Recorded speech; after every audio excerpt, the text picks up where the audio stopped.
All right, we are live.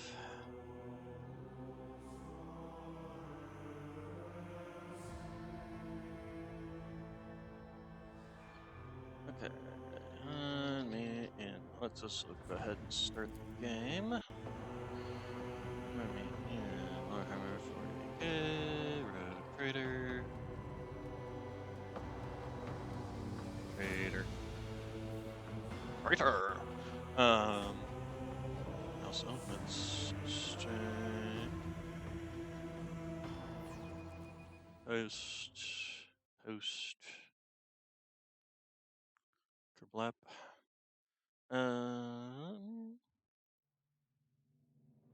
Okay. And then while that's doing, Discord.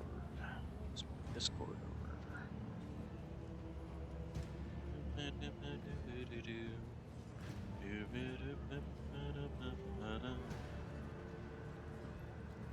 Alright, we are live. Let's here.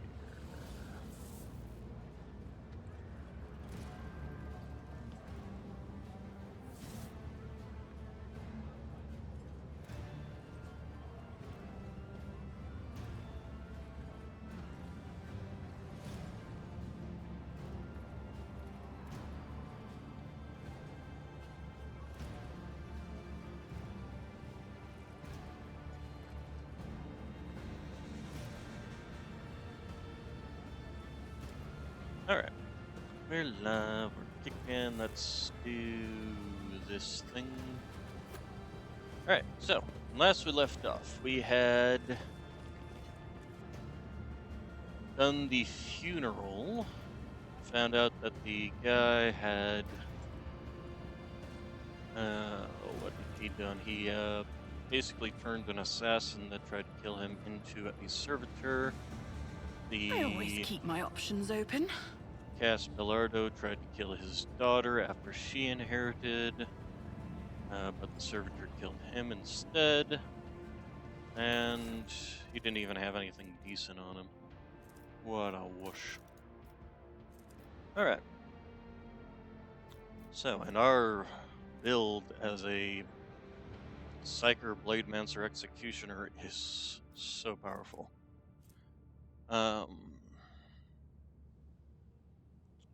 Yeah, one thing I do hope that they've added is like two-handed force weapons. That would be nice. So, why is this space blank?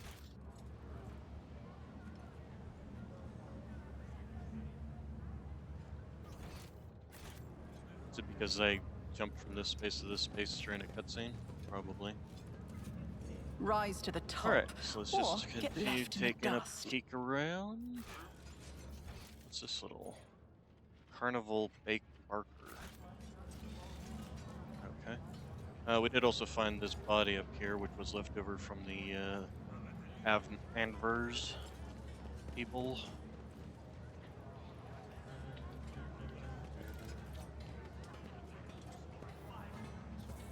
Oh, here, let's go ahead and save our game. Suck this guy. Come one, come all, you arrived on footfall incognito. The young man is clearly making every effort to look dapper. Fashionable clothes are practically new and his hair is well groomed. He ruins this impression in the poorly scrubbed off stains that his leaky implant and the fit of the jacket, which was clearly made for someone else. See for yourself the collection of live Xenos on footfall.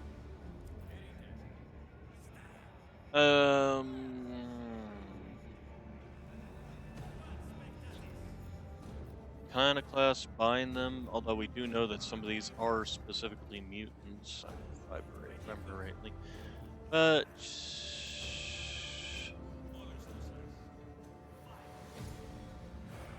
what kind of collection is this? Dangerous, vicious, ruthless xenobeasts caught red-handed as they attempted to commit evil against the Imperium.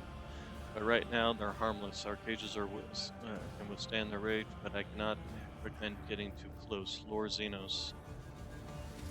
I mean, we have... Yeah.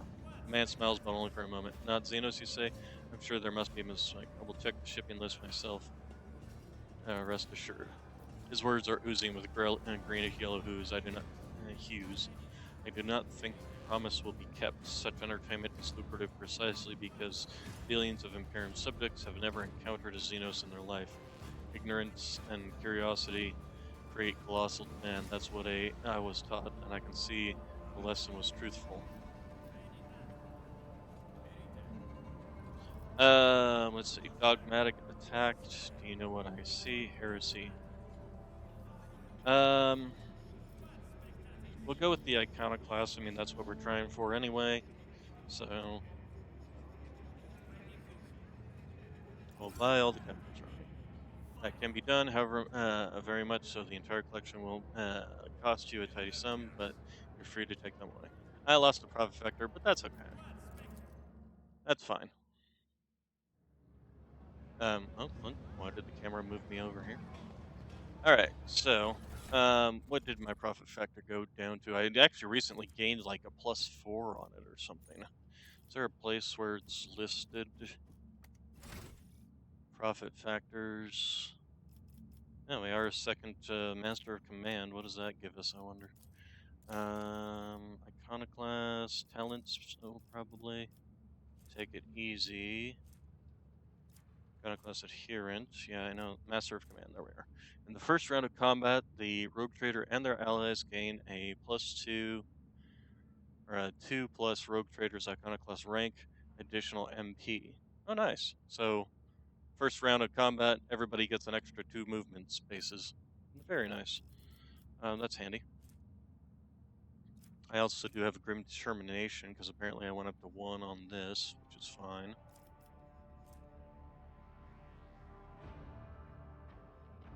Oh, and then this is a temporary wounds. That's nice too.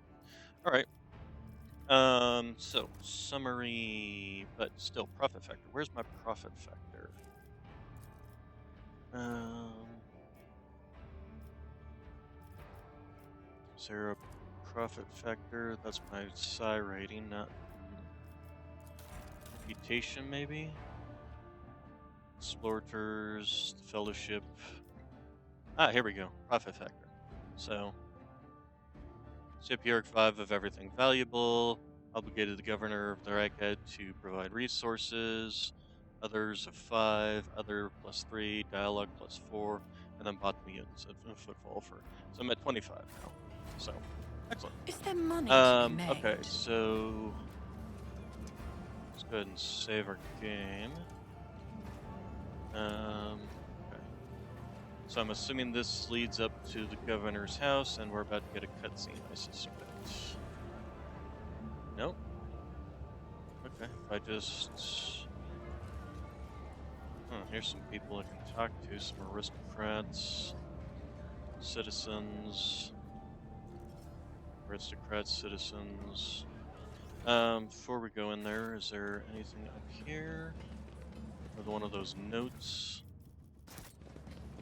The Avner Drusian priests, preacher. Bruzia. Okay, so I'm assuming this way. The Kazbaraka trade Xenoartifacts on footfall. They're fairly blatantly at that. And the Ordo Xenos is in no hurry to rectify the situation. Alright, so let's go into the Liege's palace. Finally talk to him after we're done running around. Let's see. Oh, cutscene.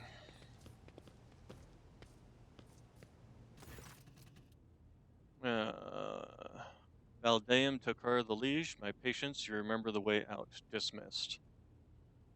Tall man in austere gray clothes makes a show of looking past the woman he's addressing. Valdeum, Valdeum, Valdeum. What, Azi put such harsh words into your mouth? You talk like you're an imperial clerk, not one of us. The woman who is standing with her back to you lets out an ostentatious sigh, then her tone changes dramatically. Where's my cargo, Valdeum? Falco has it, doesn't he? So that, how you do business with your old friends these days? So you don't remember. Then the help will remind you. Gore and guards escort her out.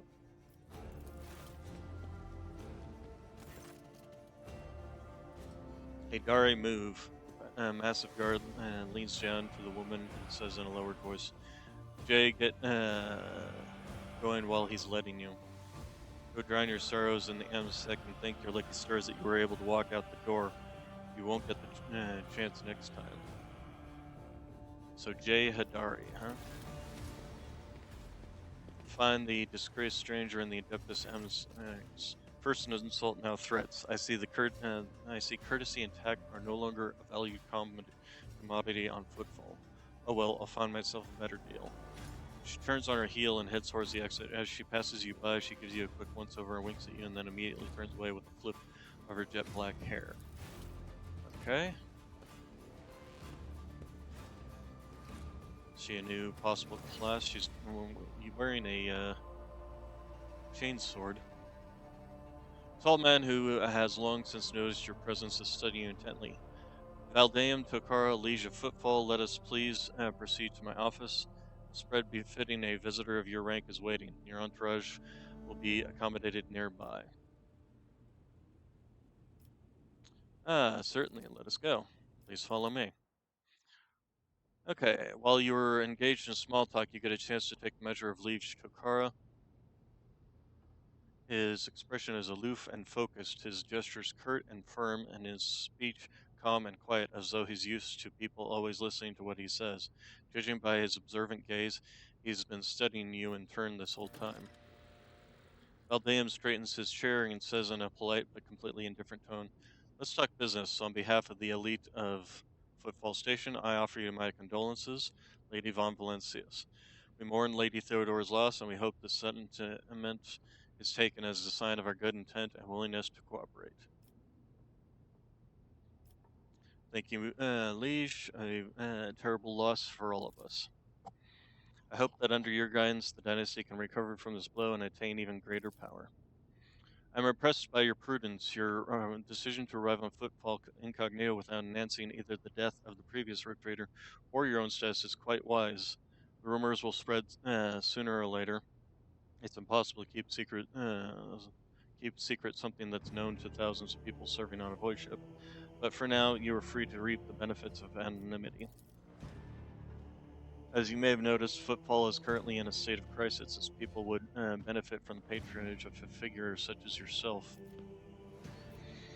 I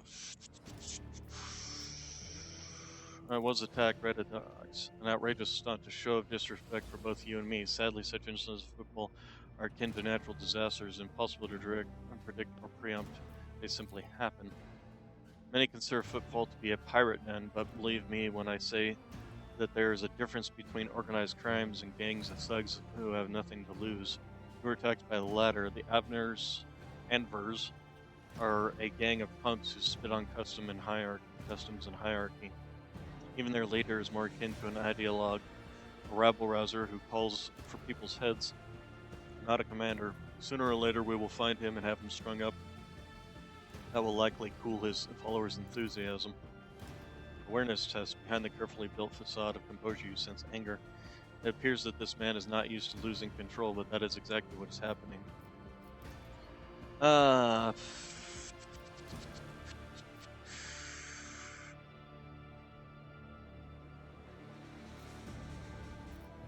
I'm sorry for the loss of your assistant. What? Your words seem to perplex him for a moment, but his face remains cold.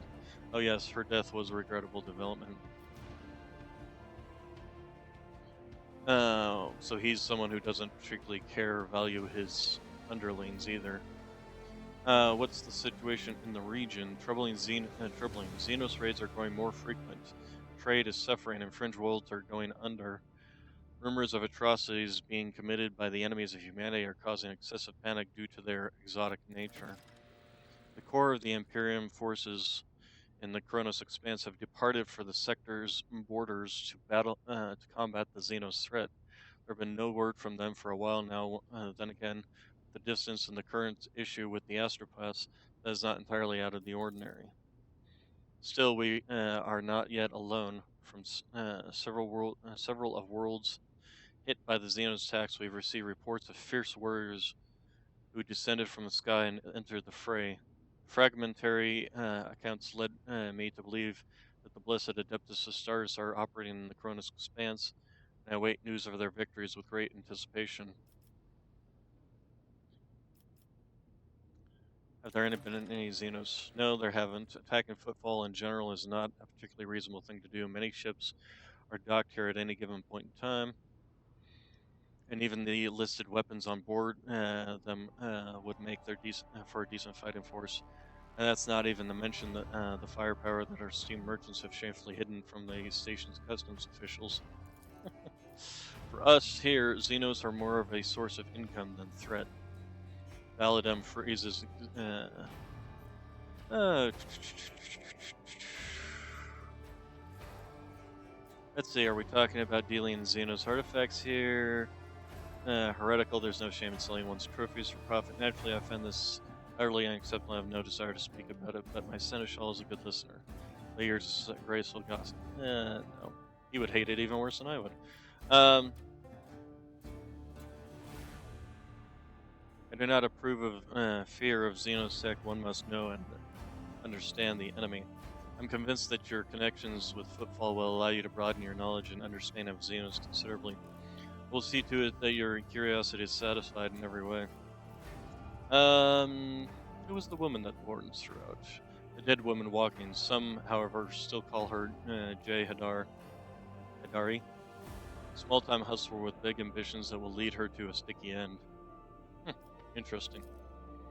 It's strange. A small-time hustler, even a particularly audacious one, would likely quarrel in public with a figure as important as the Liege of Football.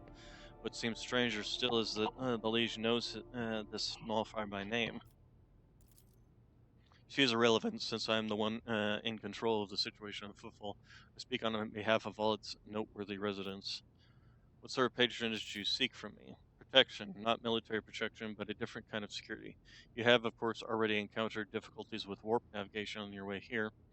I'm afraid the scope of these difficulties extends far beyond this area. Reports of disrupted routes and ships vanishing during short jumps are coming in from across the sector. I mean, how am I supposed to help you with that? Communications with the Calixtus sector has been extremely unstable. Of the ships that have dived into the Maw in recent years, none have yet returned. The last ship that came through the Maw from the other side was struck by a temporal anomaly. The ship took almost 2 decades in real-time space. You've heard of periods of warp instability, including cases where the Maw would become completely inaccessible for navigation for years on end, thus temporarily cutting off the Cronus expanse from the Imperium. Even so, Valdeum's words are particularly alarming. It seems that something has had a profound effect on the Maw.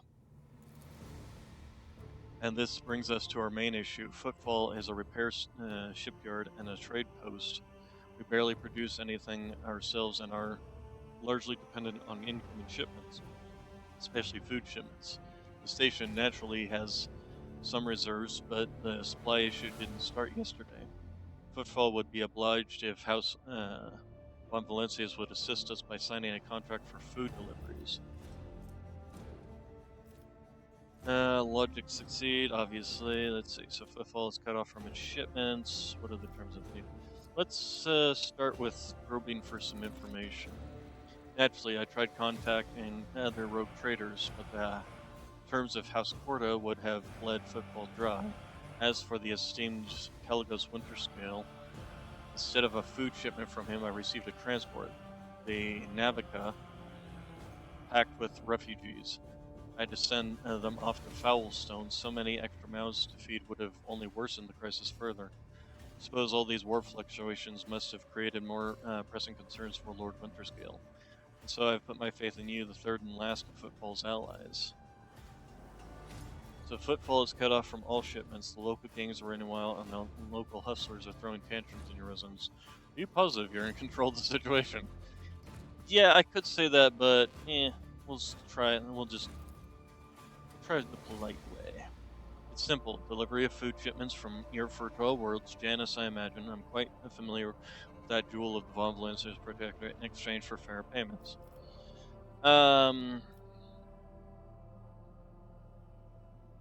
favors and kind of. That seems rather stupid. Let's see. Payments will be unfair as I will be robbing you blind, but you will remain in charge. Do we have a deal? Get on your knees and ask properly. I won't help you deal with your own problems very well. I will help you with the food shipments. I mean, if we can get it to them, that's a question. We haven't been able. We're having our own astropathic troubles. Um, the iconoclasts. Nah, we'll just go with the basic. Yes, we'll help, and we'll see what we can do about them. I'm immensely obliged, your ladyship. I assume you're going to need time to get the shipments up and running. I can wait on my end. I promise you complete cooperation with your endeavors. All right, so I would like to know more about the Avner's gang. Why haven't they been dealt with? Where does one go to make a few deals on the station? I have some questions about footfall. Let's start with the Avner's gang. I've been using my resources to delay the moment when the station is hit by famine. I haven't gotten around to the Avners yet. As detrimental as there are no players. When their leader dies, the rest will scatter. Where does one go to make a few deals around here on the station? Here, I'm the main dealer on the station. It would be disrespectful of me to suggest that you take your business to football traders of lesser importance. Still, you might take an interest in a few people of note. For example, Reverend Hieronymus Dolores, servant of the Ecclesiarch, is rumored to purchase sacred relics from captains, and other traders don't seem keen on becoming his competitors. Okay. If you're looking for goods that can entertain you, find Octavina at the end of this insect. The chemical bliss that she offers is refined, possesses a satisfactory degree of purity. Just don't ask her to pour you her signature drink. It's meant for common football rabble, not discerning clientele. Okay, let's get down to business. I'm interested in your wares. Sure. I'm at your service. You can expect the most generous discount. Alright, so what do we got here? First off, stub revolver of better quality, some Eldari plasma grenades. We will accept that. We'll also take the granadas and the pistol too. I mean, is there any reason not to? Alright, so... Ooh, actually we have a telepath staff, don't we? Yes, we do. Alright, so, bladed boots. Whenever the wearer hits an opening with charge/or dance, macabre abilities, they inflict 10 bleeding. Okay, Mind Scrambler grenades, they require much more. I don't particularly see a reason to raise my reputation with him at the moment. Drukari Clave, a two-handed exotic sword. Unfortunately, we don't have the... And to be honest, in terms of quality, it's probably not as good. Anatomist's amulet. If the wearer inflicts bleeding, burning, or toxin effect on the target, this target gets an additional +2 stacks of this effect. That will be awesome once I can actually get it.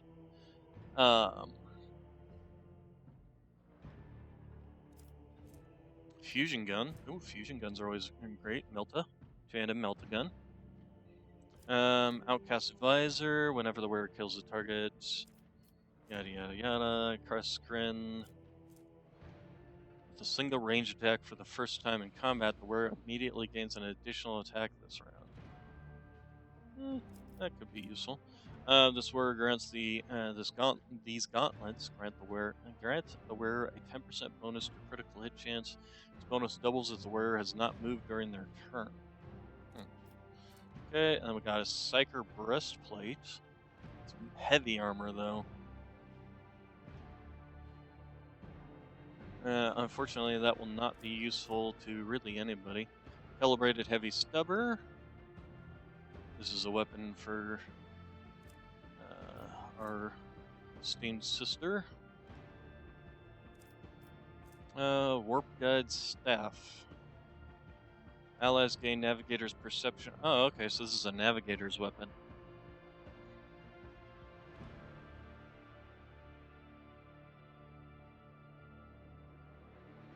Okay. Storm bolter. That's not terrible. Ooh, Cursebringer. Another force sword. Ooh, a good force sword, too. We'll definitely have to look into that. I wish they'd at least change up the design, though. When this weapon hits, the target must take a willpower resistance or suffer 2 levels of warp burn. That's actually really nice. Yeah, he's got a lot of good stuff. Unfortunately, none of it I can really do anything about now. Exotic, two-handed ranged weapon that applies toxin, so that would be useful. Another sniper rifle. Blade Dancer's Mantle. Death from above deals an additional 15 mental damage. Oh, that's actually really nice. I'll definitely want to get that later on. Blade Dancer Bracers. Each hit with Blade Dance increases the wearer's critical chance by +8 until the end of the wearer's turn. That's okay. Let's see. The Bane of Sorrow, a las, two-handed ranged weapon, las gun. Looks like a sniper weapon. Oh, it's an Eldari weapon. Yeah. Well, maybe my navigator can learn how to use our Eldari weapons. We'll find out. Warp Surge Brooch. In the first round of combat, the wearer gains a number of additional attacks equal to their Siren. Oh, that's actually really nice. A lot of these are really good. All right, but obviously nothing I can get now. I've picked up what I can. Everything else is... I mean, if I was to go to the next level, I could pick up these weapons, or these boots, this weapon, and these grenades, but none of these are... I don't feel the need to drop reputation on this guy now.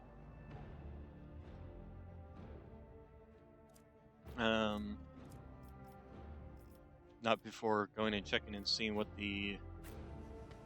Alright, so let's go talk to the churchgoer. Oh, Lord Captain, I am pleased to report that the inspections that have been completed and all identified system failures have been resolved. The void ship is ready to depart Footfall. The crew is waiting for you for your further instructions, and there's a number of issues that need to be addressed. Alright. You know, I was kind of expecting to run into, like, the Lord Inquisitor or his, Oh, there we go. Bastion Corda. Well-groomed young man calls out to you. He's clean. So this is Corda, the, let's see. Noble lady, a minute of your time, if you please. I am Bastion, in Derma Bastel Corda, youngest cousin of House Corda, envoy of Cyndia Bastel Corda, rogue trader of Cornus Expanse. By the grace of the Most Holy Emperor, and you must be an envoy of Theodora von Valentius. I noticed that you arrived on the esteemed lady's ship. Corda, There's some of the most influential rogue traders in the Cornus Expanse, but not on Footfall. The station is under the control of House Winterscale. Something tells me we are about to hear a most curious offer. Let's see here. No point in laying your cards out on the table at this point. Quite right. I am Lady Theodora's own. Splendid. It is a pleasure to be speaking with an equal, truth be told. I am a little flustered in the presence of powers that be. Okay, what did you wish to speak to me about? A matter of the utmost delicacy. You see, you've been to the residence of the Liege. Valdeum almost certainly appealed to you for assistance in the arrangements of shipments to Footfall. Von Valencia's protectorate is famed for the abundance of its main agri-world, Janus. It would be odd for him not to see such an opportunity when Footfall is on the verge of famine. However, the Corda dynasty pursues its own interests in Footfall. We have already announced our terms to Liege, but he is stalling. I imagine in hopes of getting a better offer from you. The Corda dynasty believes that cooperation would be preferable for both rogue trader houses. If you refuse Valdeum, thereby forcing him to agree to a deal with us, the Corda dynasty can promise you a share of the profits from the future contract as well as certain other prerequisites. Everyone benefits. The Emperor's most loyal servants should be more concerned with carrying his will through the scars and less about divvying up profits among themselves.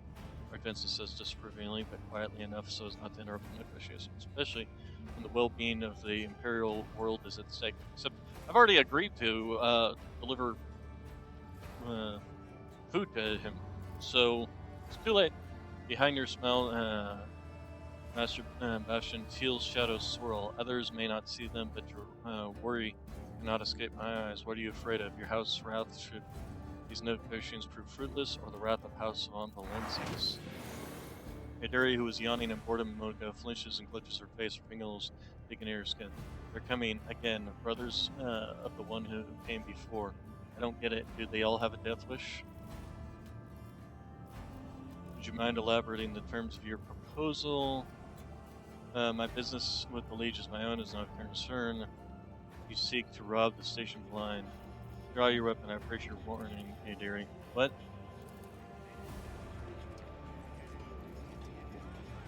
Death to the off-worlders, Admiral. I'll get help. Your arrogance will be your downfall. Spare none of them. Right on the doorstep of the... These people are getting exceedingly bold if they're just popping out. Alright, here's probably a good spot for her. My other sniper can... maybe not so good a spot. We don't have any over here, do we? No, but she can actually go here, so that's actually not a bad spot. Want my... You front and center. Pascal, why don't you go ahead and... Actually, he's better at hitting multiple targets. So... We'll put you front and center as well. I guess, sister, you will go ahead and take care of this guy. He's gonna go before anybody else. No, actually, he gets... No, Cassia. Cassia gets to go before him. He's only got 13 health, so if she was to, say, here, she could very easily snipe him. So yeah, actually, let's rearrange this then. Pascal, you go here, you go here, and then sister, you go here. That way, when these guys all start to get bunched up, we just flame the lot of them. As for myself, we'll move here, and then Cassia, you go ahead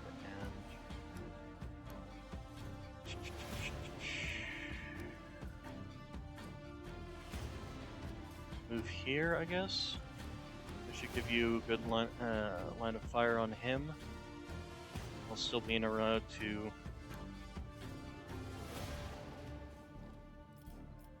Okay, when do I get to go is the question.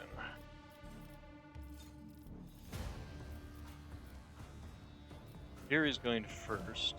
Actually, it would probably be better if I had a Deary snipe him, wouldn't it?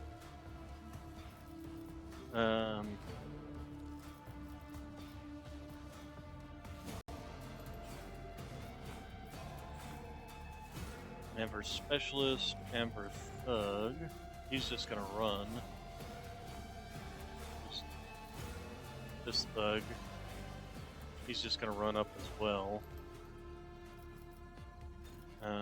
Let's see. And then a Deary. Yeah, we'll start here and there. Alright, so Deary, first things you're going to do is start getting our front line set up. I think right here would be good. What does this do? Bonus to all armor and enemies suffer. Okay, yeah. Go ahead and set that up there. Okay, then our back line, which will increase this. Not this Squire's job. If you can't see it, you can't place it down. That is not Yeah, my that's destiny. kind of annoying. Okay, we'll place it on myself then, I guess, because apparently she can't. No can do. If we rotate this and do it like so.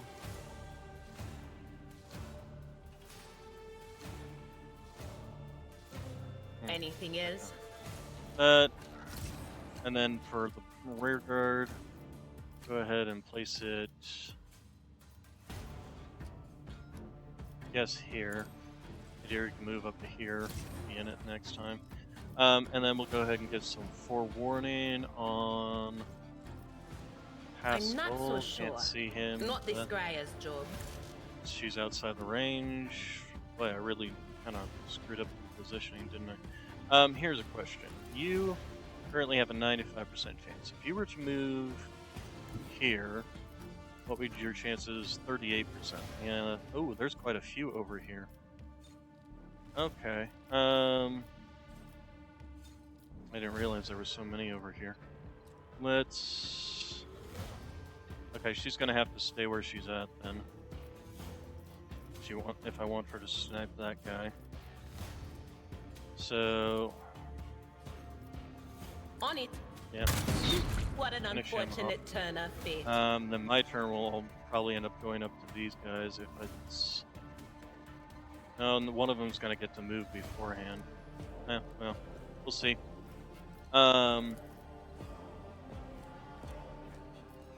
Who's this one? Killzone strategy. Chooses combat for 1 round. All enemies that are in the area are forced to reroll successful dodges. Blah blah blah. We'll wait on using that. Here we go. Okay, he's moving up. He's gonna take some pot shots. And did he just shoot his own guy? Grenade. That's not good. Stun grenade. Stun Let's both make my it people. quick. Great. Let's get to it. Bard also has 2 has perplex. Brace yourself, Great. Abelard. Okay, so and stun effects. Okay, so she can actually remove stun effects. If we were to move her here, have her do voice of command on me, and then we'll get back in a fight on Argenta, so that she can move up and use her flamer on all these. I'm afraid not. Here, move please. Emperor, give me strength. Okay, and then go ahead and get back in the Do fight. not Ah, dare ask. Still outside the range. Okay, this doesn't... Okay, so I can actually move out, and then get back in the fight. There we go. And then she should be able to still move back into cover. And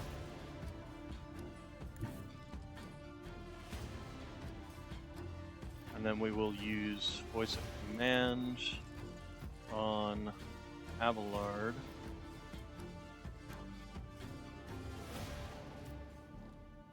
Yeah, probably on Abelard. I have read tomes of military tactics.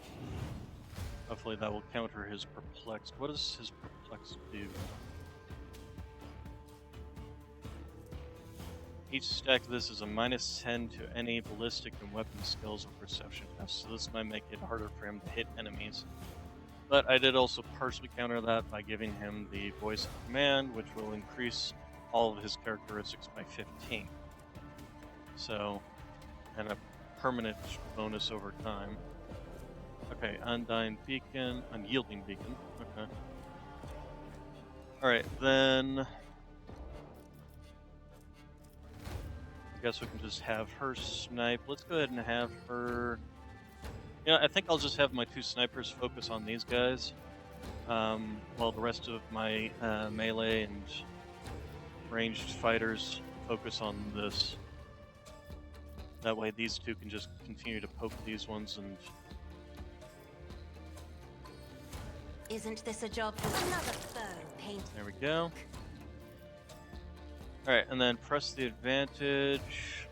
Power just their next attack to deal additional damage. Okay, no, I'm not gonna bother with that.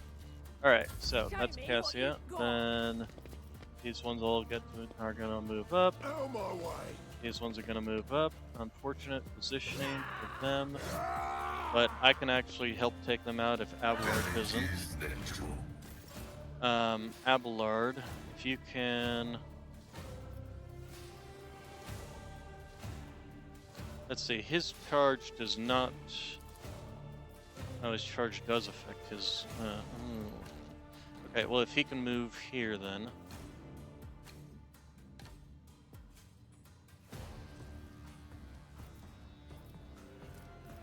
Can do an AoE, but that would also affect Argenta.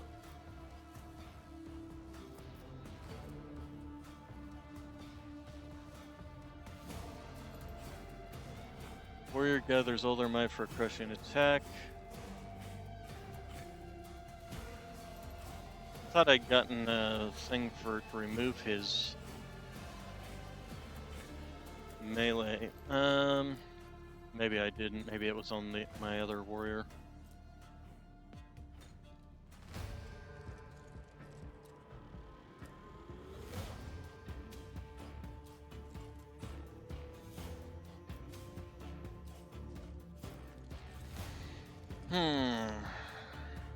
Well,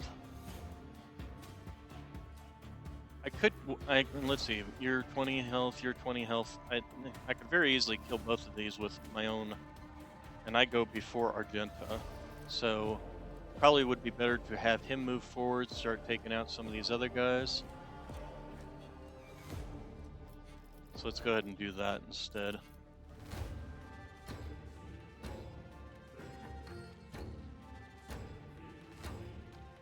I need to fix this so that his thing does not eat up his Indeed.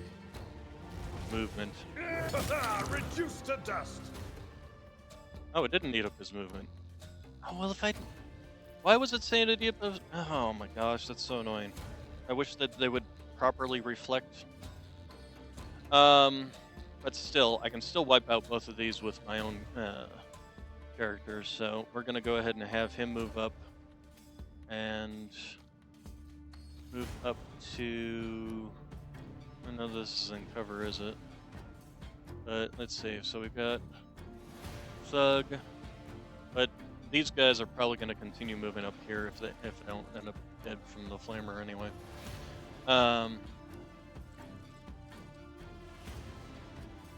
So we'll move here. That should help block line of fire from this side. And then it will be go ahead and smash. Target. And then let's have you go ahead and do Victory endure. is imminent. All right. Here we go. Okay, this guys are moving there. Scared yet? This guy is okay, not terrible. All right, I'll have to move. But that's okay. I don't need luck. I have strategy. Let's go ahead and jump. Another enemy down. Oh, he didn't die from. Oh, okay. Oh, you know, I totally forgot to do this. Let's see, then.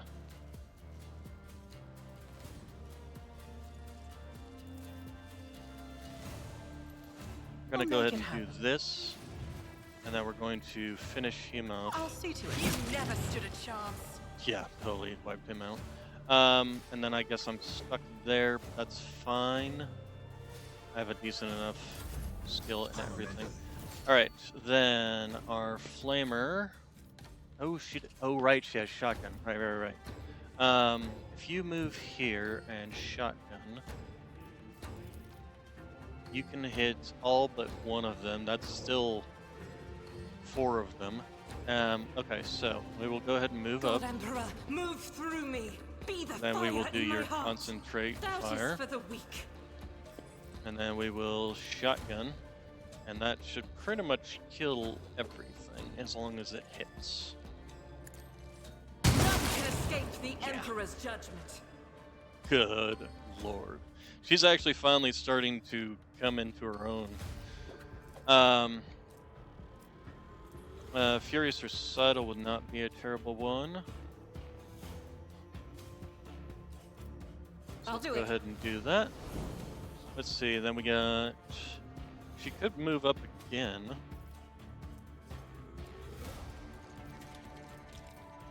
But... No, these are going to die a whole lot faster than I was expecting. Let's go ahead and just have her move into cover. The enemies of the Emperor will Haskell, be he's going to undone. kill this guy, and then that'll pretty much be the end of his job, won't it? Alright, so these guys are going to move up, which that's fine. They're going to die to my snipers. Shotgun, but missed. Spook him out of cover, though, which is kind of annoying. Haskell, what are these? Death Whispers. The assassin makes an attack that does not count toward... Oh, right, this was the one that I got. So let's go ahead and do it. Request approved. See how it works. Okay, 25% damage. Alright, good to know, good to know. Let's also do...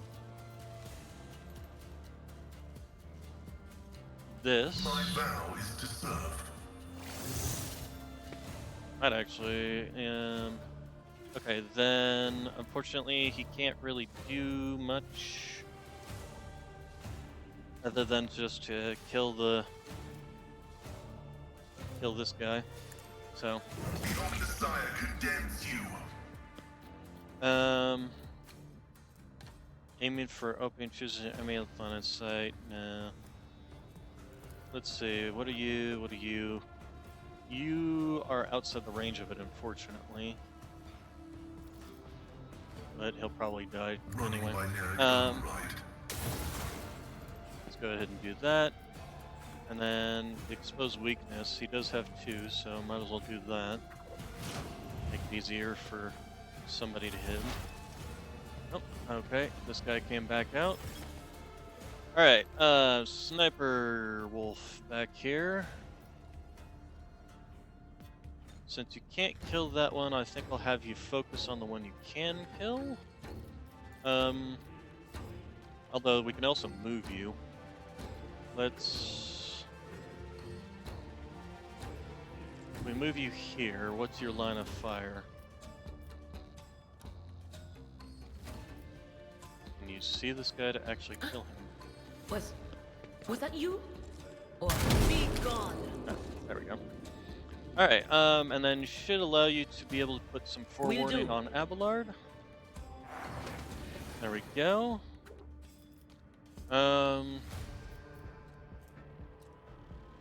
see, my one that gives me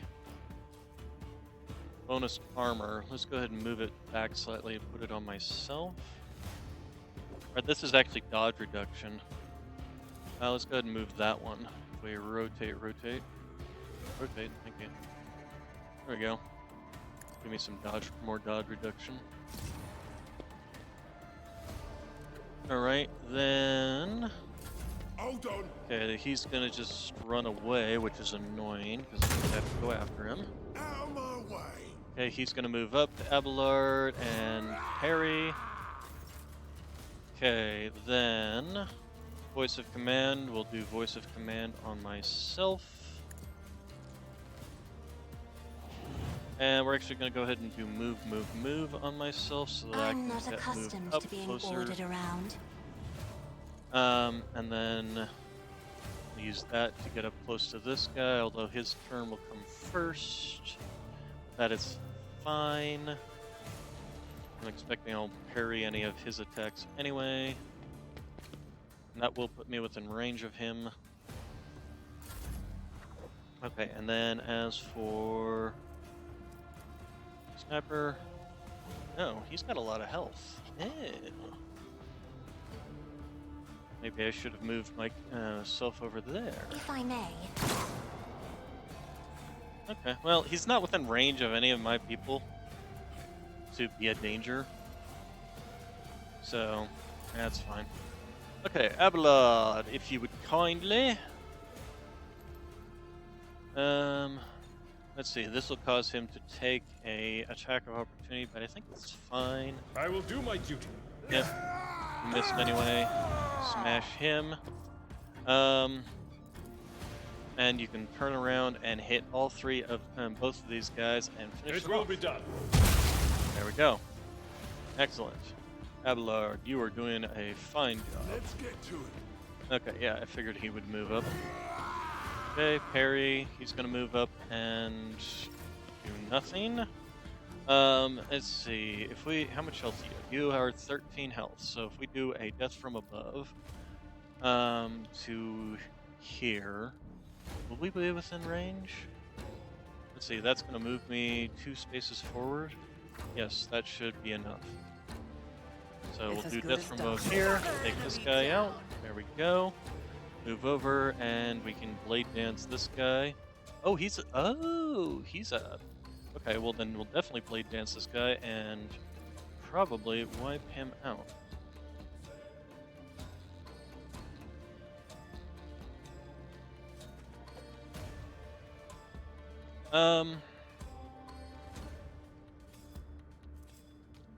So here's what we're gonna do. We're gonna trigger this and see, let's see, it says under the damage of time effects, this target will immediately suffer 3.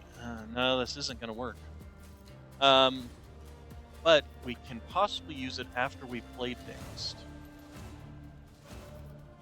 Yes. So let's go ahead and move up to here. Let's make some opportunities. So You should have thought there we twice go. before crossing me. Debuffs, debuffs. Your end And was inevitable. Didn't even survive long enough for me to use this. All right. Yeah. We have an ignition and there's nobody left alive for me to use it. Okay. Sister Argenta, I guess you're gonna move over here and start fighting this guy. Can you see him to attack him? You can, and you have a 93% chance. Alright. So let's move you up.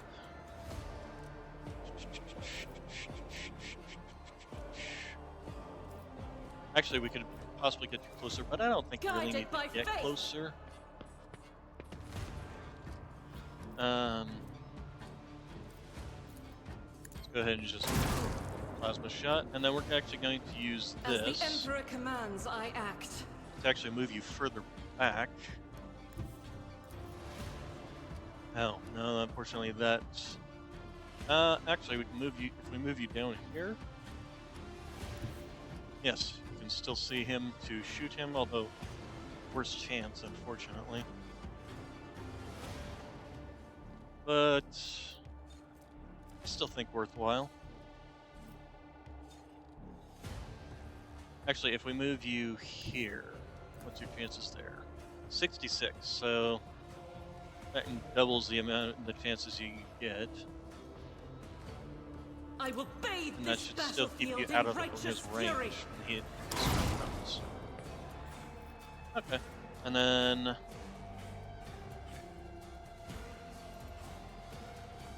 she's now winded. She suffers a -10 penalty. Plus, still cannot use a running gun.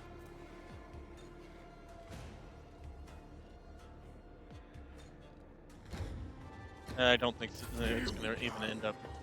Here she comes. Yep. See, if I had stayed there. Nope, he's going to move a person within range of hit. Oh no, it was just the... Okay. Pascal, all he got to do was just kill one guy. Pascal, what's your gun? A Weber. Right, how much health does this guy have? Oh, he'll die from it anyway. Oh,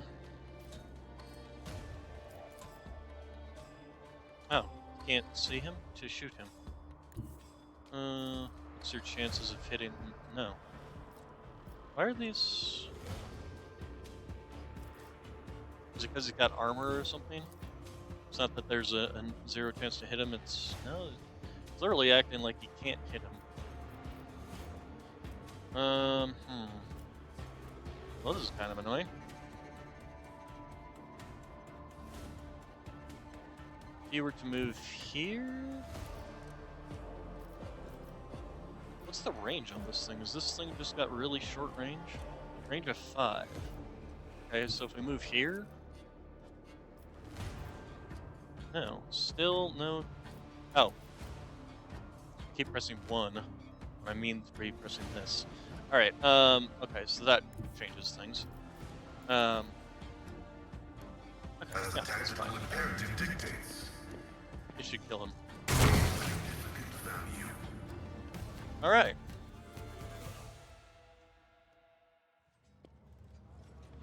Oh, and it just ends it. Everybody comes back. Okay, so we got a bunch of stuff here. We got casing chest plate, which is heavy armor. Scrap chainmail. We've got a grenade. We got Avner's note for Atrium Sector 2. Watch your back. Make sure you're not being followed. Okay, gas cloud grenade, armored body glove. These are just a bunch of swords. These are a bunch of chain swords. These are a bunch of axes, and these are a bunch of auto pistols. All right, go ahead and collect all of them. Somebody would please come over collect this body. Find out more about this this one over here. It's just more swords. All right, and then let's move. Always keep your eye on the prize. Up, loot these bodies. Okay, some flak armor, sword, shotgun, chain sword, chain axe. Oh, hey, a chain axe. Maybe I'll give that. Let's see, is that a one-handed weapon? One-handed weapon. I'm not sure who I might give that to. I might give it to Abelard and have him use something else in his offhand. I did get that Deadshot pistol after all. Instead of using the two-handed Thunderhammer. On the other hand, he's doing really well with the Thunderhammer. Alright, so, and then, twice did Lenny here. Lanny. He had an Auspex, plus 10 awareness bonus, and a sniper rifle and Sin Skin. Nothing particularly that useful, to be honest. Alright, so let's go ahead and send the chain swords off to cargo. Mastercrafted Power Maul. Now we'll get rid of this one. Send that to cargo. There's those sword patterns, send that to cargo. Kari. Venom Blade, I wish I could use. Abelard, so you are using... Oh, okay, I see. Okay, so the chain sword allows him to inflict bleeding, but I don't think that's particularly that necessary for him. His power pick is better in terms of just straight up armor penetration. And of course the industrial hammer is a power weapon. So no, I think it's fine not using that. Officer's chain sword, powercraft and maul. We can go ahead and swap out his pistol. This is the last pistol. Go ahead and send that to cargo. Precise las pistol. Go ahead and send that to cargo. Where's the other revolver that we picked up? This one. Stub revolver. There we go. So yeah, better damage. Oh, lower. Actually, I think still the Deadshot Stub revolver is still better simply because of the extra hit chance for a character who's not particularly focused on hit chance. And the Stub revolver is also shorter range, although higher rate of fire. Yeah, no, I think we'll stick with the Deadshot revolver. Fading Valor. Let's see, the Arc Rifle, Flamer. Lasgun can go to cargo, the Ripper can stay. Sniper Rifle can go to cargo. The Auto Gun. Combat Shotgun. What's that compared to her? Oh, that's right, the Shredder Shotgun was the better one. That's why I switched to it. And boy, did that thing shred. That thing kicked their butts. 4 guys dead, 1 shot. Ripper.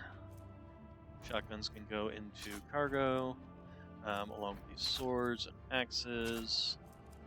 Let's see, and then we got a bunch of armor, scrap chainmail, and the flak armor. We did get some new armor. This armor is the same as what he's already wearing. Heavy leather armor. is not any better than what he's already wearing. Holy Vestment requires... Okay, so yeah, we'll go ahead and send this cargo, send that cargo. And then these are all medium armor. Flak chestplate can go to cargo. This armor is... What's she wearing? Oh, she's wearing the pirate chainmail, which is definitely better. Okay, our other medium wearing armor wearers. She could wear this. What's our navigator wearing? Flak armor. I think I'll give her this. She's already got one that's kind of specialized with some extra bonuses, so now she's got one that's got some extra bonuses. Fire Blessed Carapace medium armor. Oh, this is actually a lot better. Carapace grants a wearer of +2 deflection and +20 armor against fire damage, as well as immunity to burning, 10% armor against melee attacks. This actually might be better on the sister than compared to her pirate chainmail, simply because she's the one most likely going to end up in getting hit by melee attacks, since she's kind of up close to get her area of attack effects off.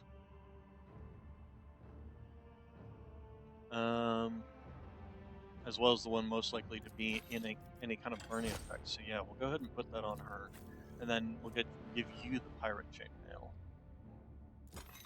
And then you... So what's our, let's see, base armor, +5 armor against ranged attacks, +5 armor if the wearer has no cover, +5 toughness, +10% parry. I think the one she's wearing is better for what she's gonna be engaged in, since she's always gonna be in the back. Anything that's gonna be hitting her is more than likely going to be ranged attacks.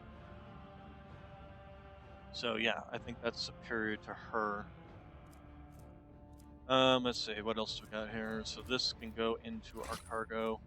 I don't think anybody's ever going to be using this armor. There's only one person in our group that wears light armor, and that's me. And mine is already superior. So yeah, go ahead and just send that to cargo. The efficient bodyguard, body glove.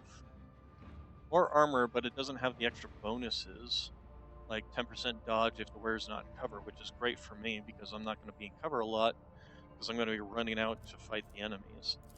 Sinskin can go into that. Armored body glove can go into cargo. Light spinner's breastplate, holding onto this just because it's a named thing. Great sword, serrated great sword. I think we'll send this to cargo. Omni-size axe. What did I switch your... Oh, I gave you the Thunder Hammer. Oh. Right, because it was superior... I mean, he's still doing great with it. Superior damage by a majority, as well as armor penetration. This one, Industrial Hammer. Yeah, no, it's still superior to the Omni-size axe. Hopefully we'll find an upgrade to the Omni-size axe. So let's see what else we got.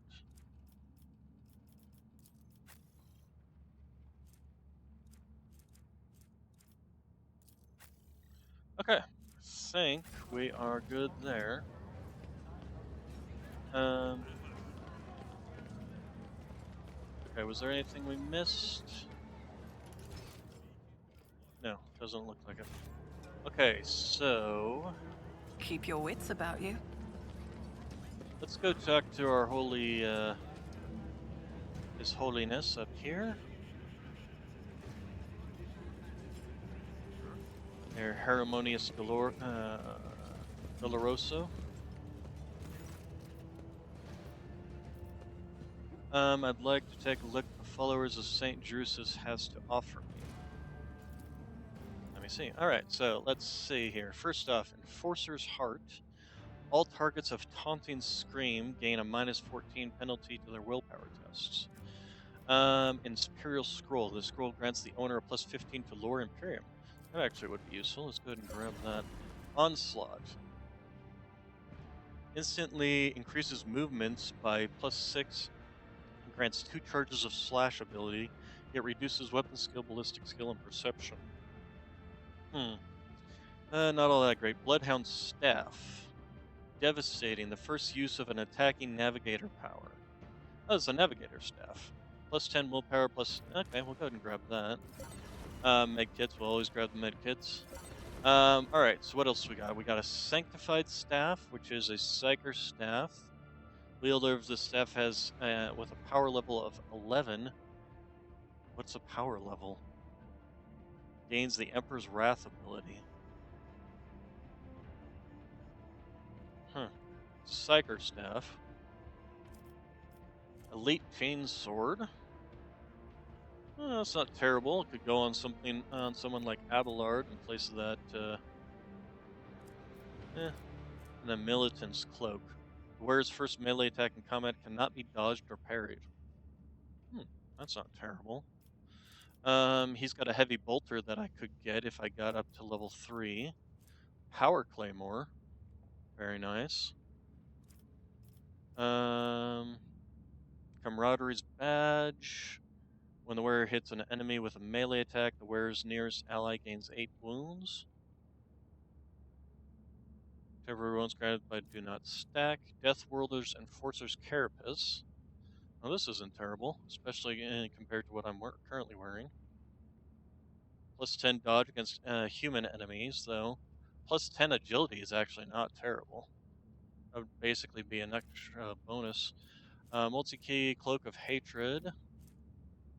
Each enemy killed by wearer's area attacks increases the wearer's damage by plus 3 until the end of combat. That's actually not terrible. That'd be great on either one of our other melees. Rusty Heavy Rock Saw. Two-handed weapon. Each attack with the Heavy Rock Saw performs several strikes. If the first strike hits, all subsequent strikes automatically hit. Well, that could be fun. First strike is dodge parry, all subsequents automatically dodge or parried. Well, like I said, could be fun. Reconstructed flamer pistol, so this is just a flamer pistol. And the Spinner's Breastplate, which is...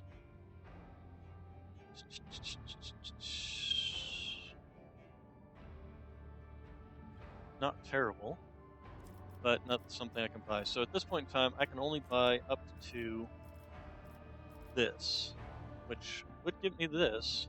The only downside would be the loss of the 10% dodge against while not in cover. But I would gain 8 armor, 8% armor, as well as 10 agility.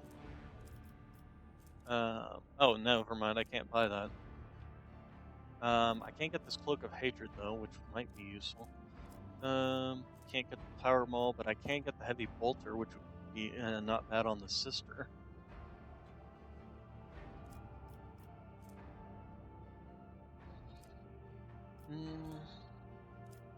Tough decision.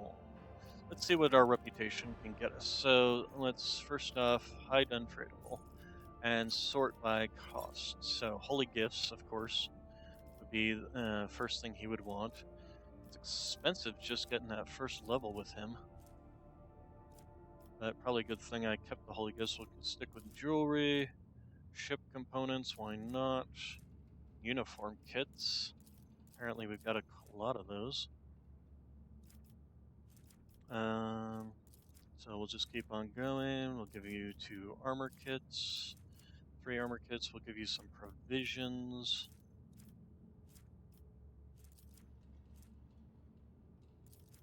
God, it's expensive though. Let's go down to the melee weapons. Those also, we've got plenty of those to give out. That, and have some fuel too. Okay, trade. Man, it's really expensive to level him up. We'll go ahead and grab the Sanctified Staff. If we ever get What's-His-Face back, he can use that staff. We'll go ahead and grab the Elite Chain Sword. Might as well grab all this stuff. I don't think I have enough to even level up my next thing to even get this. Hmm.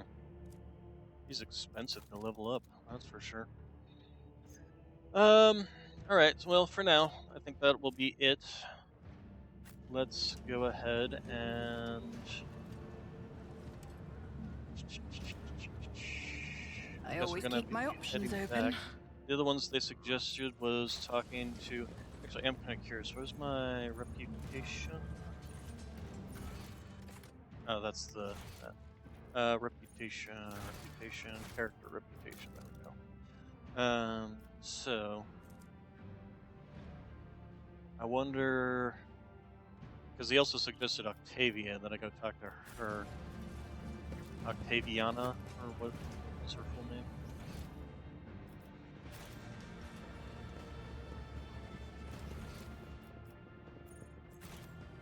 Let us not dawdle. In the Martyr's Endurance. Oh, okay, so that's the.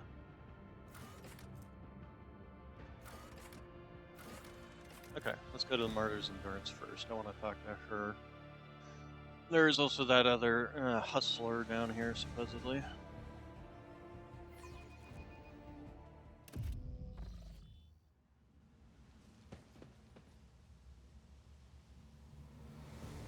So we'll move over here.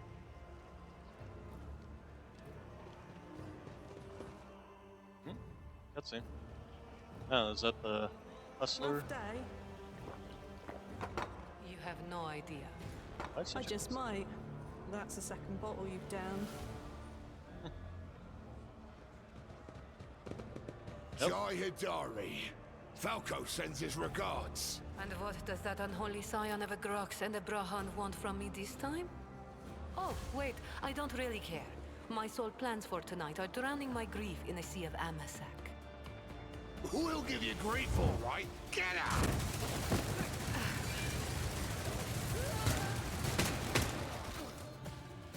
Don't think so, Ashmak.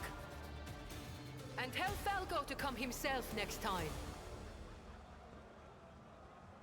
Hidari, I am tired of your mess. Out! Get some sleep. We'll talk about settling up later. Okti Shireen, light of my eyes. Can't you see my soul is full of sadness? Have you no horse at all? Let go of your material concerns and let me grieve in peace. Have we met somewhere before? The woman looks at you with glassy eyes of a drunk, and you notice two empty bottles that have been keeping her company before you arrived. She looks completely out of place in this dingy, smoky bar. The fancy attire, the abundance of jewelry, the implants plated with precious metals. Her appearance not only screams wealth, but also audacity, for only an audacious person would flaunt their wealth in a place like this. Greetings, Shireen. With whom do I have the honor of speaking? Tell me, Ravana. Well then, here's to our meeting. It doesn't take a genius to figure out that you're someone special, since you've been granted an audience with the Liege of Footfall himself. It's always a pleasure to make the acquaintance of someone powerful. And the timing couldn't be better. Okay. Jai Haidari at your service. Professional trader, shrewd commercial broker, and, may he steal my tongue if I'm lying, the most honest dealer on Footfall. Nonetheless, we all have our problems, and at times even one's many merits aren't enough to solve them. Perhaps it would be no trouble for a person with your kind of power and standing to assist someone with my kind of predicament.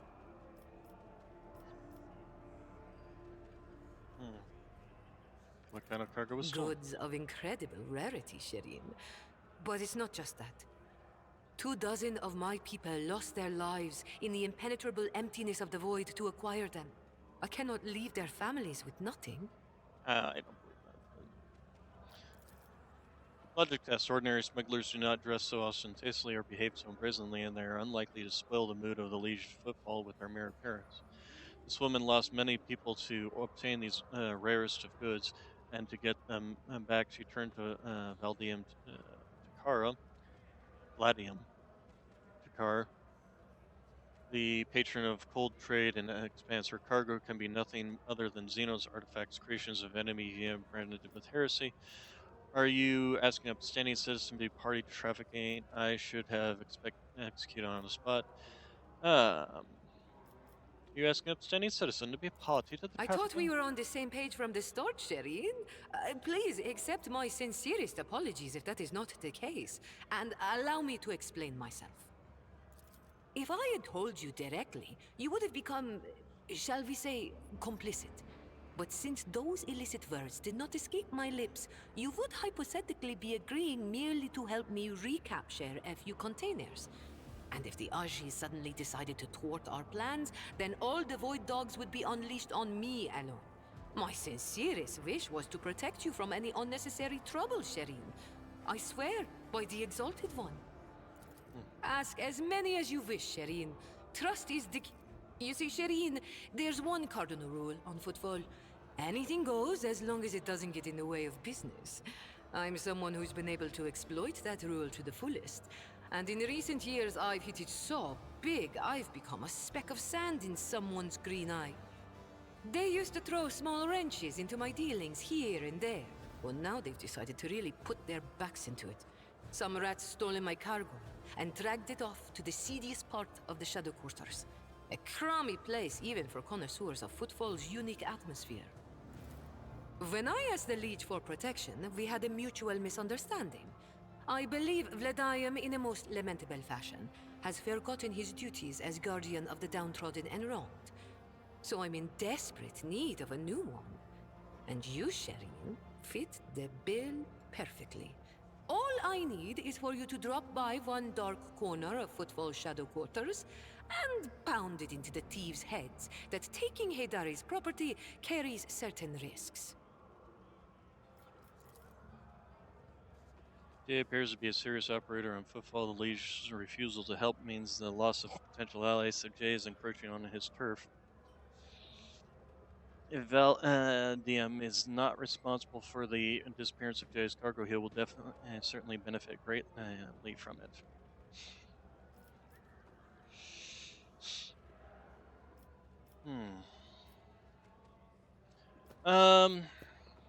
Turn against the leader of Footfall with whom I'm going to be dealing in business, or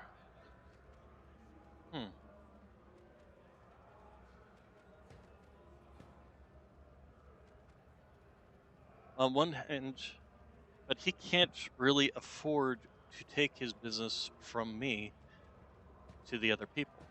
He's already tried to deal with them, and one wanted to screw him over, and the other one just sent him more mouths to feed. So he can't afford to not engage in profits with me, in trade with me.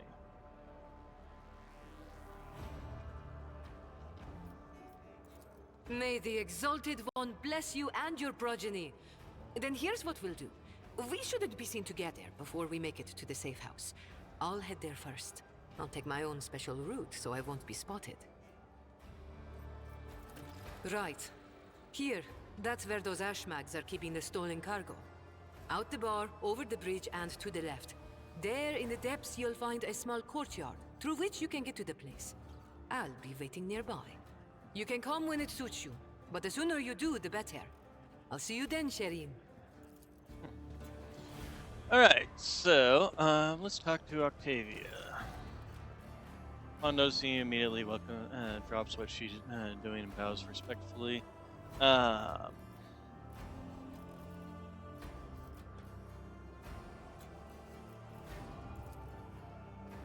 are you so interested? You looking into her or something? Catches herself upon meeting your gaze and bows her.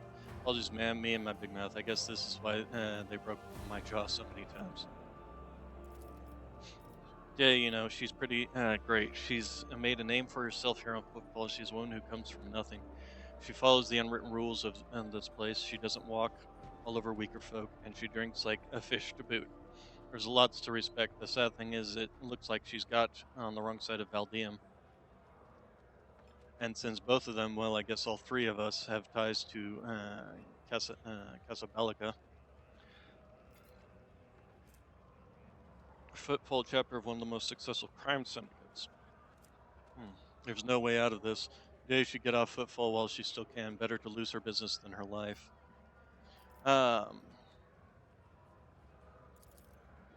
Continue. You're at the oldest watering hole in Footfall, ma'am. The Adeptus Amsecus is the only Adeptus one can find on Footfall. I'm Octavia. I serve drinks, and if it comes down to it, quiet the rowdy ones. I have business here. We're better to do business than Footfall, am I right? Business is the only thing keeping this melting pot going. This wasn't the best place to make deals. Footfall would be stripped clean long before now, one asteroid at a time. Sitting at the bar often puts people in a talkative mood. I don't see anyone paying me to keep quiet. Visits from the eminent individuals like yourself boosts the status of my establishment, so I can repair by sharing what I overheard. Some might, let's see, odd name. What makes you say that? Do you know where you're standing? On the deck of the Martyr's Endurance, a sacred vessel that once belonged to the Adeptus Administratum. 100 years ago, the bureaucrats sent a mission here to establish a department, set up some kind of record keeping, overhaul Footfall, and make everything here follow a billion laws to the letter. As you can see, it was the Martyr's Endurance and its inhabitants that got overhauled in the end. I don't know what happened to them, but the locals like to come here and make deals and count their money like before.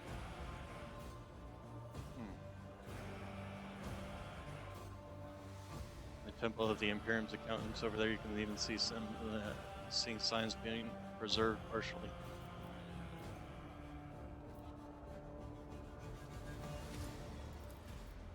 You like it? I'm flattered. Okay. It's been one thing after another. Lately, I figured I'd do some me time. Give me a splash of local hooch, would you?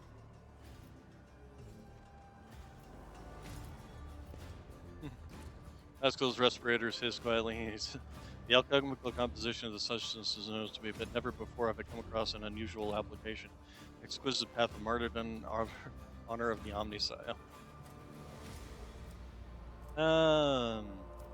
Take a good look at it. Gas contains a liquid that is clearly made from spent promethium. This is moonshine virtually unfiltered that quickly blows the drinker off its feet, and when imbibed regularly, turns their liver into a bubbling sponge. I got a 95% chance. Let's give it a try. Toughness sense. The liquid burns your tongue and then your throat, then your stomach, takes your breath away. But after a few seconds, warmth spreads throughout your head. It feels lighter than usual. Flicks her tongue in approval. That's the second time I've seen a noble drink the octane blend without wincing, but I won't offer you any more. I've just got the things set aside for such an occasion. Xavier grabs a dusty, unopened bottle under the bar, cleaning the amber glass splashes across the walls. Blah, blah, blah. Said I'm the second person. First was Caligos Winterscale. That's right, the head of the Winterscale, House Winterscale himself. He used to come here often. Impressive guy. True, whenever he and his officer came through the door, the locals would find themselves on hold to hide in. Drinks weren't the only thing his lordship like knocking back. Someone had so much as looked at him funny, he'd paint the walls red. Shrink. Okay. I'll be going. Okay, so I guess I don't. I thought that I was supposed to deal with her, but maybe it's just the Rizzy that I'm supposed to deal with. Riza, I think was her name. And I'm already pretty much done dealing with her. Although I might be able to grab some more things since my profit factor went up. Take a look. Riza, if you would kindly. Let's see what you have to offer. No, would have to raise my thing higher. I could get some things like Staffs of the Endless Flame. If I did raise it higher. But I think we're going to hold off on that for now. Alright, so let's go ahead on leave. and meet up with a certain smuggler of Xenoartifacts.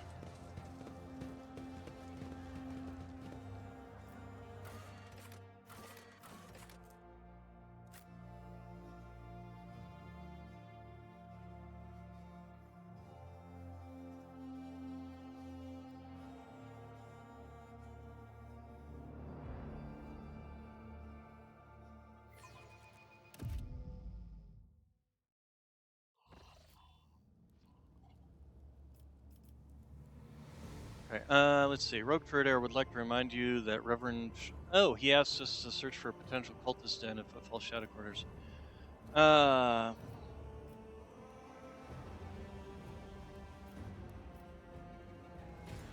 seem weighed down by something. What? No, apologies, Rogue Trader. Been there. Being here on Footfall is difficult for me. It's a minor personal weakness. Okay. If something's trouble you, tell me. Perhaps I can help. Suppose I could share it with you, but the tale will be long, and I will have to start from the beginning. I wasn't born in the Expanse. I was sent here to be a guardian of a reliquary on Footfall, but my ship became caught in a warp anomaly, and although it lasted only a few days for those on board, decades have flown by in real space. When at last I arrived on Footfall, I felt like I had been erased from time. No one was waiting for me on this side of the Maw. The people who were supposed to greet me, who knew about my imminent arrival, had died. Reliquary that should have been mine to safeguard, had instead been under the protection of Reverend Harmonious and his brethren. They were more than up to the task. They had no need of my help. Football became my cage. I didn't know who or I was, or what purpose I had here. The way back to Calexis seemed like another trap. Even if I were to find a ship headed there, my sector, my order, they too would have lived decades without me by that point. Whenever I'm reminded of those months spent on Footfall, it feels like I'm falling into a pit. I hope the rumors of cultists turn out to be true. I can't wait to prove with my bolter that the world and the Imperium need me.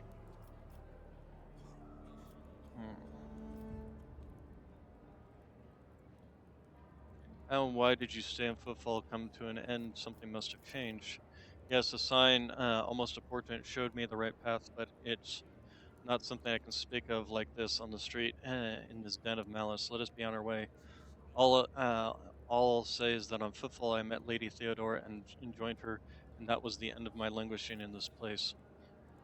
You know Footfall better than me, do you know? There was a time when I'd have said it was likely a fabrication. One can say many things about the Casabelica mission and other shady operators in Footfall, but even those thugs are loyal to the Emperor, and so the merciless exterminated outright heretics in their territory. But now, heretics have launched an open attack on the rogue trader's ship. A member of your dynasty, Kunrad Voigtfur, has turned out to be one of them. The Footfall itself is sinking deeper and deeper into madness. In these times of strife, and I'm willing to believe in heretics who openly perform these dark rituals and brazenly mark their dens with sacrilegious symbols. Remind me what he wanted. He told us to look for a sun symbol inscribed in blue and gold. Harmonious' congregation suspects certain and suspicious individuals of heresy, and the rumor has it that this is how they mark their hideouts. We must keep going. Alright, so here's the Imperial Inquisition.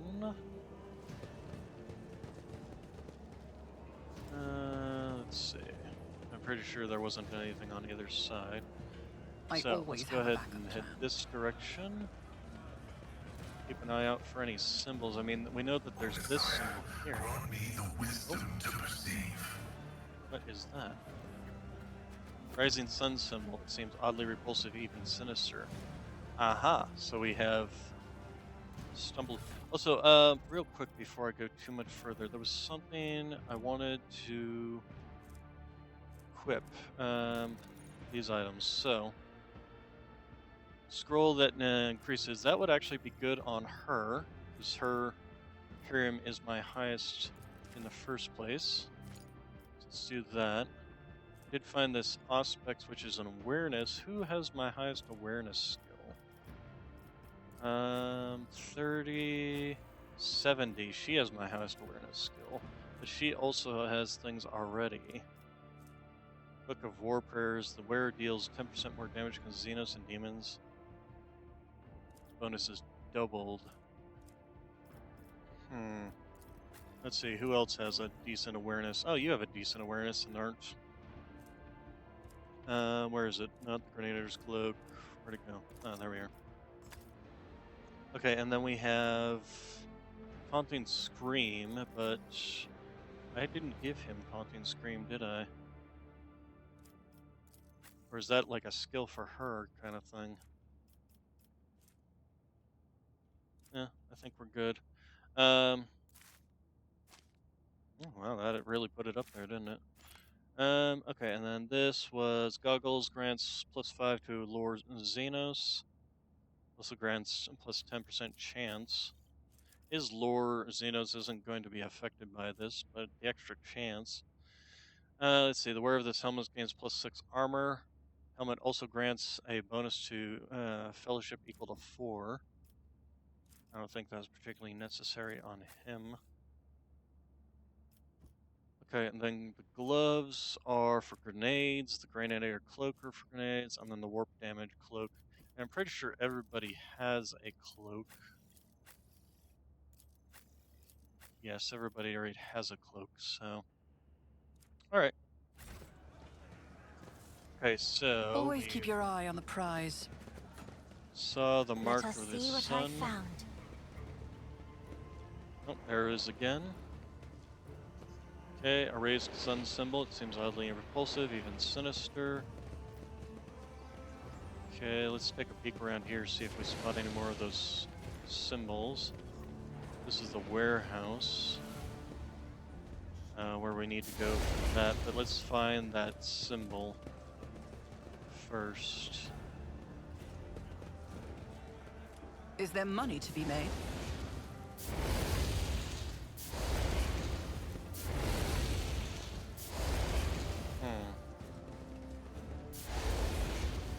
No, no more symbols.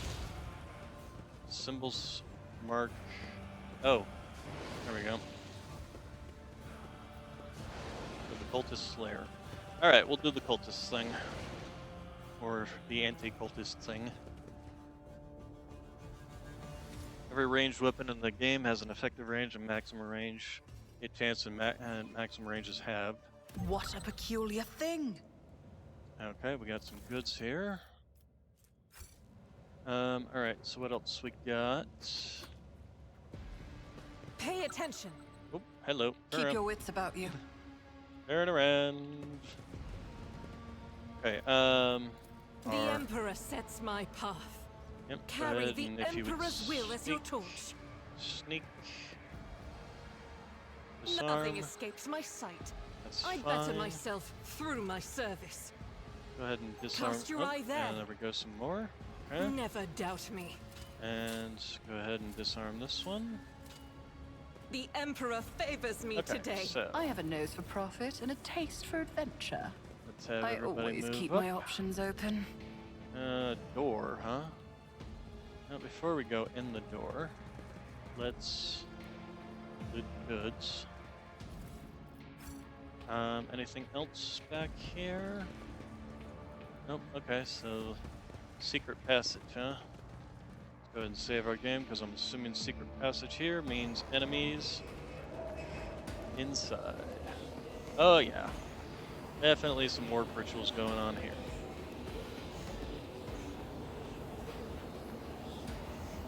Edge of Daybreak. Oh great, it's the Daybreak guys. And they summoned a demon. A rather pathetic looking demon. Oh, it's a pink horror. It's a Zinch. You will beg for mercy, and Okay, I will grant none. You'll make us So into a let's sacrifice. start with you here and cover our other one. Cover over here. Are there any enemies over here? It doesn't look it. That doesn't mean there aren't. Just means it doesn't look it. Myself, I will move up to here. Let's see here. Sister, she gets to go immediately. Okay, Sister Argenta gets to go immediately after Adiri, which is awesome. because she's gonna wipe out like half of this room. So Sister Idiri, you can go ahead and let's see here. You are 54, 54. These are some very healthy cultists. We'll go ahead and move you here. And then 2 cultists. Oh, the pink horror gets to go, and then this cultist gets to go. Kind of wishing I still had my flamer equipped on her, but we'll see what we can do with what we've got. Pasquale, you can go ahead and move here. Abelard, you can go ahead and move here. Actually, Abelard, you can go ahead and move over here. I'll hopefully draw some of them this way.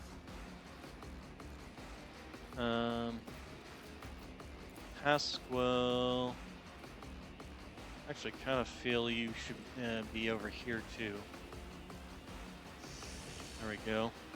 And then I can probably move in towards the cultist leader, although these guys are probably going to move in closer to me.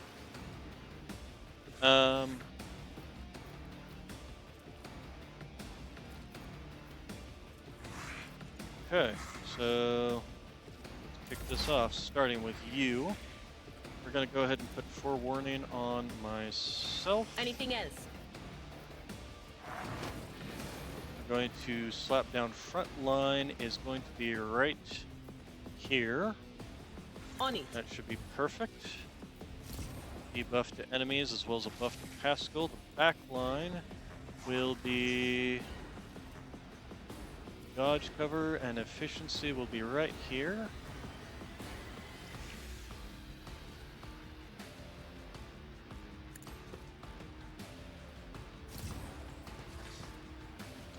Let's see here.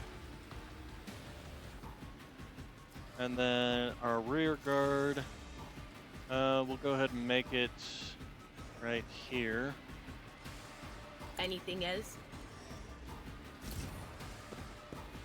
And then sensory dip, how much health? Ooh, you have a lot of health. We're definitely going to want to do a sensory dip on you. Will do. Alright, and then I think, let's see, these guys are all going to die to her. So I think we're going to start by clearing out. Well, she can kill this one.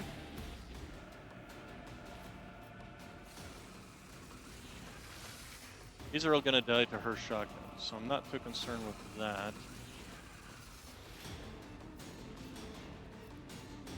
I guess probably want to start just... actually here, let's... if I do that, 95%, 26, what does this do? Increases the weapon's hit chance and increases the effective range. So I don't necessarily need that right now because well within range. So let's go ahead and do this. And then go ahead and pop. Very nice crit. Excellent crit. Alright, and then Sister Argenta. Your plasma overcharge would only allow you to hit this.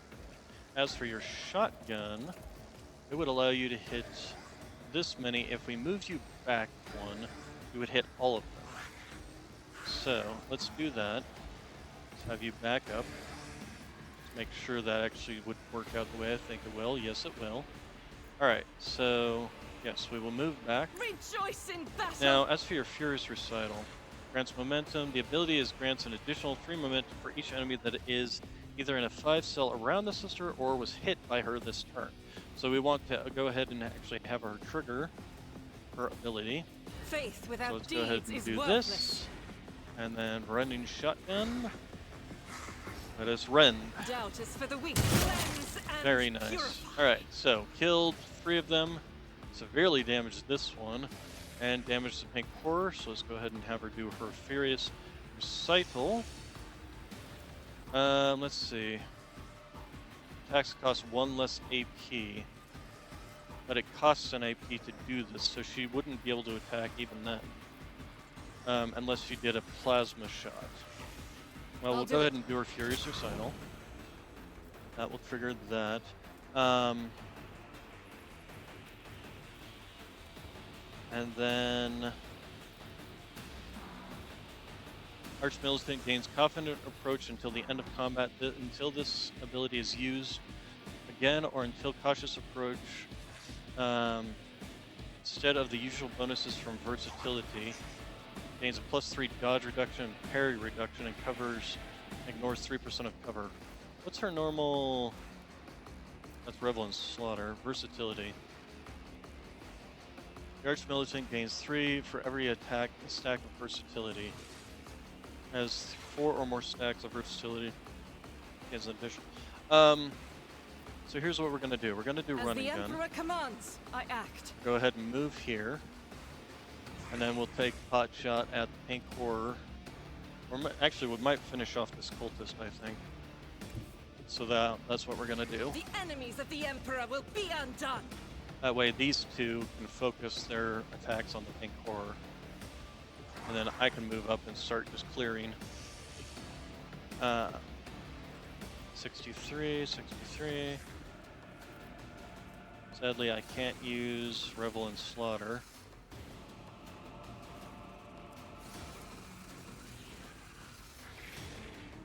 Yeah. Faith without deeds as we strike is a prayer. Very good. Okay, then. Okay, that should also have given her a.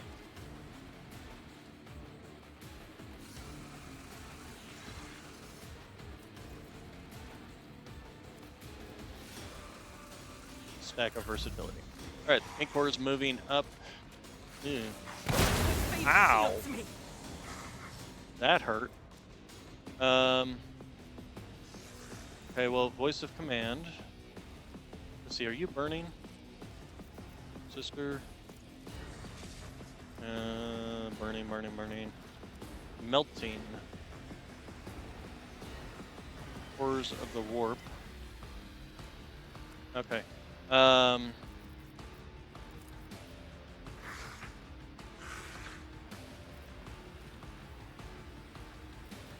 Do voice of command here. Not a servitor. We're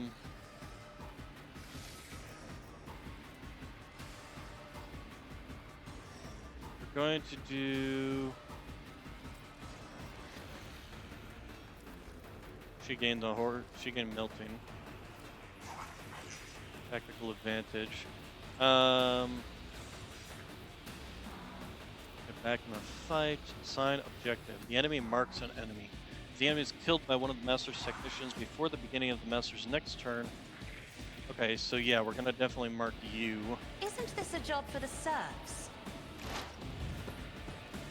Actually, what I might do on my turn is actually move myself over here to take care of the pink horror. Instead of wiping these guys out, and I instead have these guys take them out. On the other hand, if I jump here, I might not kill them either. So yeah, no, I can definitely make sure I can kill the pink horror. And we're gonna go ahead and wipe this guy out, I think. Before I do that, is there any advantage to any of my other skills? Bring it down.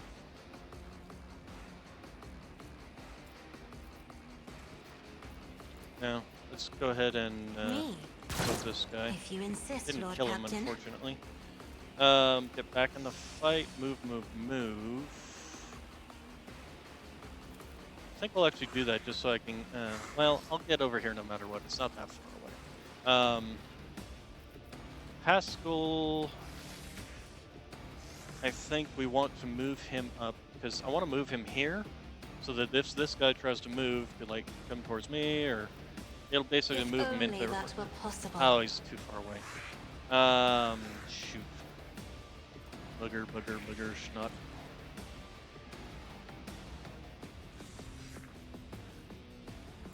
Well, we'll give her some, If I may. some of that. Alright, okay, then myself, yeah, we can move myself here. That will allow me to use Blade Dance. Um,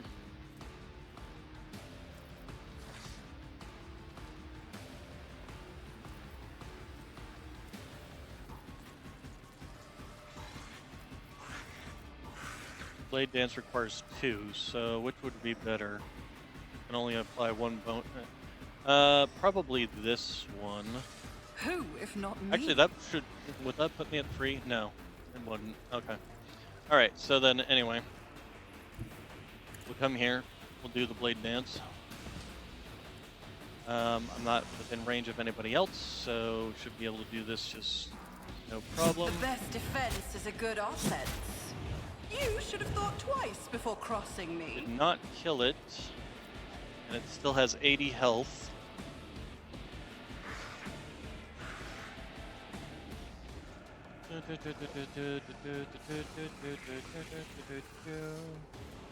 This would not kill it, even if I wanted to. Blade Dancer uses death from above against a target enemy without spending a charge. Immediately making a melee attack against the enemy, the Blade Dancer repeats this combination up to 4 times against random and available targets. It's impossible to use death from above. Blade Dancer only makes a melee attack against a random enemy available within the circle.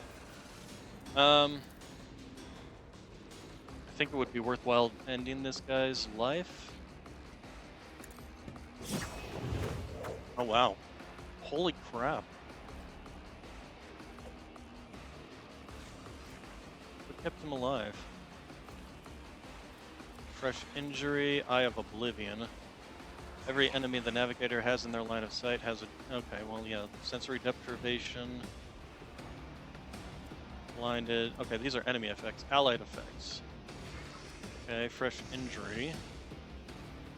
But I don't see... Either way, with all the debuffs on it, and physical distortion, as well as... Should do some bleeding in here. Oh yeah, there we go, bleeding. It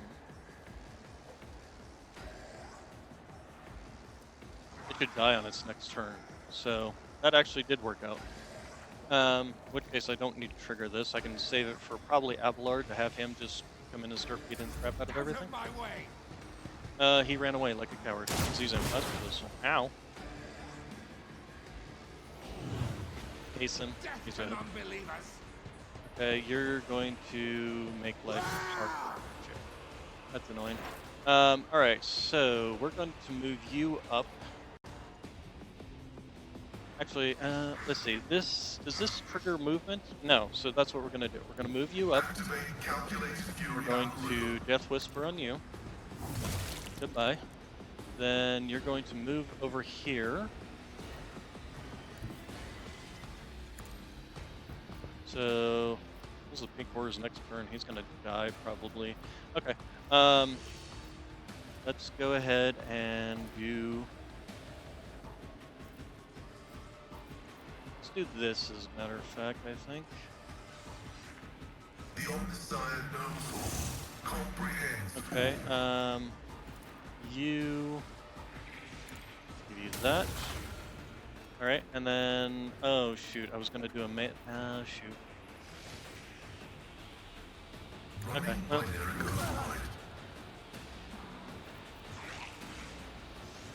Okay, and then he's in cover, which is kind of a pain, because Abelard won't be able to get to him unless I have enough movement for him to get over there. Yeah, let's do this.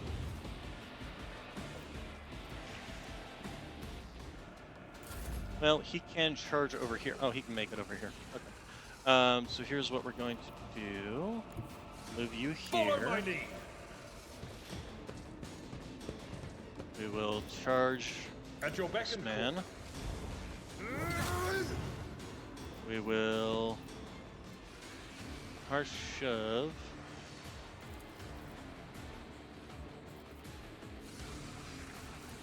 It's only got an 89% chance to hit this command. Interesting.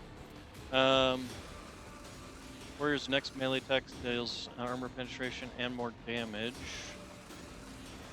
forceful strike. Yeah, we'll go ahead and Victory do a is imminent. reckless strike.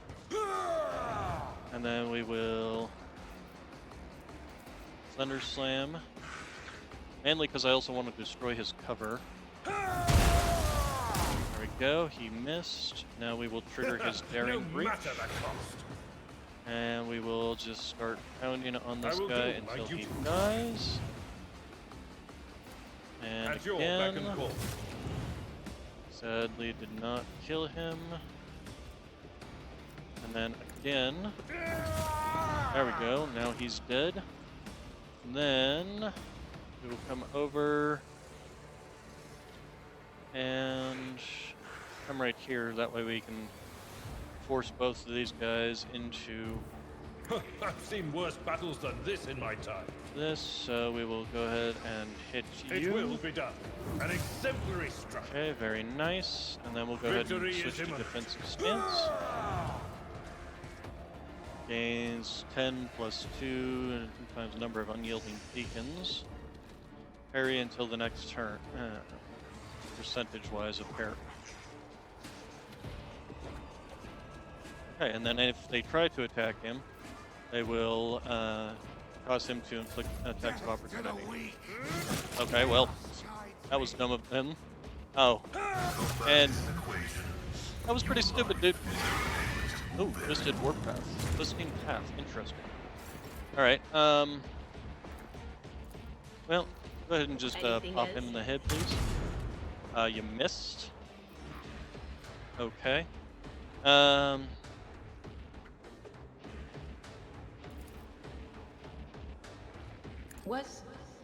Was that you?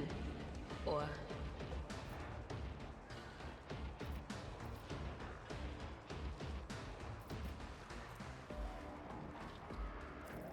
Okay, and then I don't think there's really much else for her to do. Sister, if you would kindly put this thing into the ground. If you could. Oh. Ew, this is a problem, huh? If she moves, she'll engage in attack of opportunity. You know what? Let it die. Stood a chance. Okay, and then I'm not if you a would puzzle as duty actually kill the demands. target. There we go.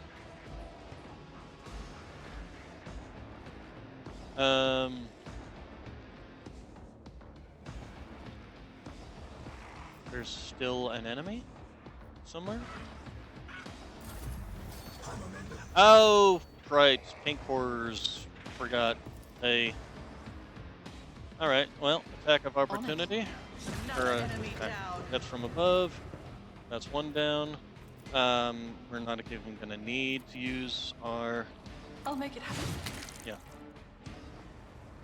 All right.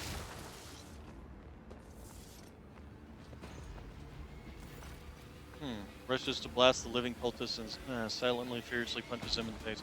Blaspheming heretic, who were you praying to? I know those words. They call to a lore. Argenta doesn't get to finish. The cultist, having dropped to his knees, interrupts her with a grating, rasping. Of course you know them. I recognize you too, lackey of the corpse on the throne. Haven't you already experienced the power of the true God? Didn't you flee from us, shedding tears?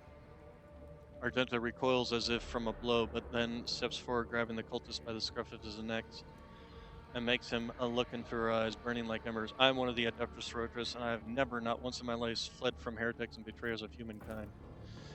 Can't you see he's trying to get under your skin? Adira mutters. I bet he wants a quick bullet in the head instead of a bonfire. Despite her tone, she's looking around anxiously and rubbing her temples. Smells of a dark future like a noose around the neck. Argenta, wait, the heretic must be interrogated. What do you want to know, servants of the corporation, or the name of my brethren? How many of us there are where we are? I will tell you myself. We are myriad. We are everywhere. Soon, very soon, you will hear our voices, and when you hear them at your back, so close you can feel our breath, then you will know the power of the true God. Just how many vermin are there? First-rate Crodmarnors. Pascal pulls a number of instruments from his robes. You bet your life that the purpose of this item isn't to disassemble machines. He says casually, should you encounter difficulties during information extraction, I would recommend precise targeting of the Gangala. Elsa chuckles arrogantly, but pales under Pascal's calm, probing gaze. Let's see. How do you know Argenta? Have you seen her on footfall? Not on footfall. In another place, she flew right in like a bird into a snare. Argenta is staring at the cultist, her eyes wide, as if against her will. She whispers two words: Hellas Prime. Argenta, what is he talking about? A planet, a place. It doesn't matter. I know these heretics. I fought them and was gravely wounded, but I swear I never turned from them and ran. If you truly have seen me on Celis Prime, someone among you must know a way to get there. Do you have your own ship, a navigator? Answer me. Ships and maps, roads and doors, we have them all, but our paths are not for you. The true God spins his web, and you are but a fly caught in it. But where's the spider?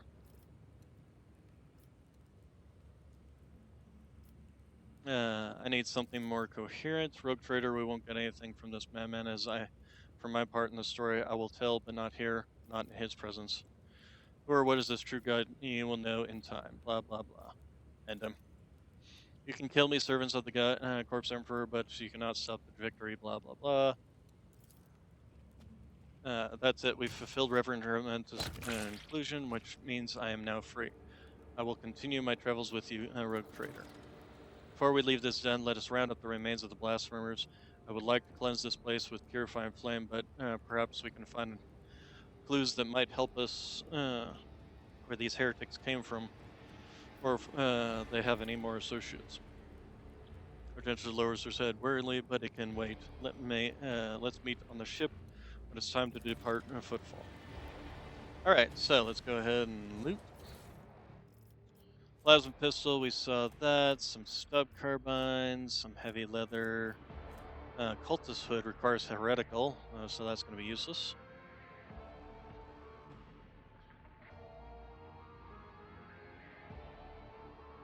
I don't know. That's a pretty powerful hood there, but we aren't heretics, so let's go ahead and take it all.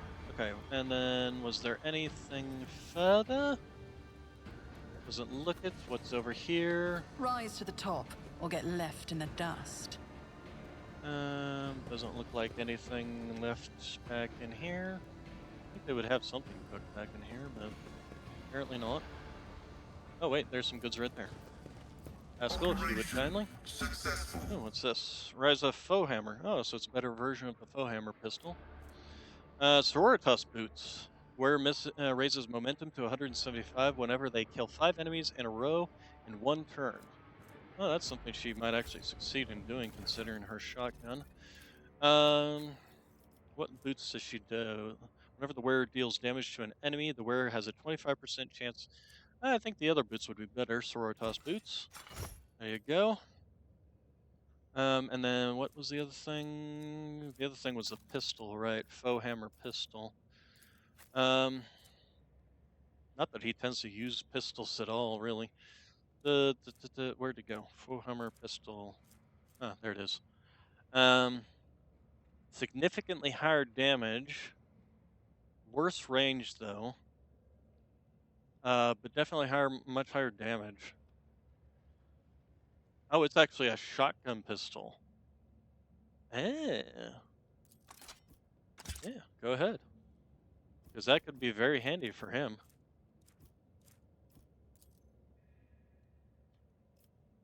Okay, then Argenta. Question, do I want to continue using the plasma gun, or do I want to switch back to the flamer? The damage on them is not that significant between the two. Only a, 2 to 1 difference. The main difference is the armor penetration, and we do have the shotgun. The only thing and downside is that it doesn't inflict burning. Maybe if we find a better flamer along the way. Let's go ahead and add that to cargo. The swords can add to cargo. Plasma pistols. We do have dual plasma pistols if we wanted, but I don't think so. Plasma gun's fine. Let's go ahead and add. Let's actually split the cargo. There we go, and we'll send one. We'll keep one in hand and send the rest of the cargo. The combat shotgun. It's fine. Arc rifle's fine. Hammer's fine. Ripper we can go ahead and send to cargo, I think. We've never used it. I don't think we ever will. Deadshot stub requires higher strength. Foe hammer we can send to cargo. Auto pistol we can send to cargo. Improved auto pistol can be sent to cargo. Prison shank. Mars pattern sword can be sent to cargo. Yeah, this can be sent to cargo, I think, too.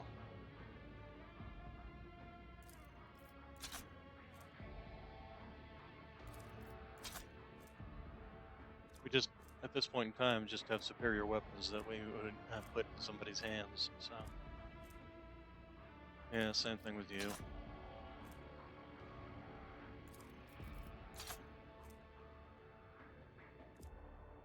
Okay, so moving along. Let's also dump all this and all of this.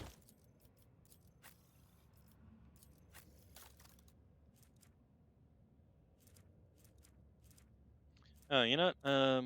First off, Abelard. Here, you can have the better version in there. Give you medkits. You can't use them. Haskell can, of course. He's already got them. Let's refill. And then sister. What's the difference between these ones? Literally the same thing. That's weird. Huh.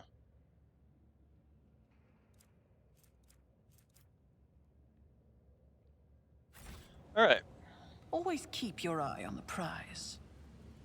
So let's go ahead and return to the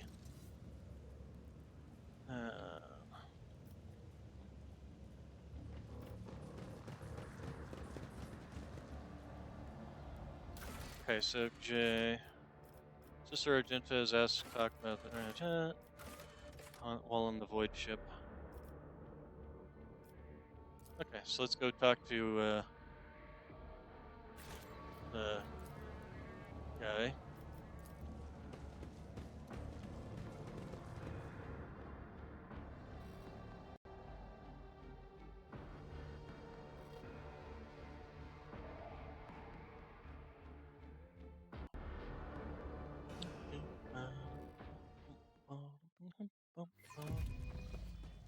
Alright, so that is taken care of there. So let's talk to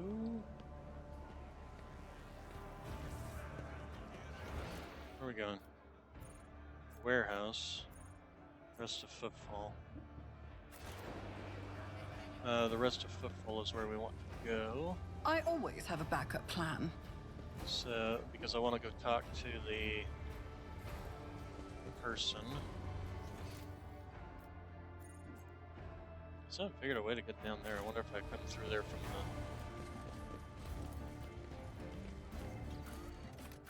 the atrium. I want to go talk to the chaplain, priest, whatever he is. Harmonious.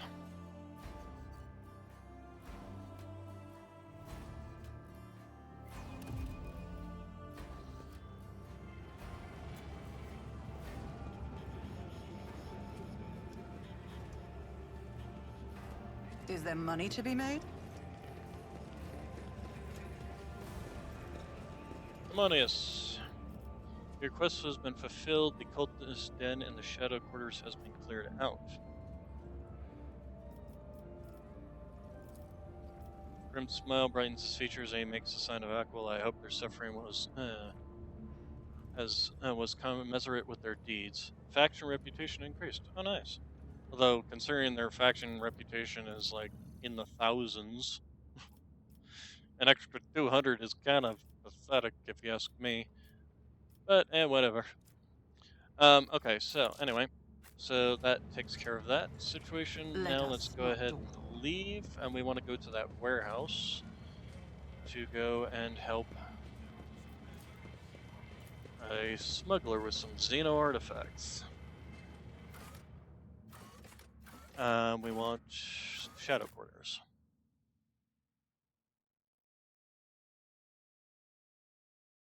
You're concerned with my high agility. You would think I would be first in line all the time, but Deary seems to end up first in line most of the time.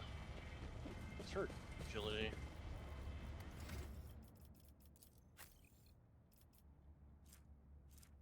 Her agility is only 40. Is there an initiative where it actually tells you like your initiative chances? Resolve, reflection. No? Hmm.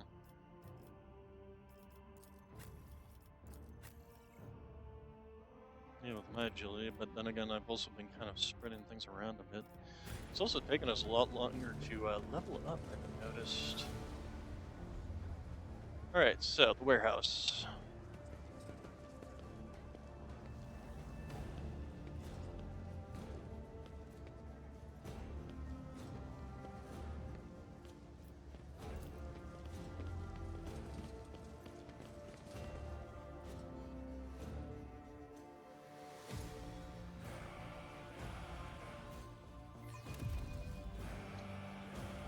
Okay, well, let's first off take a look at what this is. Container sealed shut from what you notice remnants and metallic pegs that have been cut. Jay's assistant.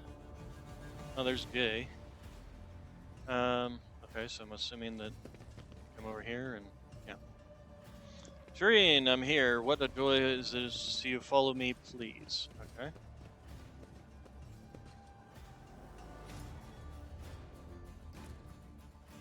See, right there. Where, what? Nope. Goods. And more goods. And explosive barrels and enemies. Sector 2. This was where the Is Anvers aiding were. a smuggler an endeavor worthy of a rogue trader? You're just jealous. She swigs Amasek and wears revealing clothes, while your only outlet is praying. Oh, shut up. Rise to the top, or get Let's left see in the here. dust. Container is filled with something heavy. It is difficult to discern what it is exactly. What does this one say? Container is airtight. You get the feeling this was originally a standard box for transporting non-fragile. Alright, let's go ahead and save our game because we're going into combat here. With lots of explosive barrels around. Yes, gonna help. Okay, so yeah, we're... Alright, you know, hey, can we get somebody to... Does oh, something shoot. trouble you, Lord Captain? Yes, as a matter of fact, I would like you to shoot this target if you could, please. Without starting the conflict. Me? If you insist, Lord Captain.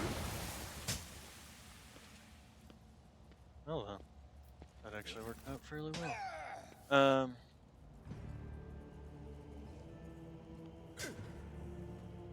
wonder if he'll die from that.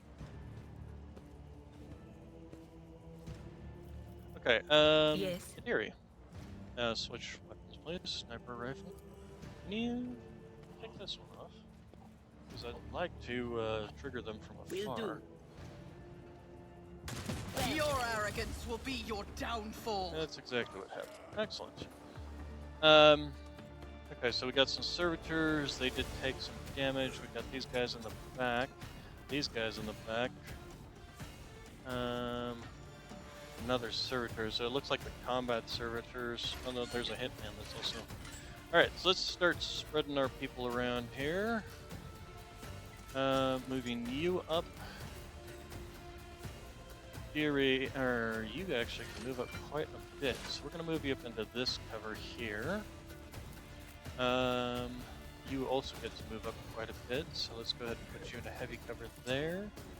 You can sit back in cover here.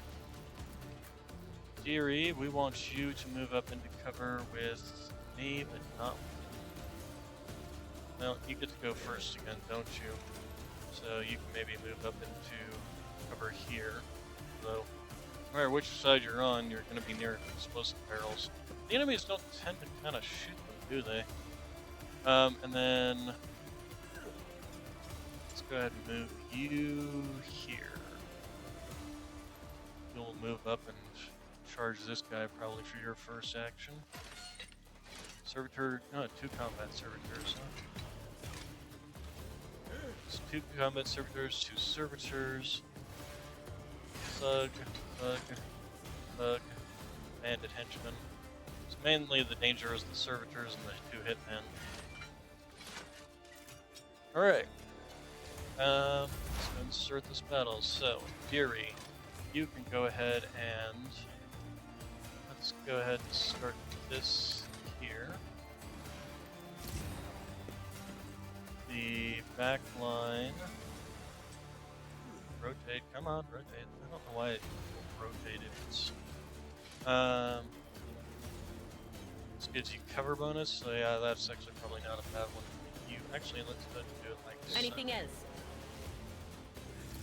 And then for this, we will put you 2 in that. On it. Okay, and then let's give some forewarning to myself. And let's start. Let's see, is any of you guys near explosive barrels of some sort? You kind of are. Let's see, explosive barrel, gassy barrel.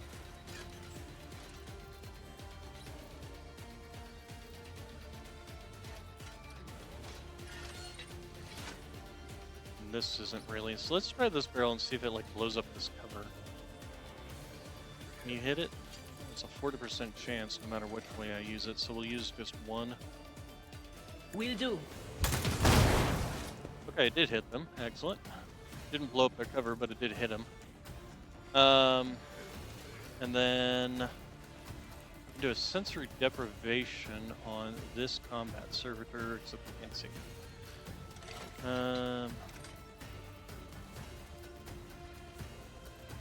Do it on this servitor.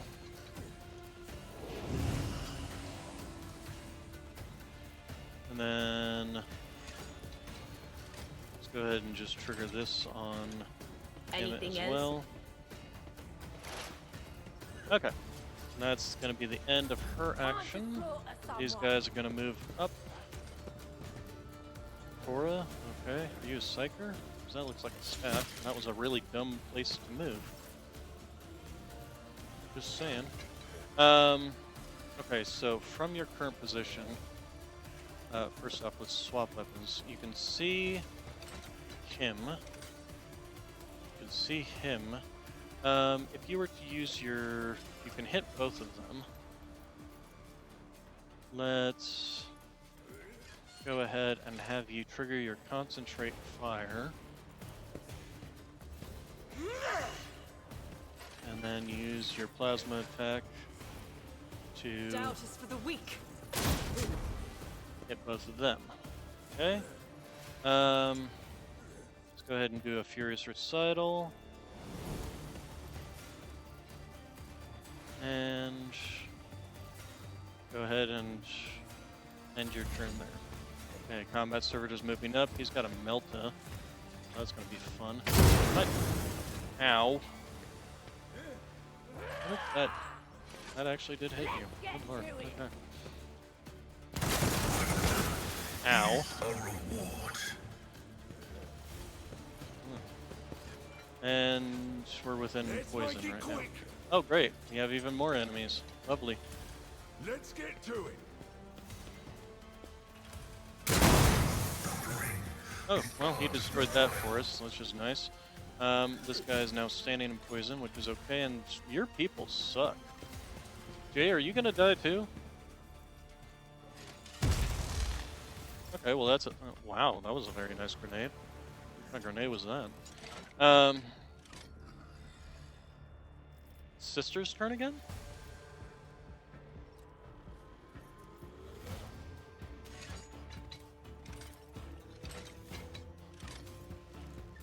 Weird. How's it her turn again?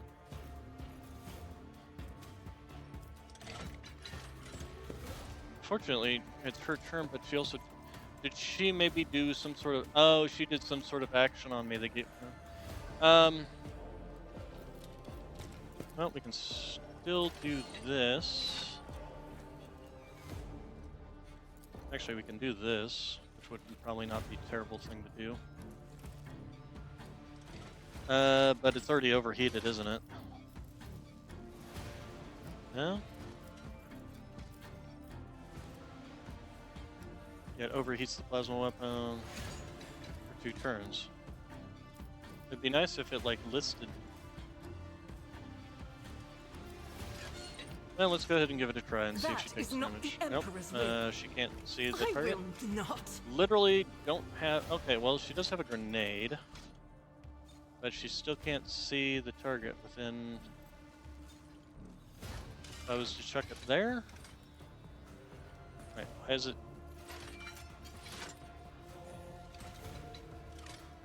How much damage does this thing do anyway? 5 damage. Pushed away for 2 cells. This is a really terrible person to trigger this on. I could do run and gun, which would allow me to move out and use my weapon. But I also kind of don't want to move her out of that cover. Also, I think grenades... I feel like grenades should be able to be thrown where you can't see them. This is unacceptable. Because it feels like... I mean, it's kind of dumb if I can't throw a grenade over something.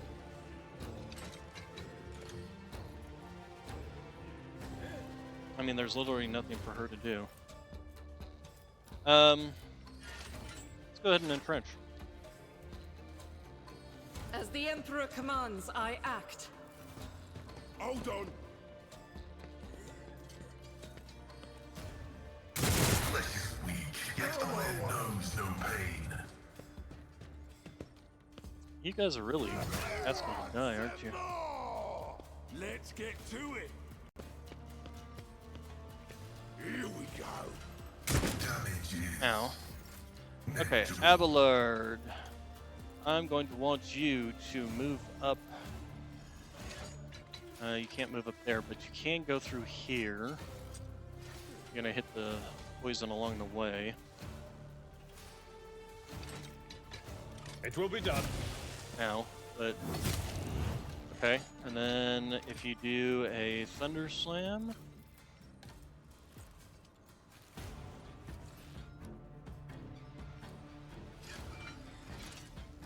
Warrior's next melee attack. Let's see, so he's got 3 turns to move here.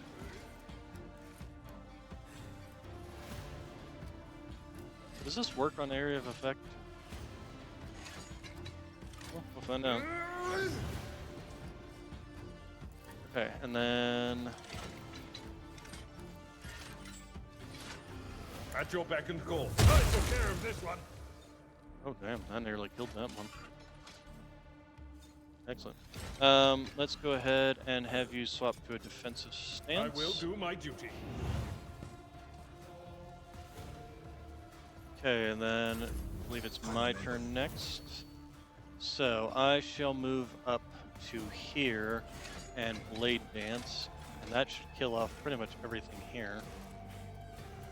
And then I should be able to do death from above here, though I might also do it over here. Yeah, we'll see. Go ahead and do that. I'm gonna take a little bit of poison damage. But... Oh, you know what? We'll go ahead and do warp speed. This turn, we will blade dance. Dead. The best defense. Dead.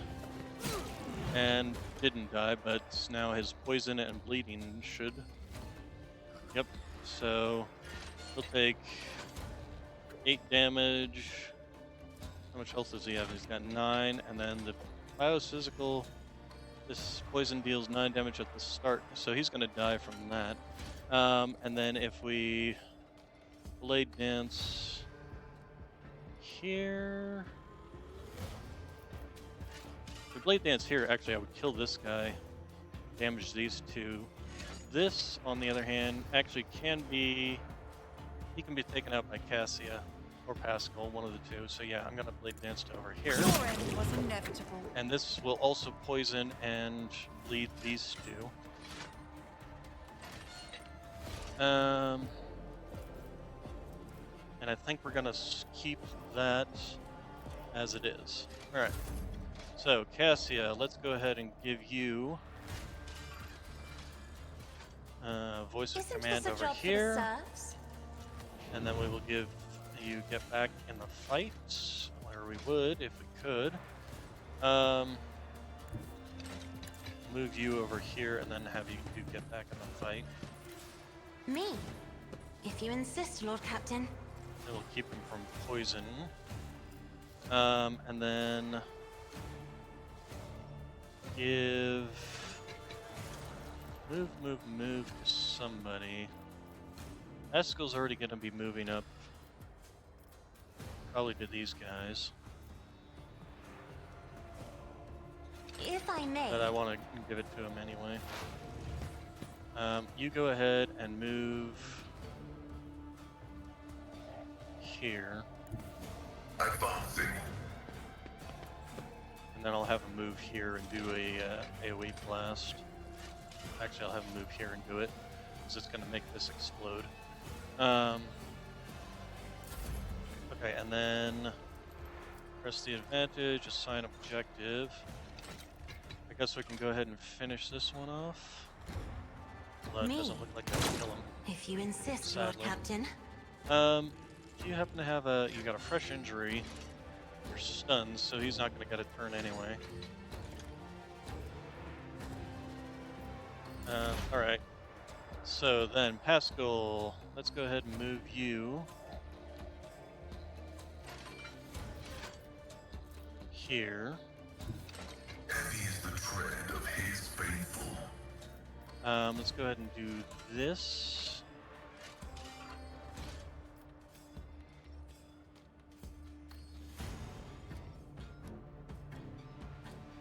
There we go. Okay, and then we have to use this next. Can't use anything. Well, we could do this.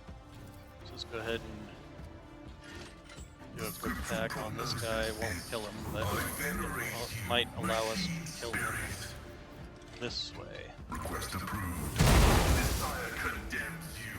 Oh, very nice. Killed that one too. Excellent. Unfortunately, well, we could move him over here. That would mean this guy, if he tried to run, would have to take an attack of opportunity.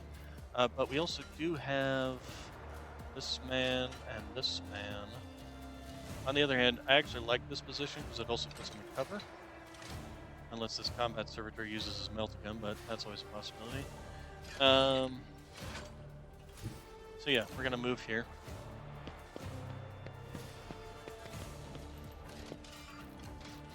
And that will be the end of his turn. Okay, the armor bandit's gonna move up, try and take a swipe at me, get parried. The servitor is going to come over here and fight Pascal. Damage to both. Ow! Let's make it quick.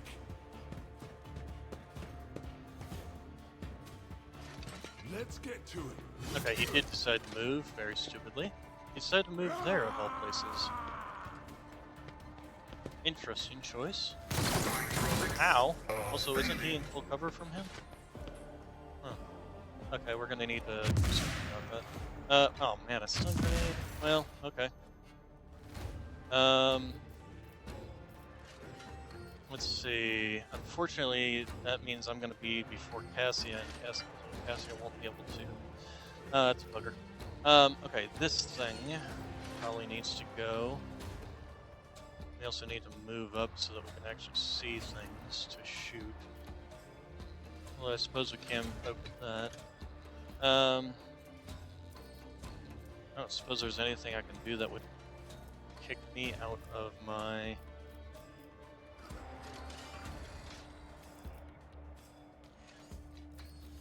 parry.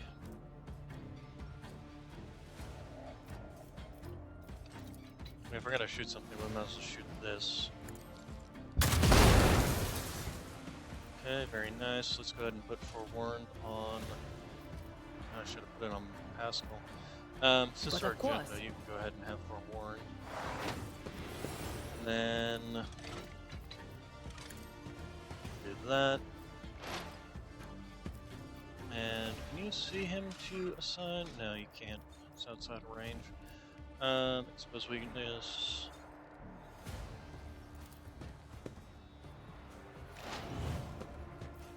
Okay. Argenta, you're going to move up and probably shotgun this guy. I do wish that they had a better marker as to what is in these clouds and what is not. It's kind of hard to tell, unfortunately. Guided by faith. So we'll move up. Maybe we'll get lucky and get the shotgun blast will trigger that. It'll also trigger that barrel, which might also damage him. I'll do let's it. go ahead and do this.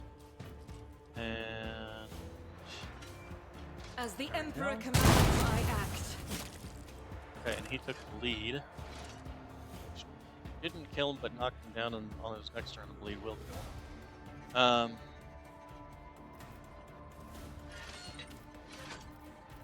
Okay, Watch my back. There.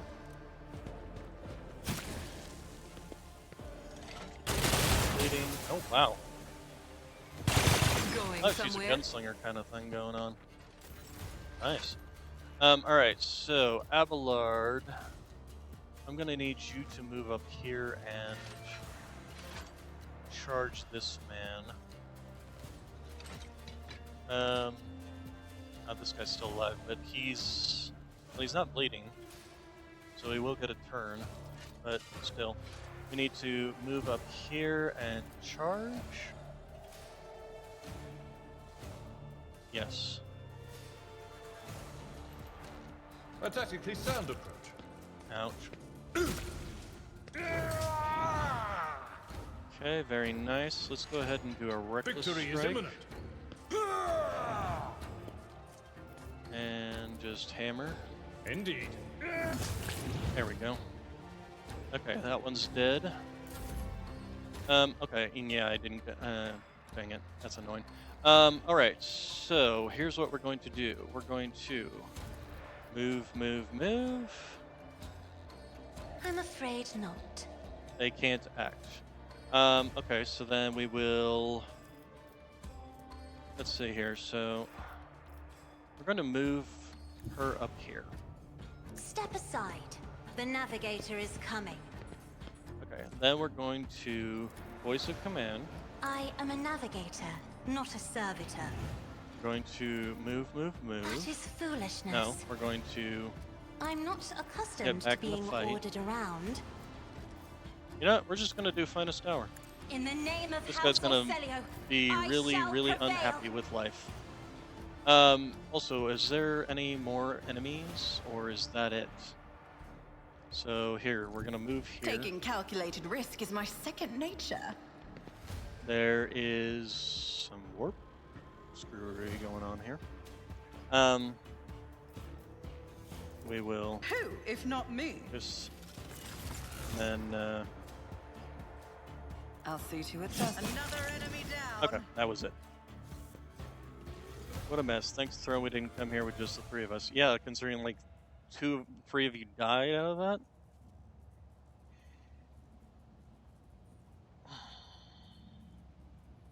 Okay, something happening? Game?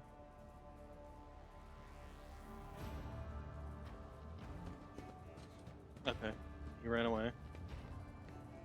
These astronauts dared to touch something from the cargo. Okay, 2, 3, 5. Thanks to the Exalted One, these astronauts didn't have time to make off with anything yet. Jay carefully inspects containers emblazoned with markings of some unknown freighter operator, then smiles and touches the comm bead here. Give me 2 minutes, Shireen. I'll send the coordinates to my loyal crew who will deliver the property somewhere safe. And done. Report removes her hand from her ear and turns to you. We're good. Now, how about we relocate to a more pleasant, private space to discuss the details? Well,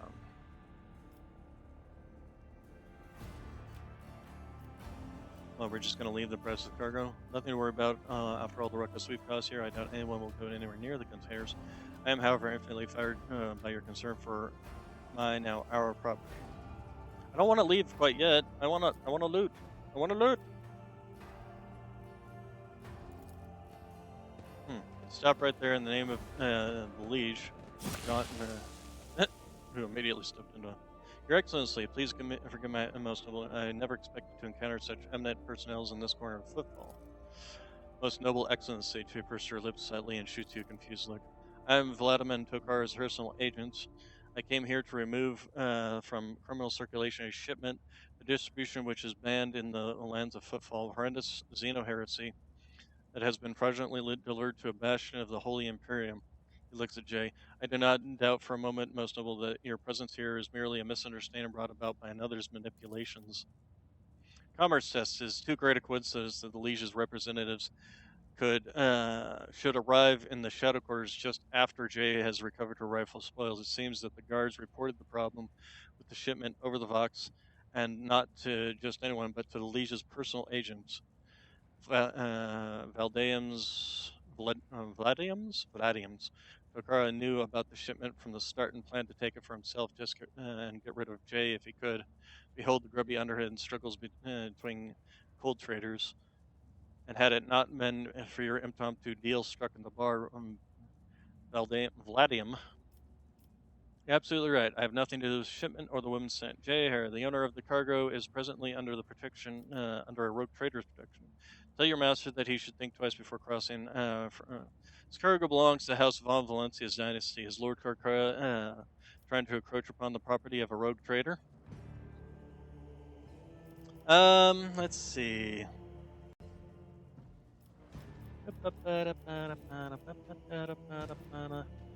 I think this one would probably be the better bet here. This one is more confrontational. This one is confrontational, but subtly so. Know your leadership. I beg forgiveness. A terrible misunderstanding. 1,000 apologies. I won't disturb you further.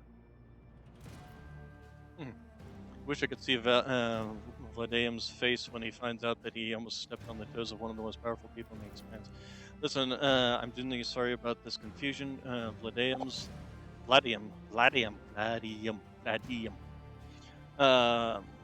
And I have had our difficulties. I never thought he'd want to clean me out and do away with me in some dark corner, at least not so soon.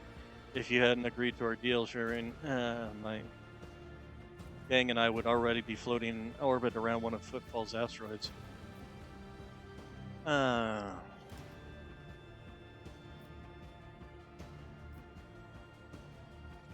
be merciful and give you a choice, heretic. You can atone, blah blah blah. Obviously not going the holier than thou pathway. Simply bet your business on Footfall, the truth of it, and don't leave out anything out.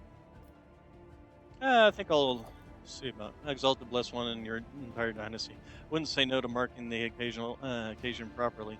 Not every day you embark on a brilliant new business partnership. You sully the Von Valencia's name by inviting people like her into your retinue, Lord Captain. Decision yours, but do not be surprised if unsavory rumors start to spread on Footfall. Strange circle you are forming around yourself, rogue trader. Sister Argenta, I heard about all about your deeds on Footfall. I would never have guessed that there was an angelic beauty behind all the idle gossip. And while we're at it, Shireen, when were you going to reveal your true identity? I'm infinitely flattered by your attention, but had I known I was talking to the rogue trader and not an envoy of one, I would have shown some decorum. I wanted to talk like normal people do. You were hardly forthcoming yourself. Neither of us have been completely honest. I wish we could forget decorum entirely in each other's presence when I do something, and why is solely my decision. Let's see. You were hardly forthcoming yourself. Guilty as charged. You're right on that one. I guess I am in no position to criticize. Either way, I'm entirely willing to join your retinue. For now, my knowledge and experience are entirely at your disposal. Oh, and one more thing, I am interested in your rather lucrative offer, one that can give the Von Valencia's protected a leg up. I'd like one. I'd say now isn't the time to be thinking about such things, but once we get back to your ship. Okay, increased Just a profits. minor setback. I don't know what she is the problem. I'd like to see what she is before I go and pulling her into the retinue. She uses double pistols. We know that much. And actually, we know what she is. She is, same thing as Cassia. I forgot what the heck they're called. Because she gave, Sister Argenta some extra actions. I forgot what the heck they're called, though. Officers. Yes, she's an officer. So let's go ahead and take Cassia out for now. Although she tends to be useful. We'll probably end up putting her back. But for now, we'll go ahead and see what Jay's like. All right. Can we wait, guys? Get out of I the always keep my options open. Ouch. Could you guys like get out of the poison gas? There you go. All right. So let's go ahead and loot.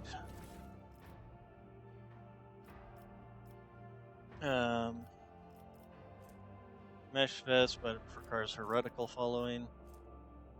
Chain swords. Oh, this looks like anything particularly spectacular. Dynamo boots, though. Increases the wearer's movement points by +3. That's just straight up. Okay.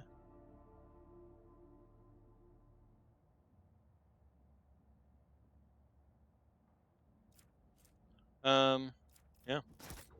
Not bad. Okay, so then, and then this guy back here. And there's a bunch of goods here, too, that we will be taking. Let's see, we'll grab this. Oh, what is this? A pair of holsters. Once per turn, when the wearer scores a critical hit with a pistol, the next attack with the pistol causes 0 AP. Oh, nice. It sounds like it's basically tailor-made for our officer.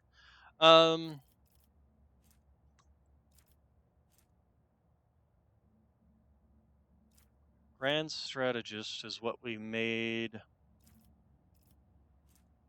Actually, is it what we made her?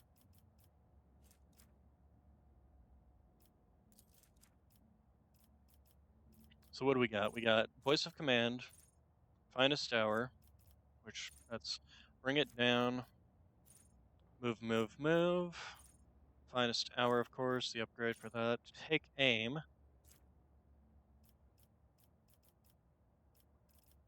Gave her some willpower. Fellowship bonus.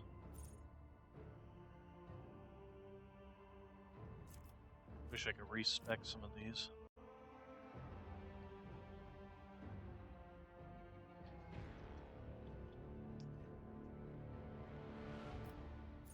Lower Imperium. She's got a very high Lower Imperium, so that's okay. So then features, archetypes. This is what we want. Go back. So we don't want her as a vanguard. Press the advantage, tactical advantage.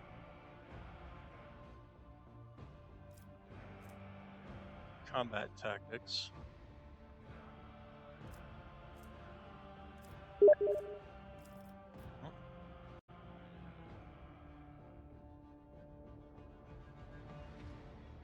Okay. I should have made sure to have that turned off.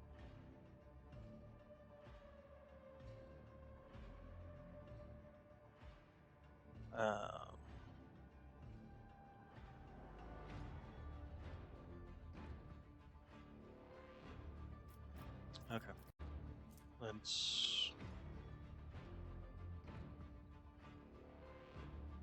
set ourselves to well. There we go. So we don't have that thing pinging in our ear. Grand Strategist analyzes the battlefield and creates specific areas. Oh, okay. So that's what we have with it. Idera, not Ideri. What am I doing? No.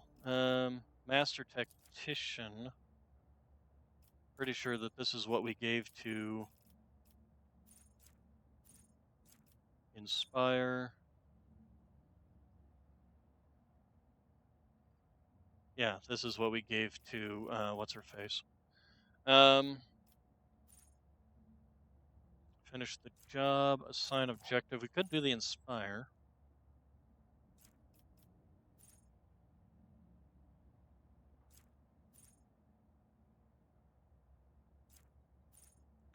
Can only be used on enemies with unfinished business effects.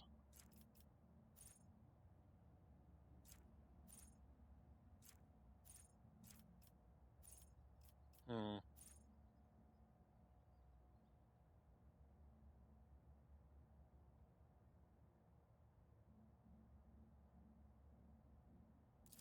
Go with Inspire, I think. On the other hand, should we do that? Or should we...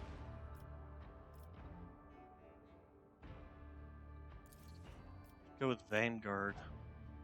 Because he's a Vanguard, currently.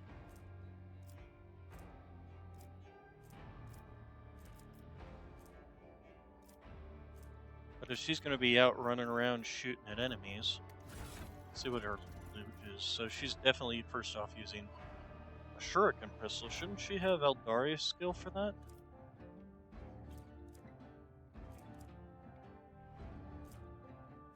Oh yeah, she can use the blast pistol. So she already has... let's go to features. Talents.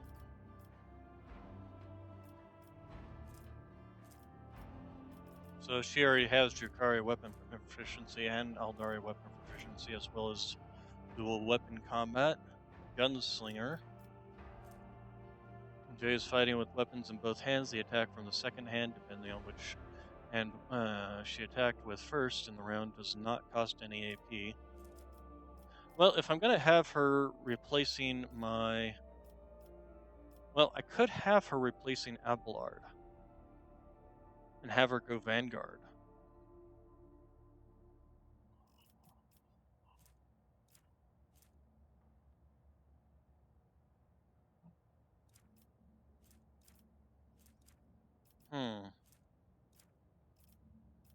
Leader's Assault. Whenever the officer makes an attack, they gain 5 fellowship. Finest Hour.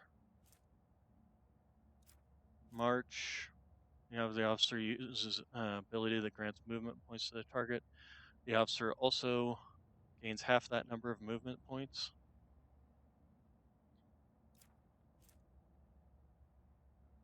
Grants +2 movement.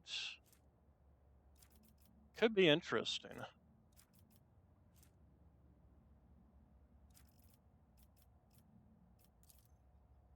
Yeah, I think we're going to do it. We're going to replace Abelard as the Vanguard, essentially. So let's go ahead and do that. And then Unyielding Beacon, of course, Bulwark. Till the end of their turn, the Vanguard gains Defensive Stance, Wall of Rawcrete. Follow my lead. Until the start of their turn, Vanguard and their allies gain +24 damage and +24 armor penetration against enemies within 2 cell radius around the Vanguard. Additionally, when this ability is used, all allies in the 2 cell radius around the Vanguard gain Following, which costs 0 AP. This actually might not be terrible. Force Distraction or Provocation.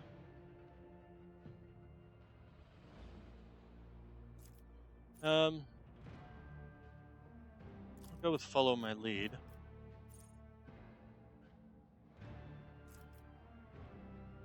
Okay, and then Ready to Serve. When Imperial is affected by an ally's non-damaging ability or affects an ally with such an ability, the resolve is increased. Stronger Together. All allies, including Xenos in the current party, excluding Xenos in the current party, gain a +5 to same character. Actually, is there chain weapon? Melee weapon specialist. Gain dual weapon specialist. Although, no, that's right. This is Only this doesn't affect ranged weapons. Combat Master, Grenadier. Is there anything that will they'll benefit from in terms of their gunslinging ability? Allows the enemy to use plasma weapons, power weapons, solid projectile weapons.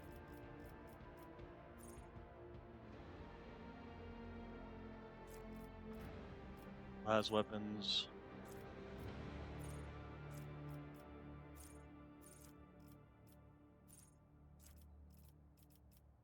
Characteristic training agility. Base skills. Base skills.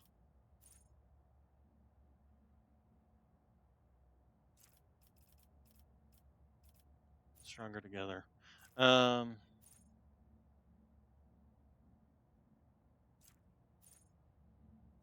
If they're going to be getting hurt, this actually might not be a terrible one.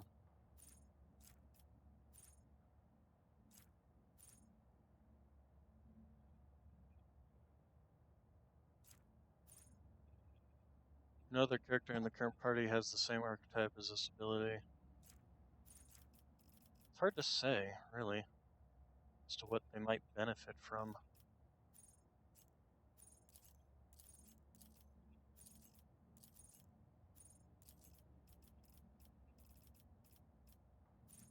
Lasgun 1, enemies suffer a -20 penalty for any lasgun attacks.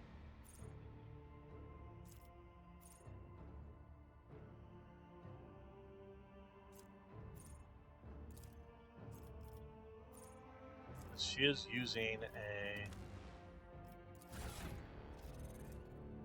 exotic, one hand, exotic in the other hand. But I'm going to be giving her this, which is a lasgun. And then the shuriken pistol can go in her offhand. On the other hand, the splinter pistol does apply poison. Could also give her a venom blade for her primary hand and blast pistol for her offhand.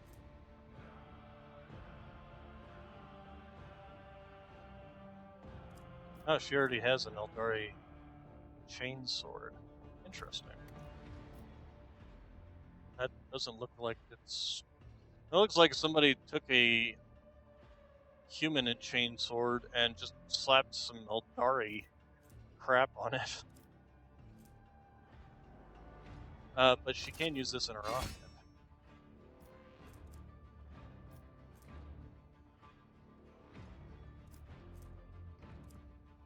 Okay, and then for this, to be honest, she probably would be better off as a blade dancer, but, let's see, grenades. Can you heal? No, you have no healing skill.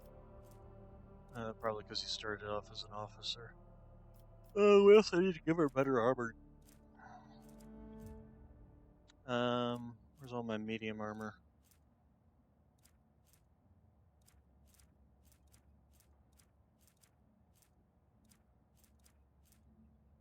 I mean, this is better. She's using light armor, interestingly enough. Give her that. She doesn't have a taunting scream. Whenever an ally under the effect of the wearer's voice of command ability makes an attack during an extra turn, this attack deals an additional 21 damage. That's not bad for her. The pair of holsters, yeah. Can keep with the pistols. These are grenades. Take less warp damage. Like that.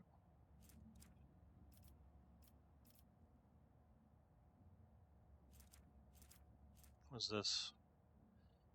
Cloak grants wearer plus 10 dodge. That's actually not terrible.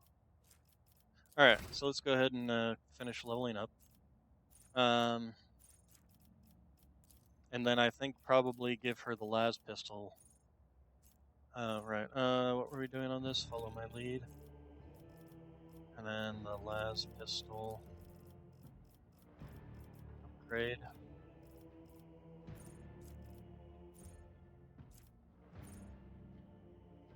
Wasn't there one that allowed you to make a parry with a ranged weapon?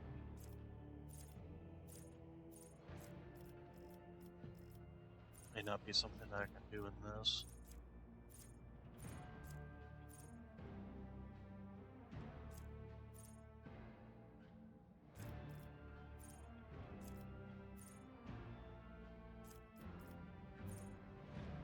Increases wounds by half, so this would actually make a tank here.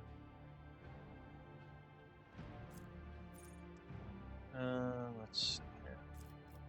There's also the solid projectile. Solid projectile weapons attacks gain a minimum +2 to minimum damage. Building mastery, combat mastery.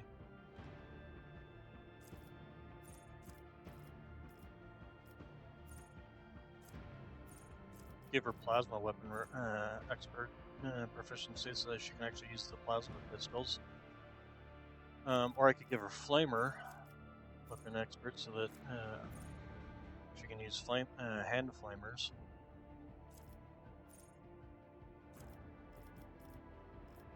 But no, I think the las pistol expert. Alright, and then what do we got here? So, Endurance Shield, while Vanguard has at least one temporary wound, they gain +8 parry. Formidable Distraction, all enemies in a 2-cell radius from the Vanguard suffer a -2 penalty to dodge against all attacks except for the Vanguards. If any of these enemies consider the Vanguard a priority target, these enemies suffer -19%. That wouldn't be bad. Debuff to every enemy around him. Taunting Defense, the Vanguard gains a +11 parry against enemies that consider the Vanguard a priority target. Allies affected by the Vanguard's abilities gain +9 armor for 1 round. Does not stack. For each enemy that considers the Vanguard a priority target, the Vanguard's armor is increased. Beacon of Might at the start of the Vanguard's turn when their temporary wounds are lost. The Vanguard gains a number of temporary wounds strength for 1 round.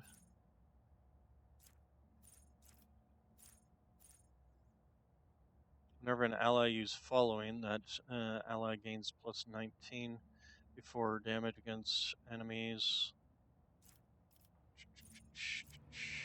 Flitching. Punish the imprudent once per round whenever an enemy that considers the priority. Let's see, where's endurance?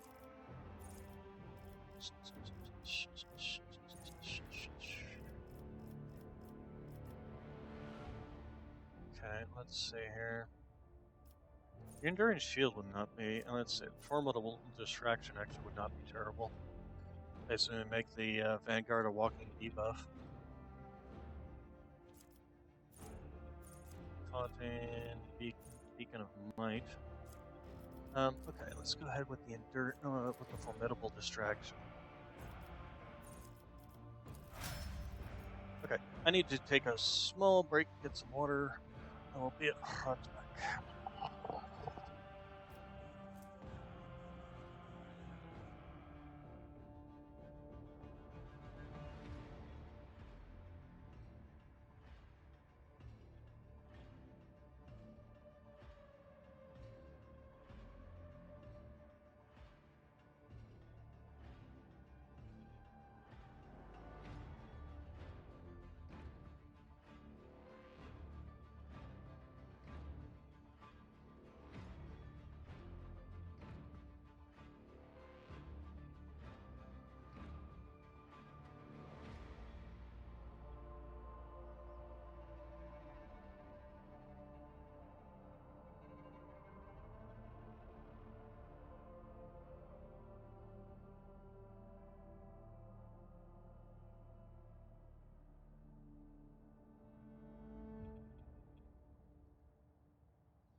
Okay, I'm back. So, uh,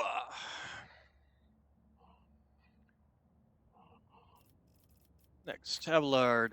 I'm increasing your rank in this, and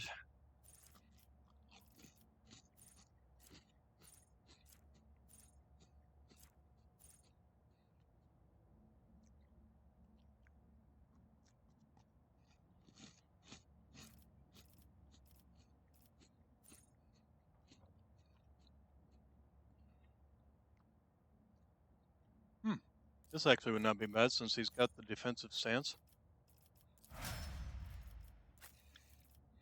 Okay, and then you.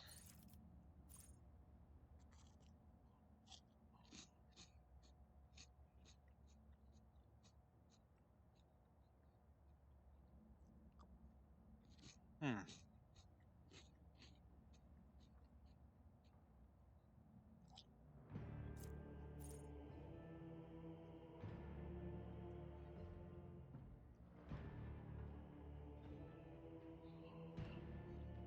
Using a stratagem on a front line. And what this is?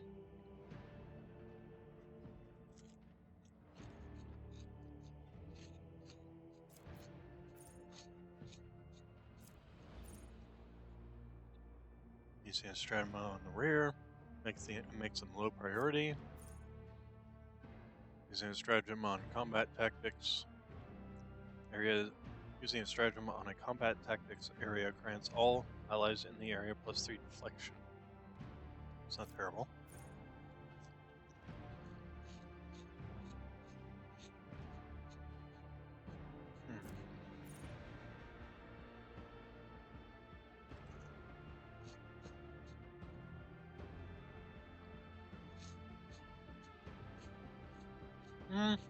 This one is, yeah.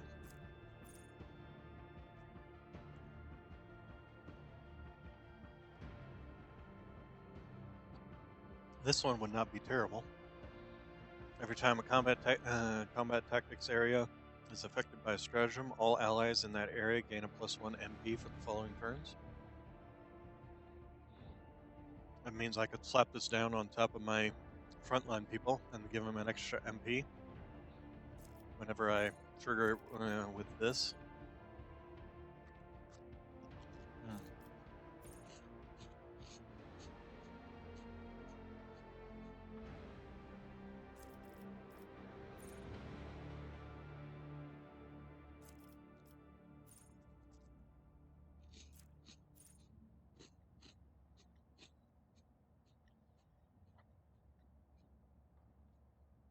This would actually be useful.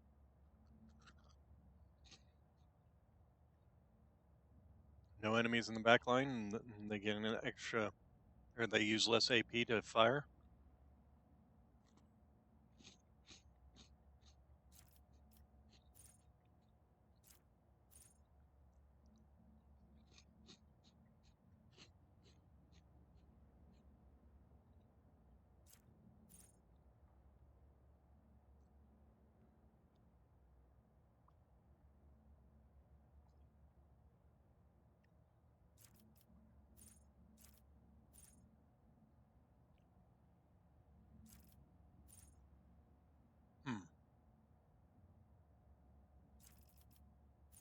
This could be useful.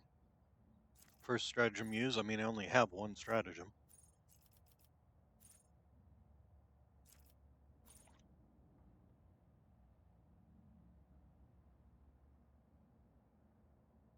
Now the question is, does it overwrite the old stratagem?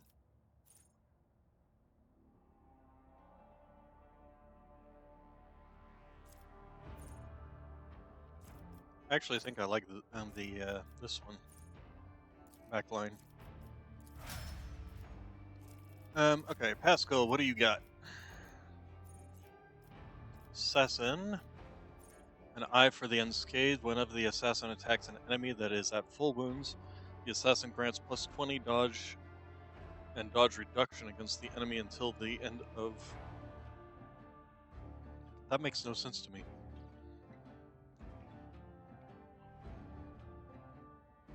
The assassin grants +20% dodge and dodge reduction. That that that hurts my brain. I need to reword that. Whenever the assassin attacks an enemy with a single target attack, this attack reduces the target's armor and dodge by -10 until the end of the assassin's turn. Does not stack.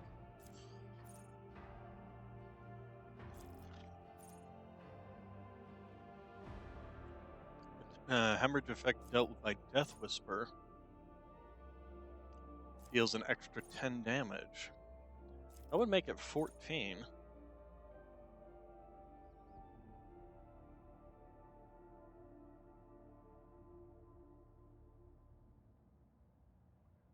That would be actually, I think, pairing well with his current skill.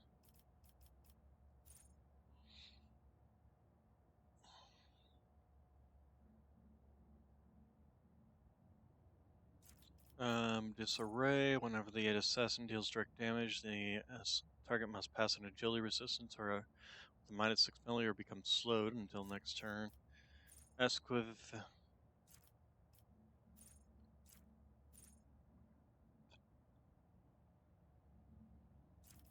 Yeah, I think we found the one we like. All right, sister, you get to adaptability. Gain a stack of versatility, increases critical chance until the end of the turn. Exploit weakness. Whenever the arch militant attacks targets that have their armor reduced by any effect applied by the arch militant's allies, the arch militant deals +10 damage.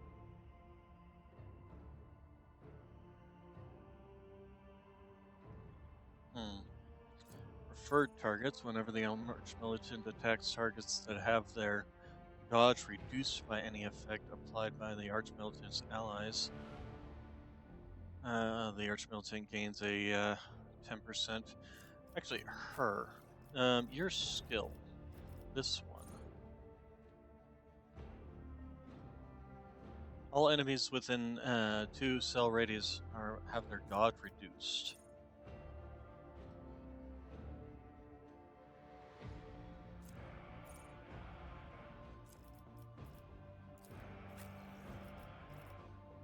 So, preferred targets. Targets that have their dodge reduced by any effect applied by the Archmilitant's allies, the Archmilitant gains a +10 critical chance.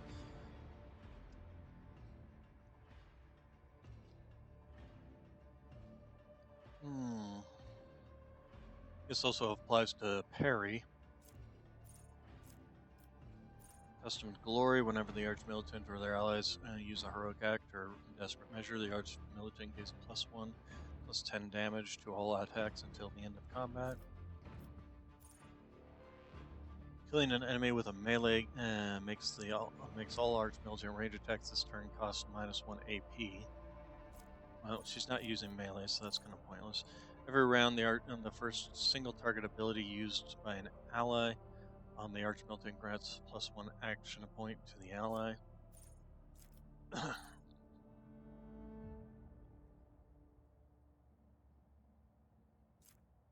Blood Haze, as long as the Archmilitant has killed at least one enemy. Now that's another melee thing, common steady.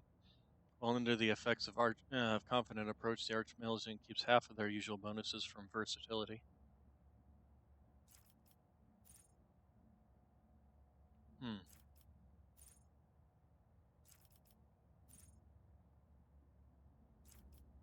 So I'd gain some extra bonuses from using Confident, while still keeping some of the half the bonus for versatility.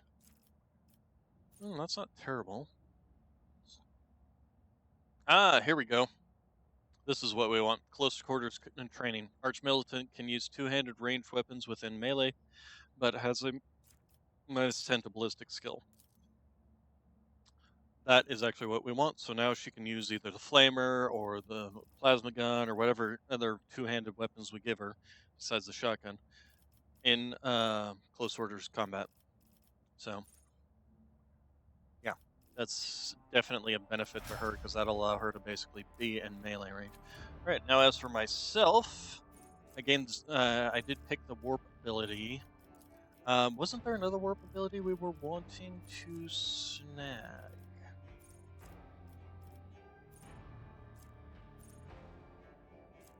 There was something else in the last time that I was looking at and being like, yeah, that would be great. Although, no, these are actual abilities. These are not, okay, yeah. Okay, these are just straight up. Okay, so anyway, acute pain. Whenever an enemy suffers damage from a damage over time inflicted by the executioner, for the first time in combat, that damage is increased by plus 100%. Oh, that would actually not be terrible.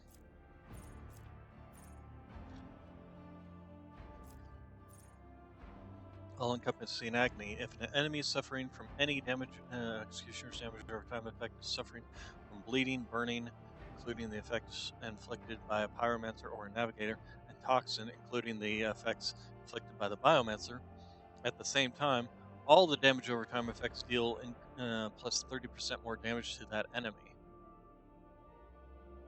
So that would actually be good because I inflict both bleeding and toxin at the same time every time I attack.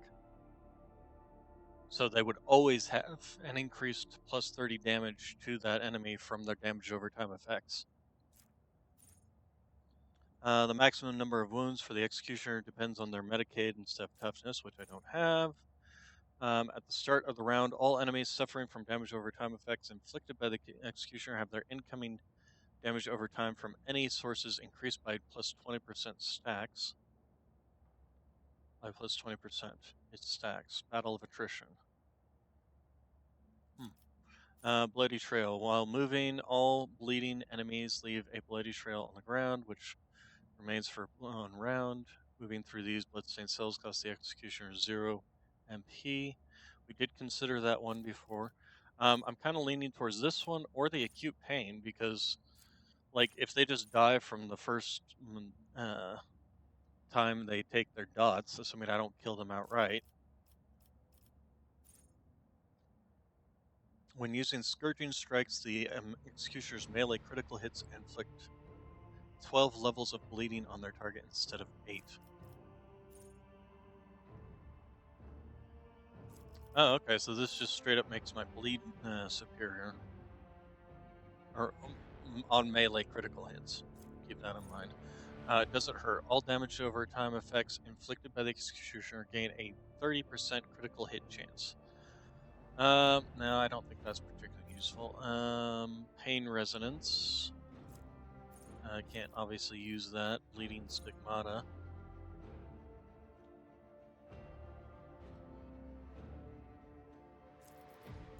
It's like Sanguination now. Executioner immediately inflicts 5 bleeding on an enemy. That ally gains. Alright, that was like a weird buff debuff thing. Internal bleeding. When pushing an enemy, the executioner inflicts that. Well, I don't have bleeds. Fragile playthings. The first instance of damage dealt by the executioner, damage over time effects in a round, reduces the inflicted enemy's armor by 13% until the end of round, end of combat. Maddening flames. At the start of their turn, the enemies suffering from burning inflicted by the executioner must make a willpower test. If they fail, burning is removed and the enemy falls prone until the start of their turn. Well, I'm not doing burning stuff, so Executioner deals plus 5% more damage to a target for each type of damage over time effect inflicted on the target. So I would basically have an automatic plus 10. Racking weakness. The damage dealt by the executioner's damage over time effects is inflicted, increased by plus 1 for every minus 10 penalty the armor suffered by the target from any source. Sickening pain. Whenever a single instance of damage from any of the executioner's damage over time deals damage equal to or more than 10% of the max wound, the enemy gains a plus 1 stack of wounds. Enemies suffering from a damage over time effect inflicted by the executioner also suffer a minus 6 penalty to their resistance. Let's see. Whenever the enemy is suffering from any of the executioner's dots, affects dodges the executioner's attack, all damage over time effects currently inflicted on that enemy now deal an additional 10 damage. Vivisection plus 7 bonus to lore, which don't care about that. Okay, so bloody mess. What is bloody mess? Oh, this is the Voidborn character stuff. I definitely think there's the all-encompassing agony. I would gain this every time. But would the enemies last longer under this? Because both dots now do 30%, so that doesn't essentially 60%. But then this is basically 200% essentially. So if I say do 9 damage with my dot, with my toxin, it would be doing 18 damage on their first strike. Or it would be doing, probably 12 with this every turn. That's assuming they survive after, like, the first turn. A lot of these enemies aren't surviving very long. As seen by that pink horror who basically died. He had one instance of dot. And then my other one, which is 14, would be 26 damage, or probably like 20 damage from this. 30, let's say 14 divided by 3 is cut in half is 7, so it's probably something like 18 damage or so. 18, 19, somewhere in there. So I'm actually kind of partial to this one. And maybe we can also pick up this one. Let's see, is there anything? Let's see, enforce reality using a heroic act. Let's see, inscribe soul. The psyker gains inscribe soul ability. It costs no AP but deals direct damage to the psyker equal to 25% of the psyker's maximum wounds. The next power used after this will not trigger any psychic phenomena or perils of the warp and will not degrade the veil.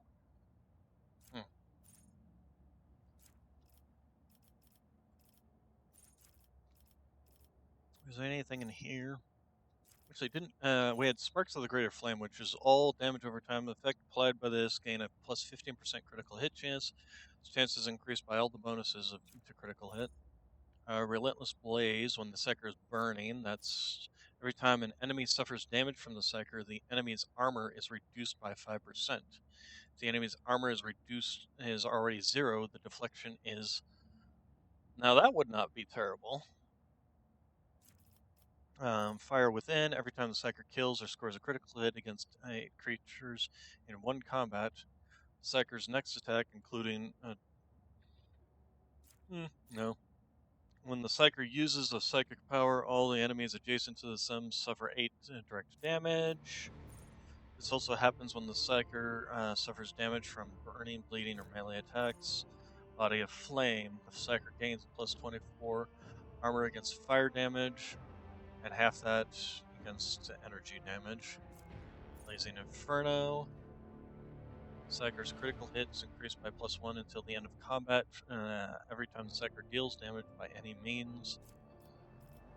Now, I think we're gonna go with this with the one we've got, the acute pain. So increase to 100% of our dots on a target for the first time they suffer damage from that dot. Okay.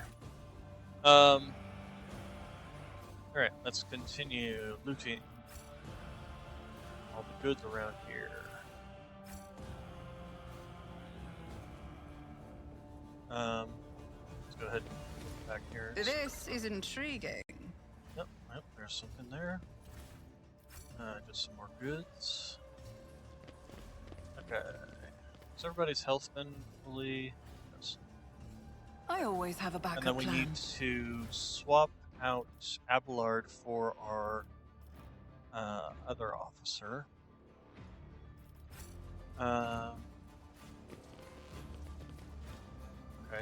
let's. We pretty much looted all that. And its specialists. Oh, is that one of the things we already looked at? Is there money to be made? Okay, so we can go ahead and leave. And I think we need to go back to our ship. So that we can swap out our characters.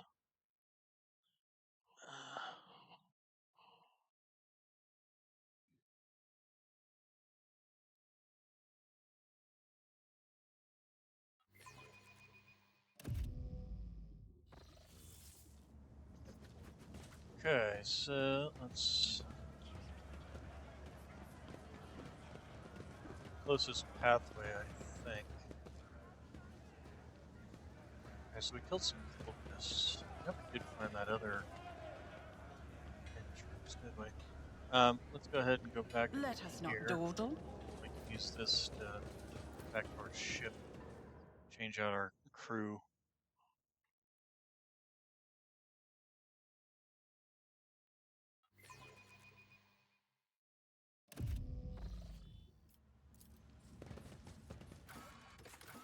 Okay,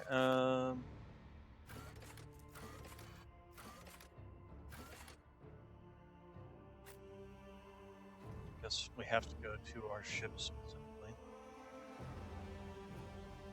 Wonder if we're gonna be attacked or anything on the way.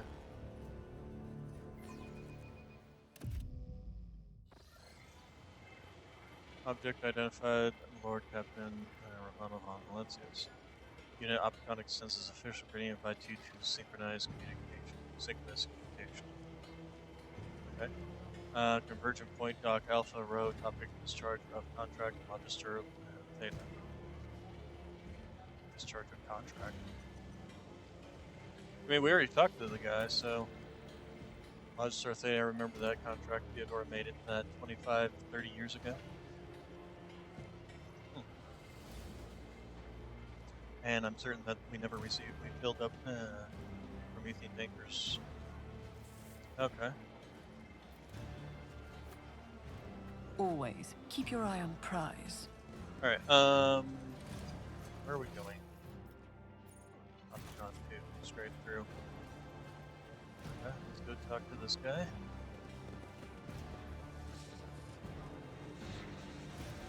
All right, let's go ahead and save our game. Talk to Opticon. I received an invitation to a meeting. Confirmed, I wish to discharge, repeal, validate mutual contractual obligation designated Logistar Theta. Under the contractual obligation in question, 34.761 Terran cycles ago, the Explorator Cognisus fleet received some representative authorized units of Von Valencia's dynasty, a volume of high-grade Promethium equal to the fuel capacity of 6 Pentalon void tankers. Received it and then didn't pay. Compensate, remunerate, settle accounts. Should I go on, or is this enough synonyms? Stipulated payment renewal offering from the Cognizant fleet can be made to Von Valencia's assets at the current time, after which the contractual obligation will be fulfilled. Archived. Confirm your status regarding acceptance of payment. Okay. Confirm I am willing to accept payments. Oh, cool. I'll get a mobile extractor. No payment needed, but I'll get... Ooh. That's actually not a terrible thing. On one hand, yeah, mobile extractum I could see being really useful. But on the other hand, 5,000 points is nothing to sneeze at. Consider the Promethean my gift, a sign of future of my hope for future collaboration in the future. I just screwed that all up. Consider the Promethean my gift and a... Ooh. What payment can I expect? Universal mobile orbital deployment extractiums, Astra or Torter processing complexes in the quantity stipulated in the contractual obligation. Each unit has undergone a cycle of maintenance, literaries, and and has been assessed for conformance to the sacred STC. Great creations of the Omnissiah, blessed by his beneficence, which has bestowed upon the complex industrial might and a full cycle of reproduction and cycle. One of the things they were selling was these mobile extractors. I think it's worthwhile to go with this. No payment necessary. The request is accepted. The contractual obligation is concluded. The conqueror now thanks you. Status of the unit. I'd seek the friendship of the Adeptus Mechanicus. The priesthood of the Adeptus Mechanicus is interested in considering expeditious cooperation under the terms. Is willing to provide services to Von Valencia. The priority of the services task can be raised to diplomatic strengths and rank. Cognizant fleet will gladly, alternatively unavailable to accept any samples of sacred technology, samples of profane xenotech, miscellaneous items, reminders, storage, study, and or disposal of the aforementioned object, with the exception of 3 miscellaneous, is the preferential right of the Adeptus Mechanicus. But it certainly is esteemed one. The exploratory fleet will accept information about the planets in the Cronus Expanse that have not previously been recorded in Planet Register. Why do you want information about planets? The omnifaceted study of the Cronus Expanse is the sacred mission of the Cosmos Fleet. Information about the planets and the star systems of the Cronus Expanse will be compiled, studied, and transferred to the holy repositories of Mars upon completion of the Great March of Exploration. The process increases the totality knowledge. Why are you increased interest in Xenotech and that heresy? The Cognizant Fleet finds it reasonable to believe that forbidden technology in the hands of the Lati causes destruction and violations that go against the Omnissiah. Weakness of the mind will unleash techno-heresy which consumes the Lati whole. Lati? Lati? An example that demonstrates the outline pattern, a void station in the system of the Lagrange belts. According to the data available to Cognizant's fleet, the heretics on the station have traded relations with Xenos for the sake of obtaining dangerous and pernicious technology. Destruction of these heretics is of high priority, but not high enough to demand immediate action. I have some questions. I have no more questions. Actually, this is what I wanted. Trade deal. Alright, there we go. So, we now have Plasma Pistola. We will take that. Hey, a new Omnissiah axe. Great, that'll be perfect for our person of interest. Yeah, great. We can give it to, what's his face? Pascal, that's the word I'm looking for. And unfortunately, we can't. We have access to this, but we don't have a high enough profit factor. But once we do, we can get this Force Sword. So that's perfect. Let's go ahead and do this. Sadly, we are one short of the mobile extractor. Otherwise, we could totally get that. So we just need to find a way to increase our profit factor. Shurgun's increases their Medicaid skill. Also increases toughness bonus MP after using Medikit. Huh, interesting. We'll go ahead and grab it anyway.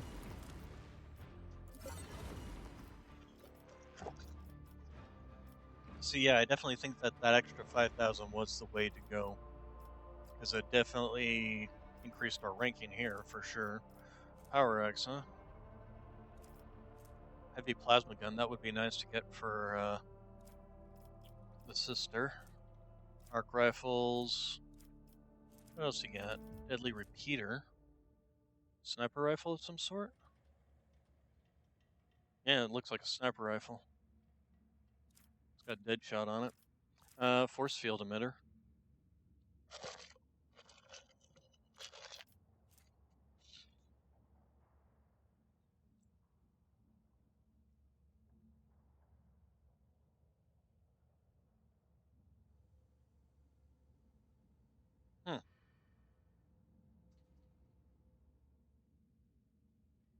Interesting. Heavy emergency cutter. Oh, that's that heavy rock saws again. Focus melta. A melta gun. Very nice. So yeah, once we portable manipulator using reload for any weapon costs -1 AP less, minimum of 0. That actually wouldn't be bad to put on the sister, and definitely want to get the will to live force sword here. What's all the bonuses on it?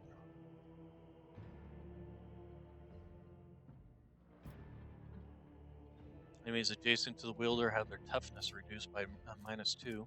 The wielder gains a +2 toughness for each adjacent enemy. That's actually not terrible. So yeah, definitely, I definitely think that 5,000 was the way to go.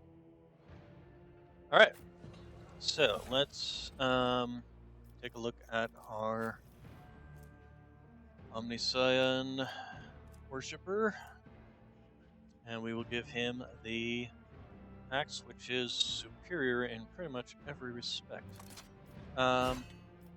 Now, as for you, you're using the industrial hammer. 10 to 18. The thunder hammer's higher low damage, higher and lower high damage. But we're going to be trading him out. So,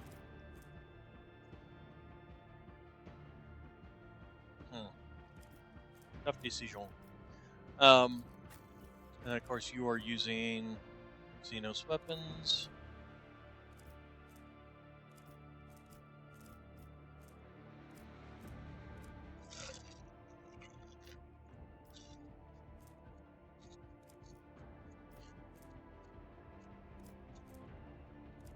Guard chainsword with a. Okay. Alright, so let's go ahead and head back into our ship. Heinrichs! Hey! Familiar figure turns to you, Heinrichs von Calix, the interrogator of the Ordo Xenos, bows his head respectfully. Honored interrogator, what a surprise. Did you perchance leave something in your cabin? Not at all, First Officer Warren. I'm not in the habit of leaving a trail, but I thank you for your concern. I am pleased to see you again, Heinrichs. Give him a dazzling smile. Master von Calix, I know you could not resist my terms. Oh, sure, we'll flirt it up. Adira stares at you in bewilderment, then Heinrichs bites her lips and snickers gleefully. Material closes his eyes as if your first remark has thrown him off and made him forget the speech you prepared. Rogue Trader. I was able to contact my mentor and report the tragic events that transpired in Reichhead Minoris. I also received some information from my agents regarding the movements and actions of enemies of humanity, including the Xenos that were assuming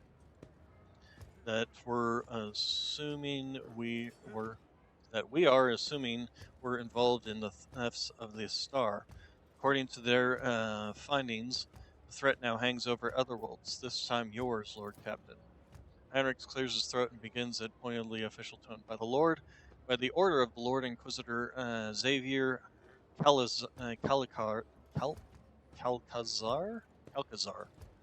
whose duty is to stand sentinel over the Coronis Expanse, the rogue trader of House von Valancius is to take on board the agent of the Most Holy Inquisition and provide escort and support in deeds great and small that serve to safeguard the territories of the Imperium against its enemies. This decree is effective immediately upon announcement and remains in effect until decided otherwise by His Excellency Calcazar.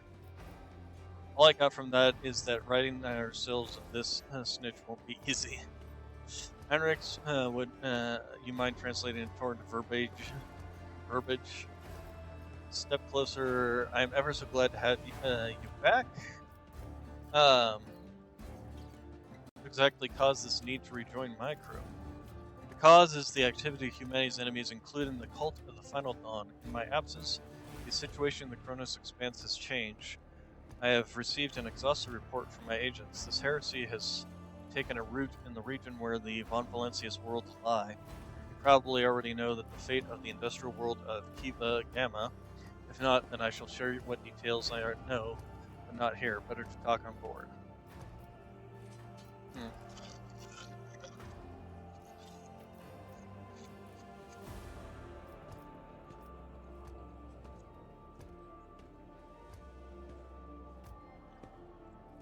Let's see here.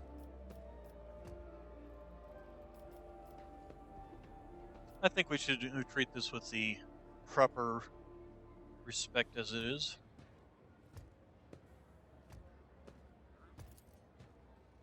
Answer befitting a righteous servant of the Emperor. If duty has brought you aboard the rogue trader ship once more, then such is the Emperor's will. Welcome back, Interrogator.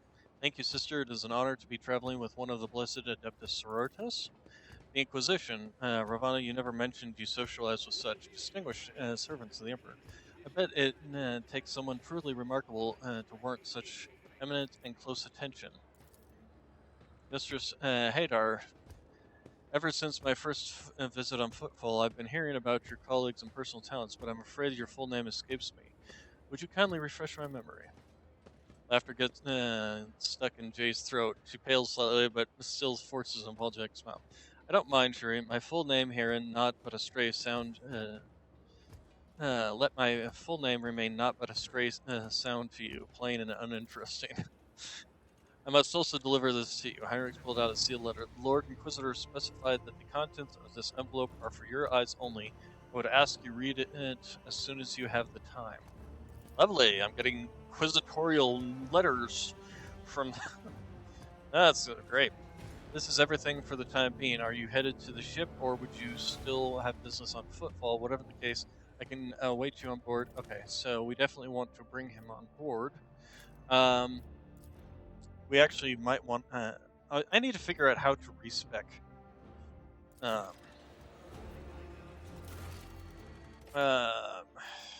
If there is even a way, how to respec. Let's look this up. Because if I'd known I was getting him back, I kind of actually had written him off, really. Because he starts as a warrior, which means he does get some other archetypes. But I made him a vanguard, so I'd actually, I wouldn't mind keeping her as the vanguard and making him as something else. So let's, rogue trader, how to respec. Okay, you can respec and wear him by taking, by talking to the high factotum, Janrus Danrock, on an NPC aboard my ship. Oh, okay. Cool. What does this give us? All allies affected by the Word of Emperor gain hammer to the Emperor effect. Next time they deal damage, this damage is increased by 12. Actually, on the other hand, depending on his skills, because right now I have no. I lost my. What's her face? Her name is the person of my navigator. My navigator skills no longer exist, essentially. So instead of keeping him as a vanguard might not necessarily be a bad thing. He still has the unyielding beacon. We can give him the follow my lead.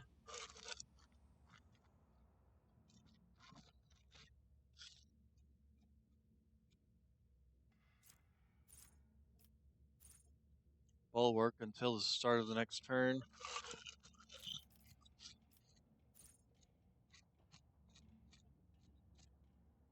We could also give him this, which would give him a heal. An AoE heal, for that matter.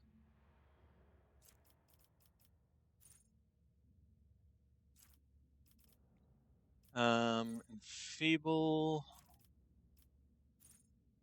I don't think he needs to have warp speed.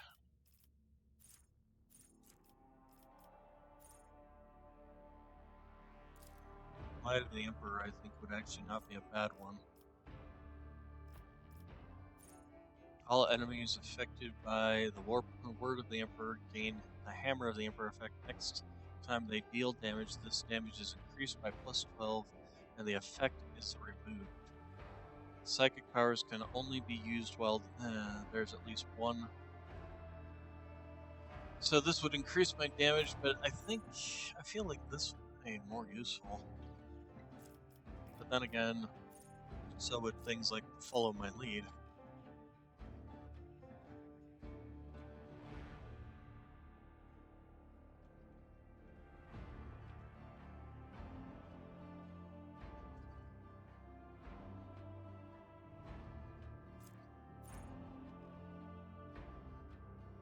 These are active skills too, and that's also something to keep in mind.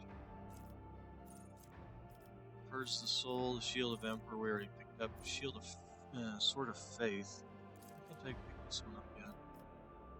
I needed the higher Psyker skill.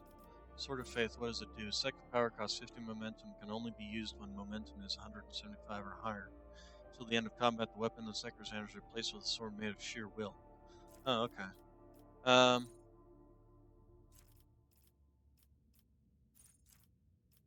Yeah, no, I think we'll go with the Light of the Emperor.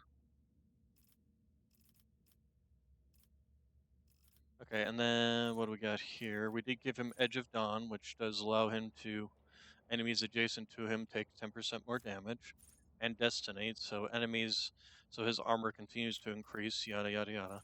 Sanctified Slayer. We could give him the Blade of Light and start, although we don't have any force weapons for him. I only have the two, one of which I took from him. So probably not that.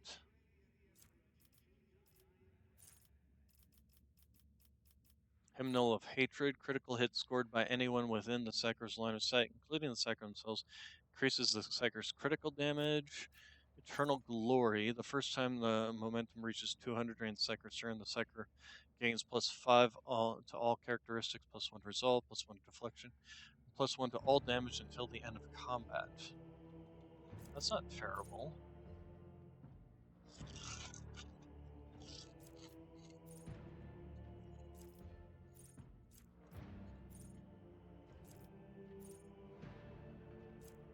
Inscribed Soul. Psyker gains the Inscribed Soul ability, which costs no AP but deal. Oh, that's right. That's that one. Obscured Threat. While the Psyker is not in the target's line of sight, or the Psyker is in cover, all resistance 12s of the target suffer a -12. What target? Psychic Barrage.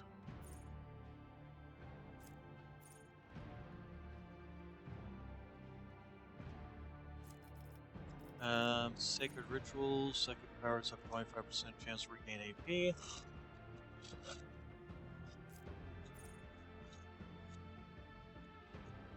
Psyker's powers increase range. First psychic power used each turn increases the belt degradation by 2 points less. Still Mind. Subtle Manipulation. I suppose we could give him Biophysical Distortion. That would give him the ability to apply status effects.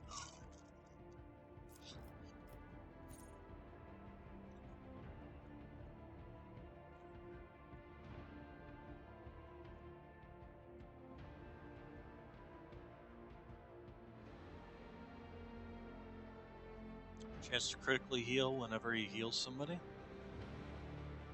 That would pair well with his Light of the Emperor.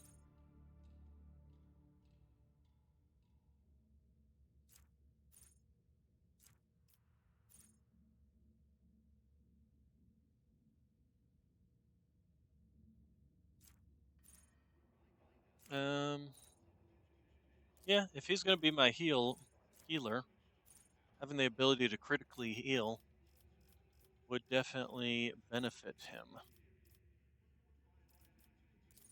Okay, and then we've got here, Enduring Shield. While the Vanguard has at least one temporary wound, they gain 9 parry. Formidable Distraction. This one, actually, I think I want to go ahead with. Especially if I'm going to respec her into the Grandmaster or something like that. Although what else do we get? These are the psi powers, aren't they?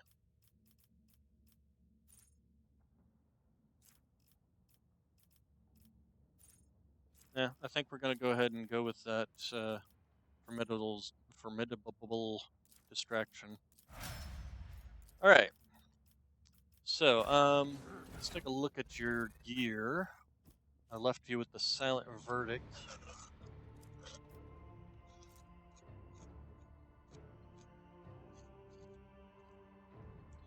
On one hand, the serrated greatsword is less on the minimum damage, but higher armor penetration and applies bleeds.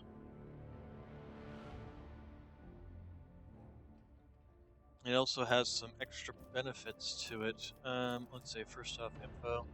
-8 to target's parry, +2 to the wielder's critical hit chance each attack they make. Bonus stacks until the end of each round. Now let's take a look at this one. On critical hit, this sword inflicts a +1 stack of laceration effect. For each stack of laceration, all attacks with this sword against the same target deal +10 damage. Most warriors prefer swords, +10 parry, -10 to weapon skill. I'm kind of leaning towards that. Also, he doesn't have telepathy. Did I have another great sword in here somewhere? Here, let's add that to cargo. Add that to cargo. Soul chainsword, Sir chainsword. We could give him the thunder hammer.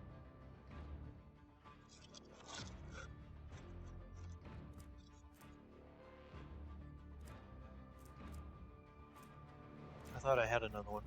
Is it maybe in my cargo management? Sort by name. Armor kits. Okay, so these are all the armor kits. So we need melee weapons. Noble sword, Mars pattern. Okay, so these are the melee weapons. So daggers, swords, chain swords, daggers. There we go, the great sword. Okay, so it's basically it's the same thing as the serrated great sword, just worse. Just not same damage, same armor penetration, but okay, yeah. All right, so then we'll just go ahead and give him the silent great sword.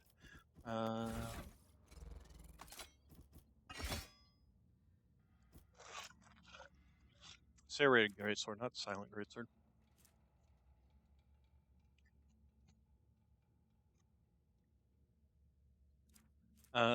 Bloodhound staff was supposed to be for the navigator. He doesn't have telepathy, but sanctified staff. We did get that, and we got that for you.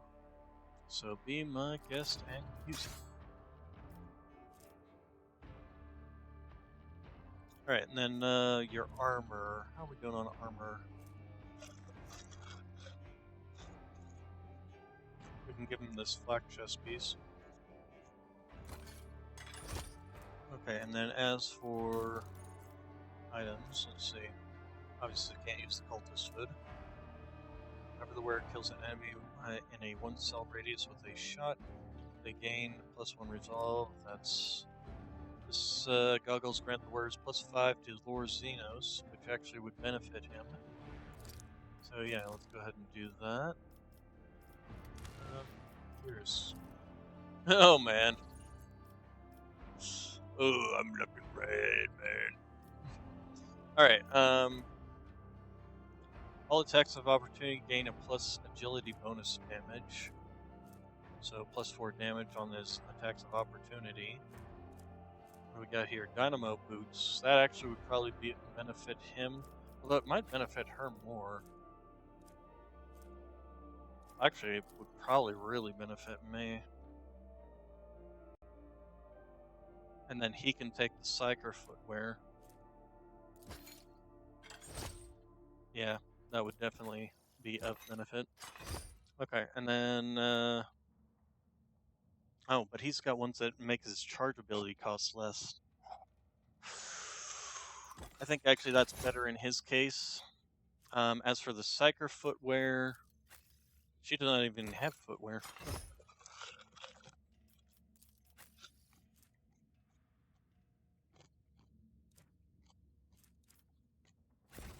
Okay, so let's go to our ship. Let's do a respec on our gunslinger here. Take her off of Vanguard. And give her the same perks as the navigator.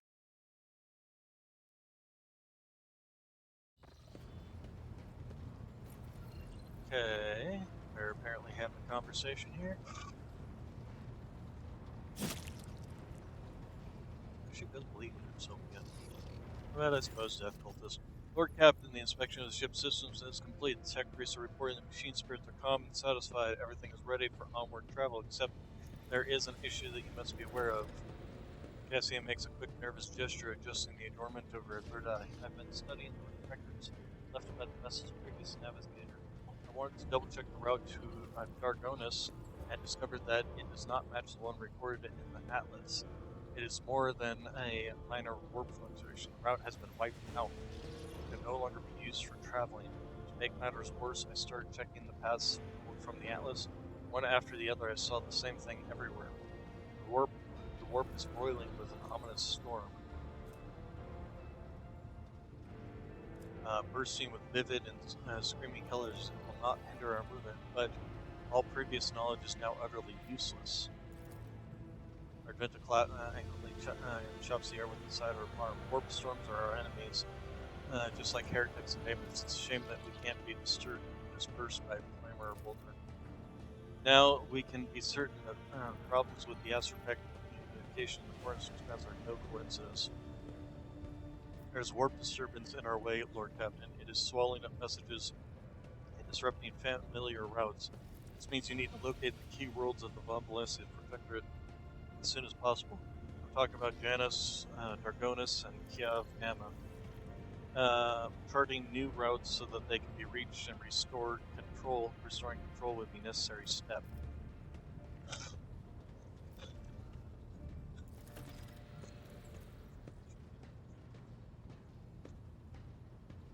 The surface of Janus has altered extensively, so planets could be designated in agri-worlds. Powerful food base capable of supplying the burgeoning protectorate and exporting provisions to outer worlds at the same time. Janus owes much of its prosperity to the Governor House of Viet. Under its leadership, the world has grown ever more prosperous year after year, securing shipments intact as well, keeping the workforce tightly controlled.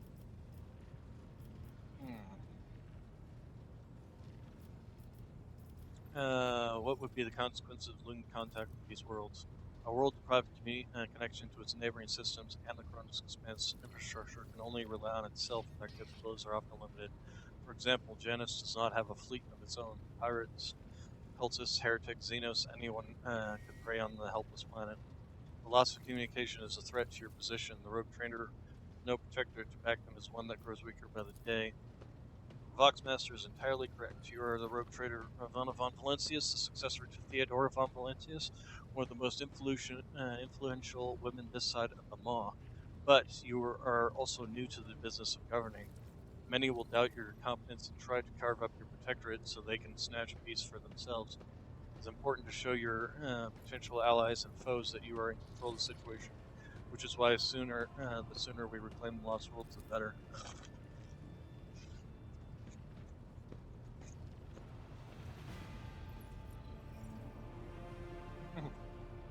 If the Faithless decide that your worlds are easy prey, that is good. We will find enough enemies in your domain then, and we will kill them. The Undying One will look upon us with approval. Tell me about Kiev. An industrial world is being managed by Governor House Gaprak, and supplies are protected with rare mineral resources. Additionally, the planet features an Adeptus Mechanicus Manufactorum that processes minerals and prepares them for shipment. I testify that Kiev Gamma is a world marked by the emphasized patronage. By His grace, the manufactorums of the colony are inhabited by committed and industrious machine spirits.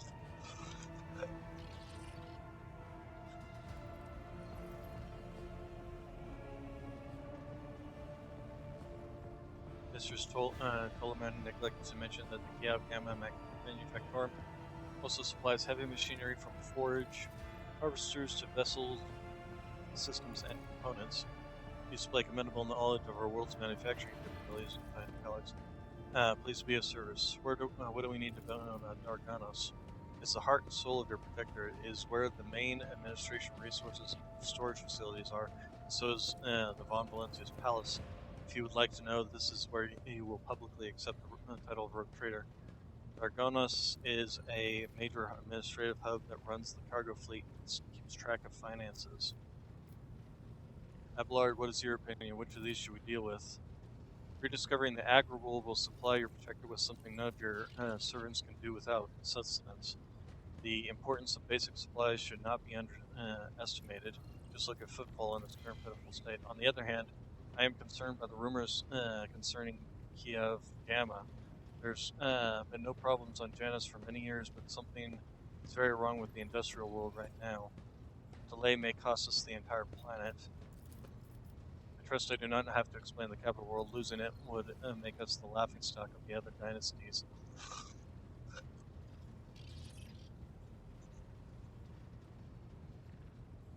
So all three systems are of equally vital importance and falls to me to decide.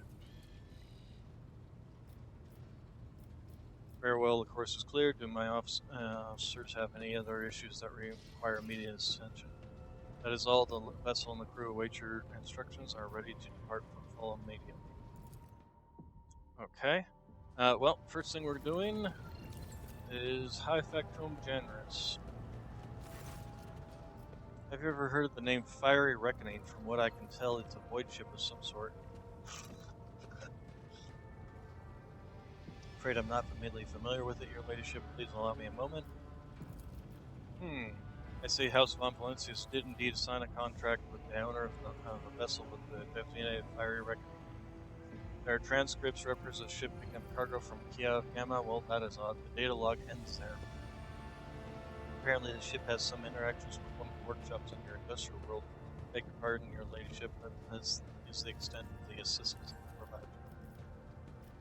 provide. Let's see here.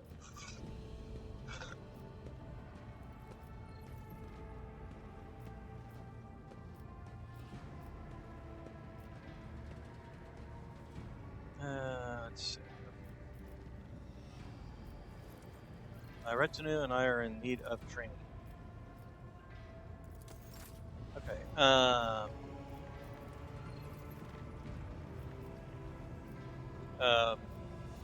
Yeah, okay. Need to respect. Alright, so starting with that. Oh, okay. Apparently I can't respec her back to her old class. Okay. No, I wanted to change this. I can't change. Oh, that's.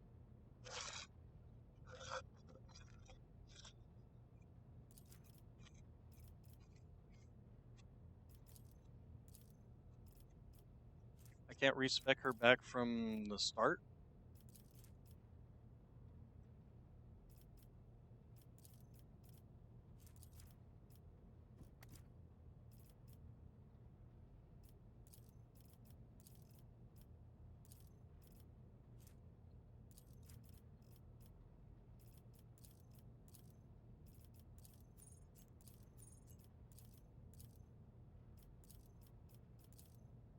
Well, that's kind of lame. But nice if somewhere along the line someone had mentioned that. Well, she still has officer abilities. She just doesn't gain some of the master tactician abilities.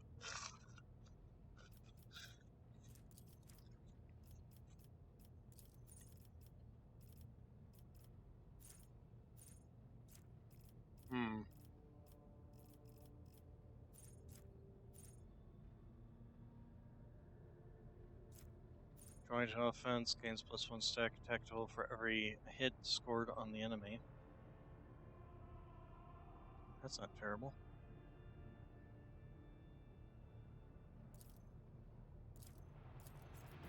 Yeah, we'll go ahead and do that, I guess.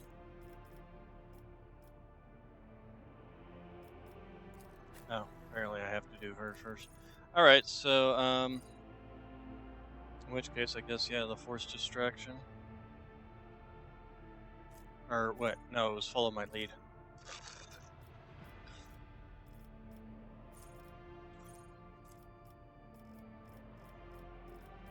And then, what was it else that we grabbed for her? Or it was a las gun, wasn't it? Las weapon expert. Yeah, I think we'll still go with that. And then formidable distraction.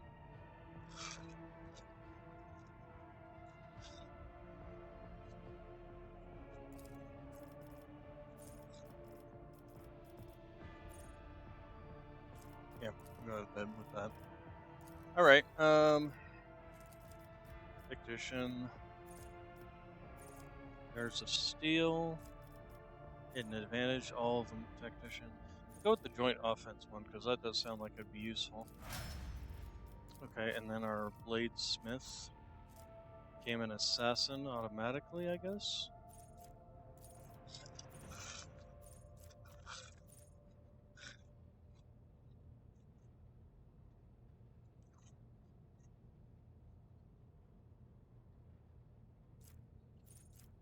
And we'll go with dense. Bringer of Doom. Actually, wasn't there one that benefited Dance Macabre? Macabre?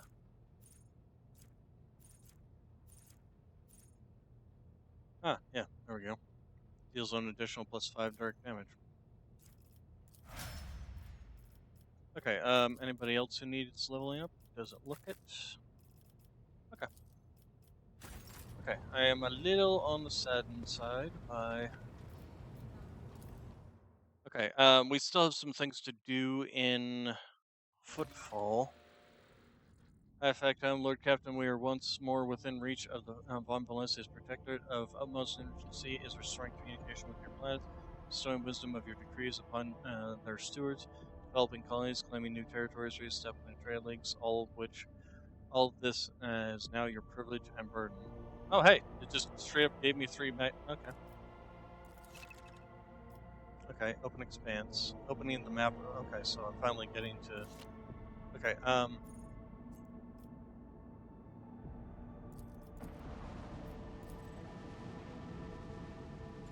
do hit this up here real quick.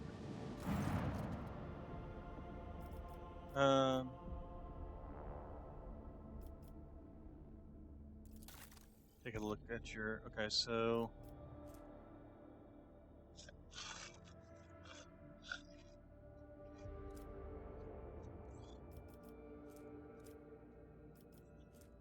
You can actually afford some of these.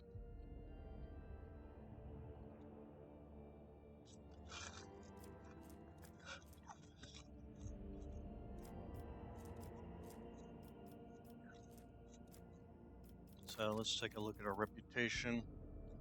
Hide untradeable. Oh, we can only do this.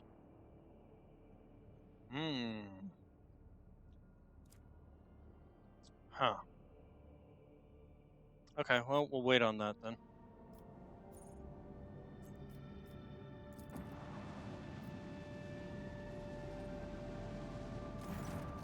Lord Captain, the station's airlocks have been sealed from the inside.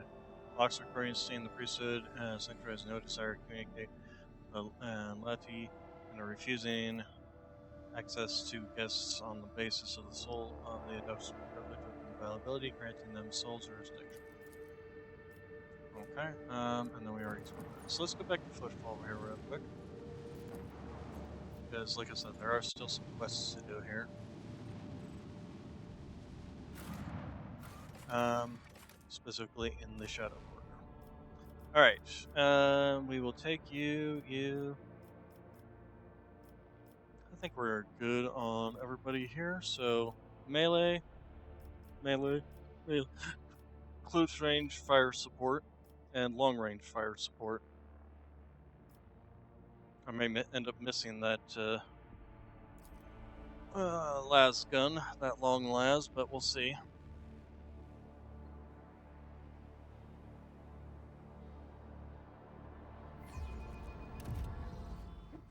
Okay, so rot.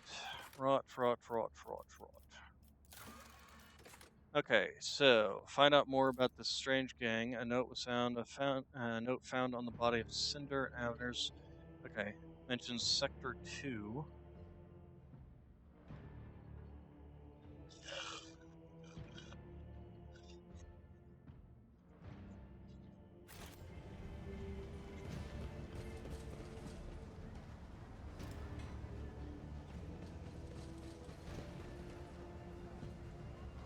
Keep your wits about you.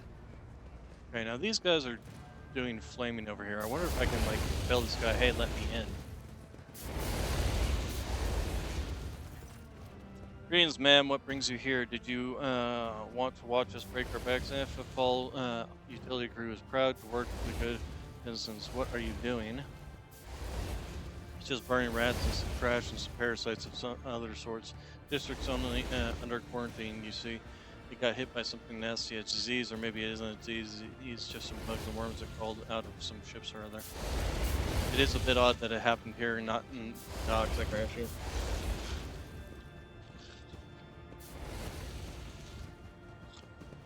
Things like that usually start there. They even sprayed the place with some gunk to kill all the bugs and worms. I guess something slipped through. 2 families in this block over there snuffed it, and Leeds wasted no time getting the district surrounded so nobody could leave.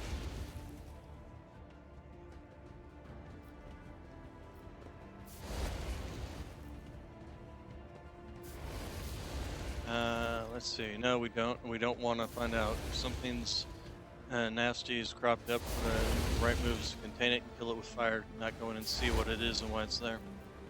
Not exactly the victim dies. Who knows? They found them in their hovels already dead.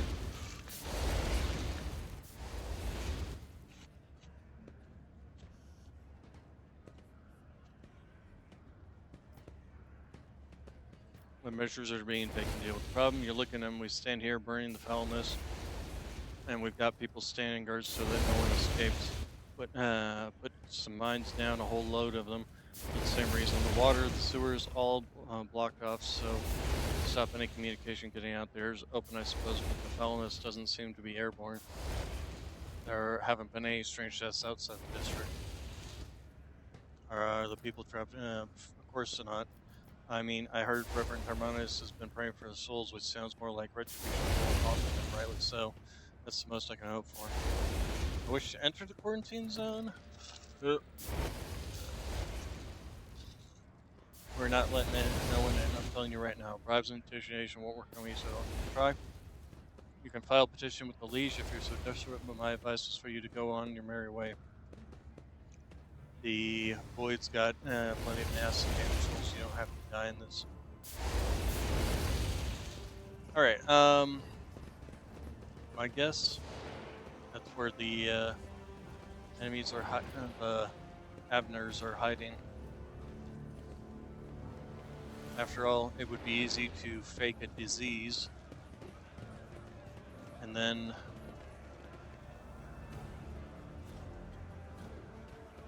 okay, so let's go see the esteemed lord, see if he can get us access in there. I always have a backup plan.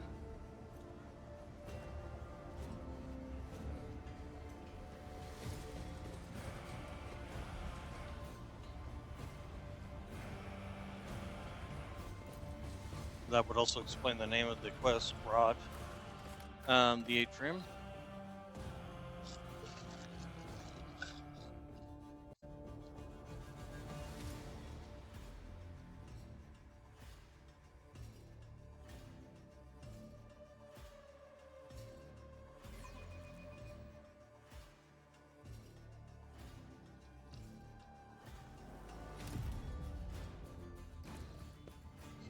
Alright, and then let's go to the Lord Captain.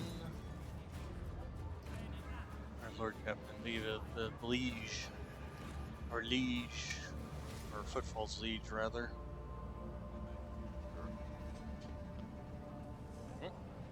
What's wrong with you people? You don't even care, do you? You're going to fat on the Liege's stores while the station starves. Okay, everybody's complaining about that.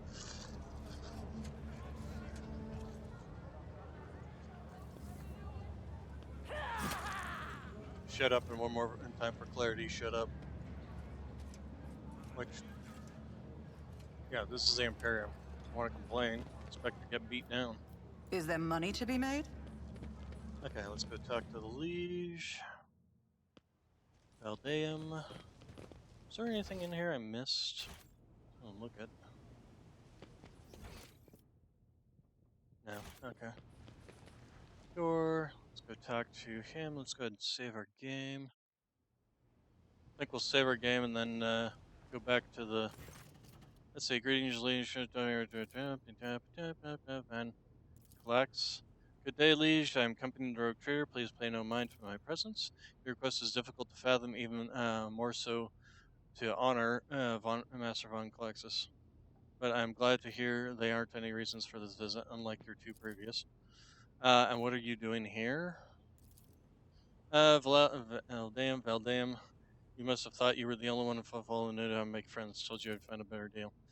I'm sure your ladyship had reason for getting mixed up in a small fry like her. Perhaps you were amused.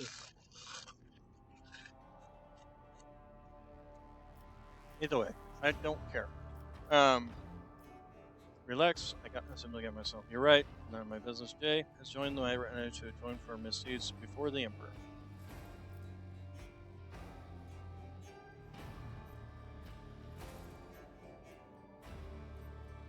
Enough chatter. I'm here on business. Let's see. What happened in the Shadow Corners? Why is there a quarantine? There's establishment on people torture. What I want this to stop. A man who introduced himself as a servant of House Chorta asked to have a word with me. Blah blah blah. Why is there a quarantine? Oh, that. He grimaces. Who knows? It could be an actual epidemic, or perhaps two families that started. It all just came down with food poisoning at the same time. We're on the space station. The best solution here is to isolate the air and wait for the problem to resolve itself. I wish to help the people there in the quarantine zone, and we'll have medicine delivered to them on my ship.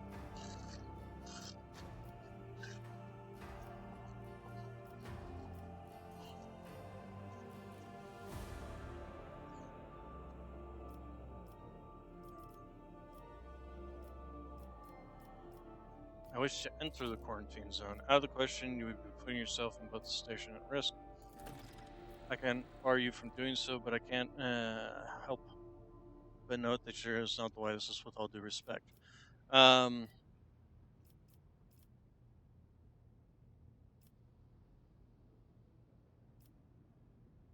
Man who introduced the Abners, again, I presume those anarchical degenerates don't care whom they shoot, be it my servants or yours or those in the House of. I suspect this agent wished to negotiate a deal.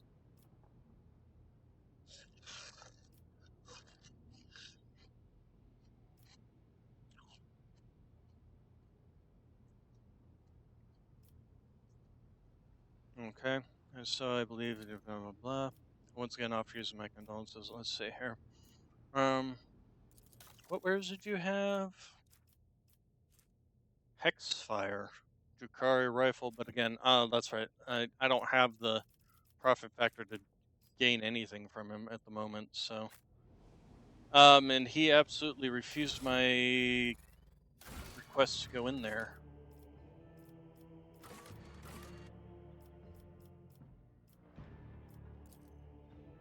There are people still inside and no one is prepared to help them.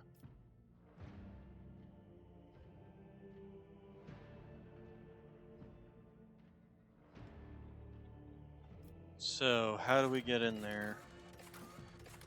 Spray. Oh, that's Sister Urgence's companion request. So,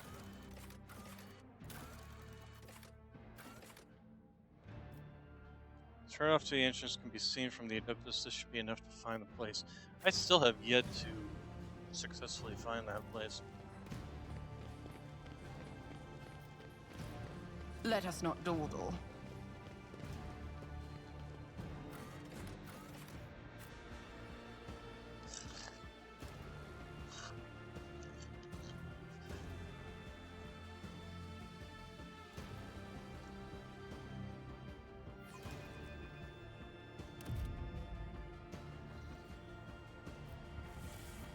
Right,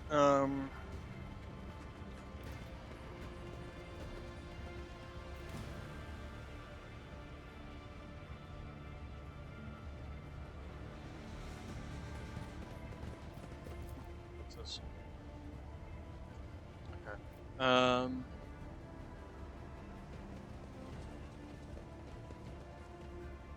Rise to the top, or get left in the dust.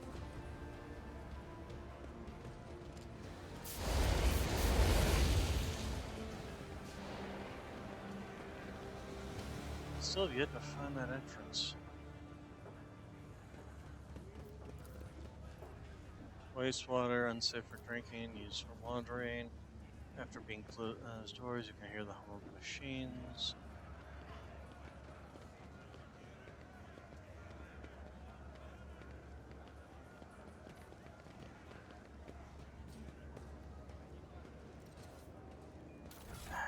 Let's see here. Location of the base has been found. Its entrance is somewhere in Sector 2 in the Shadow Quarters. The turn-off to the entrance can be seen from the Adeptus Mechanicus, or Adeptus Amasec. Is that maybe in the warehouse again? Because that warehouse did say Sector 2. Can I go back in I there? always keep my options Can't open. go back in there. Because that does say Sector 2 on it.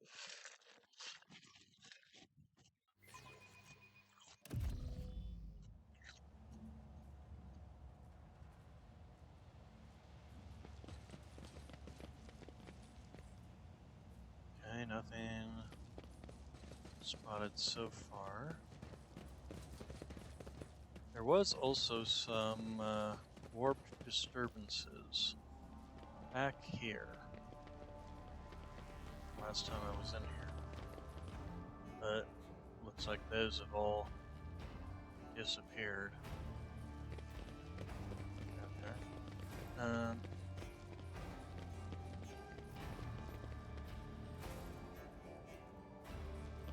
Not seeing anything else. Keep your wits about you. Particularly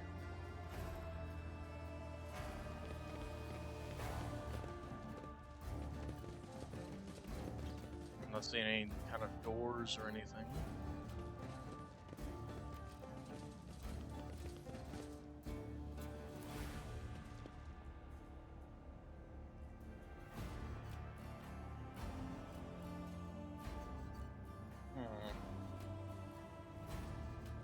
Let's go over here in case it triggers something. No, how about back here? No. Okay. Is there money to be made? Don't understand.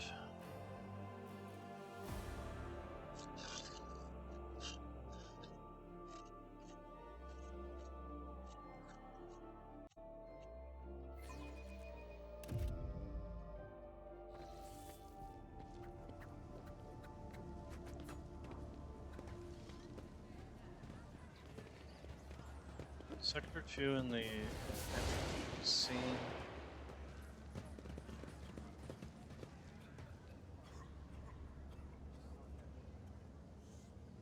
Can't get up here, nothing to get up there. Let us not dawdle.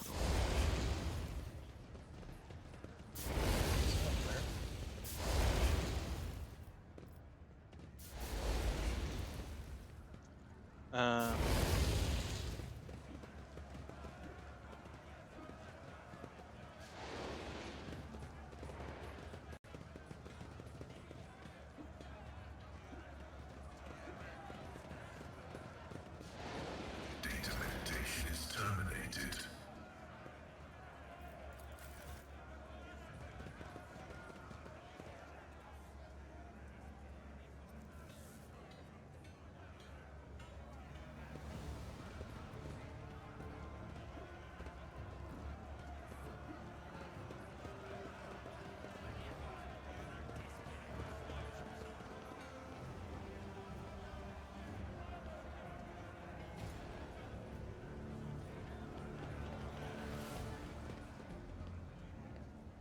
Oh wait, here's a Sector 2. Ah ha ha, there we go. Okay. I always have a backup plan.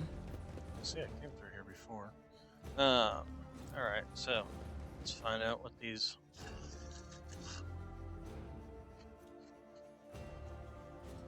guys are up to. Okay, door. Or alright, well we'll just save our game. We're gonna go through the door first. Okay, that looks like it leads down there. So let's go down here and see what Okay, that leads us, interestingly enough, over to here. Aha. Have our instigator. Okay, so if I came down this door, I would have a high ground advantage on these guys. Came out this door, I'd be kind of right in the midst of them. What if we go this way first? Apparently we can. Anything I can... No, just a straight up dead end. Always keep your eye on the prize. Kind of partial to just popping out in the middle of them, because that would give my melee people most actionable. So let's go ahead and, you know what, it is 5:18. So before I get into a new fight, we'll start this fight tomorrow. And yeah, we'll start this fight tomorrow. So you all have a good day, good evening, good night, and I thank you all for coming. I will talk to you tomorrow.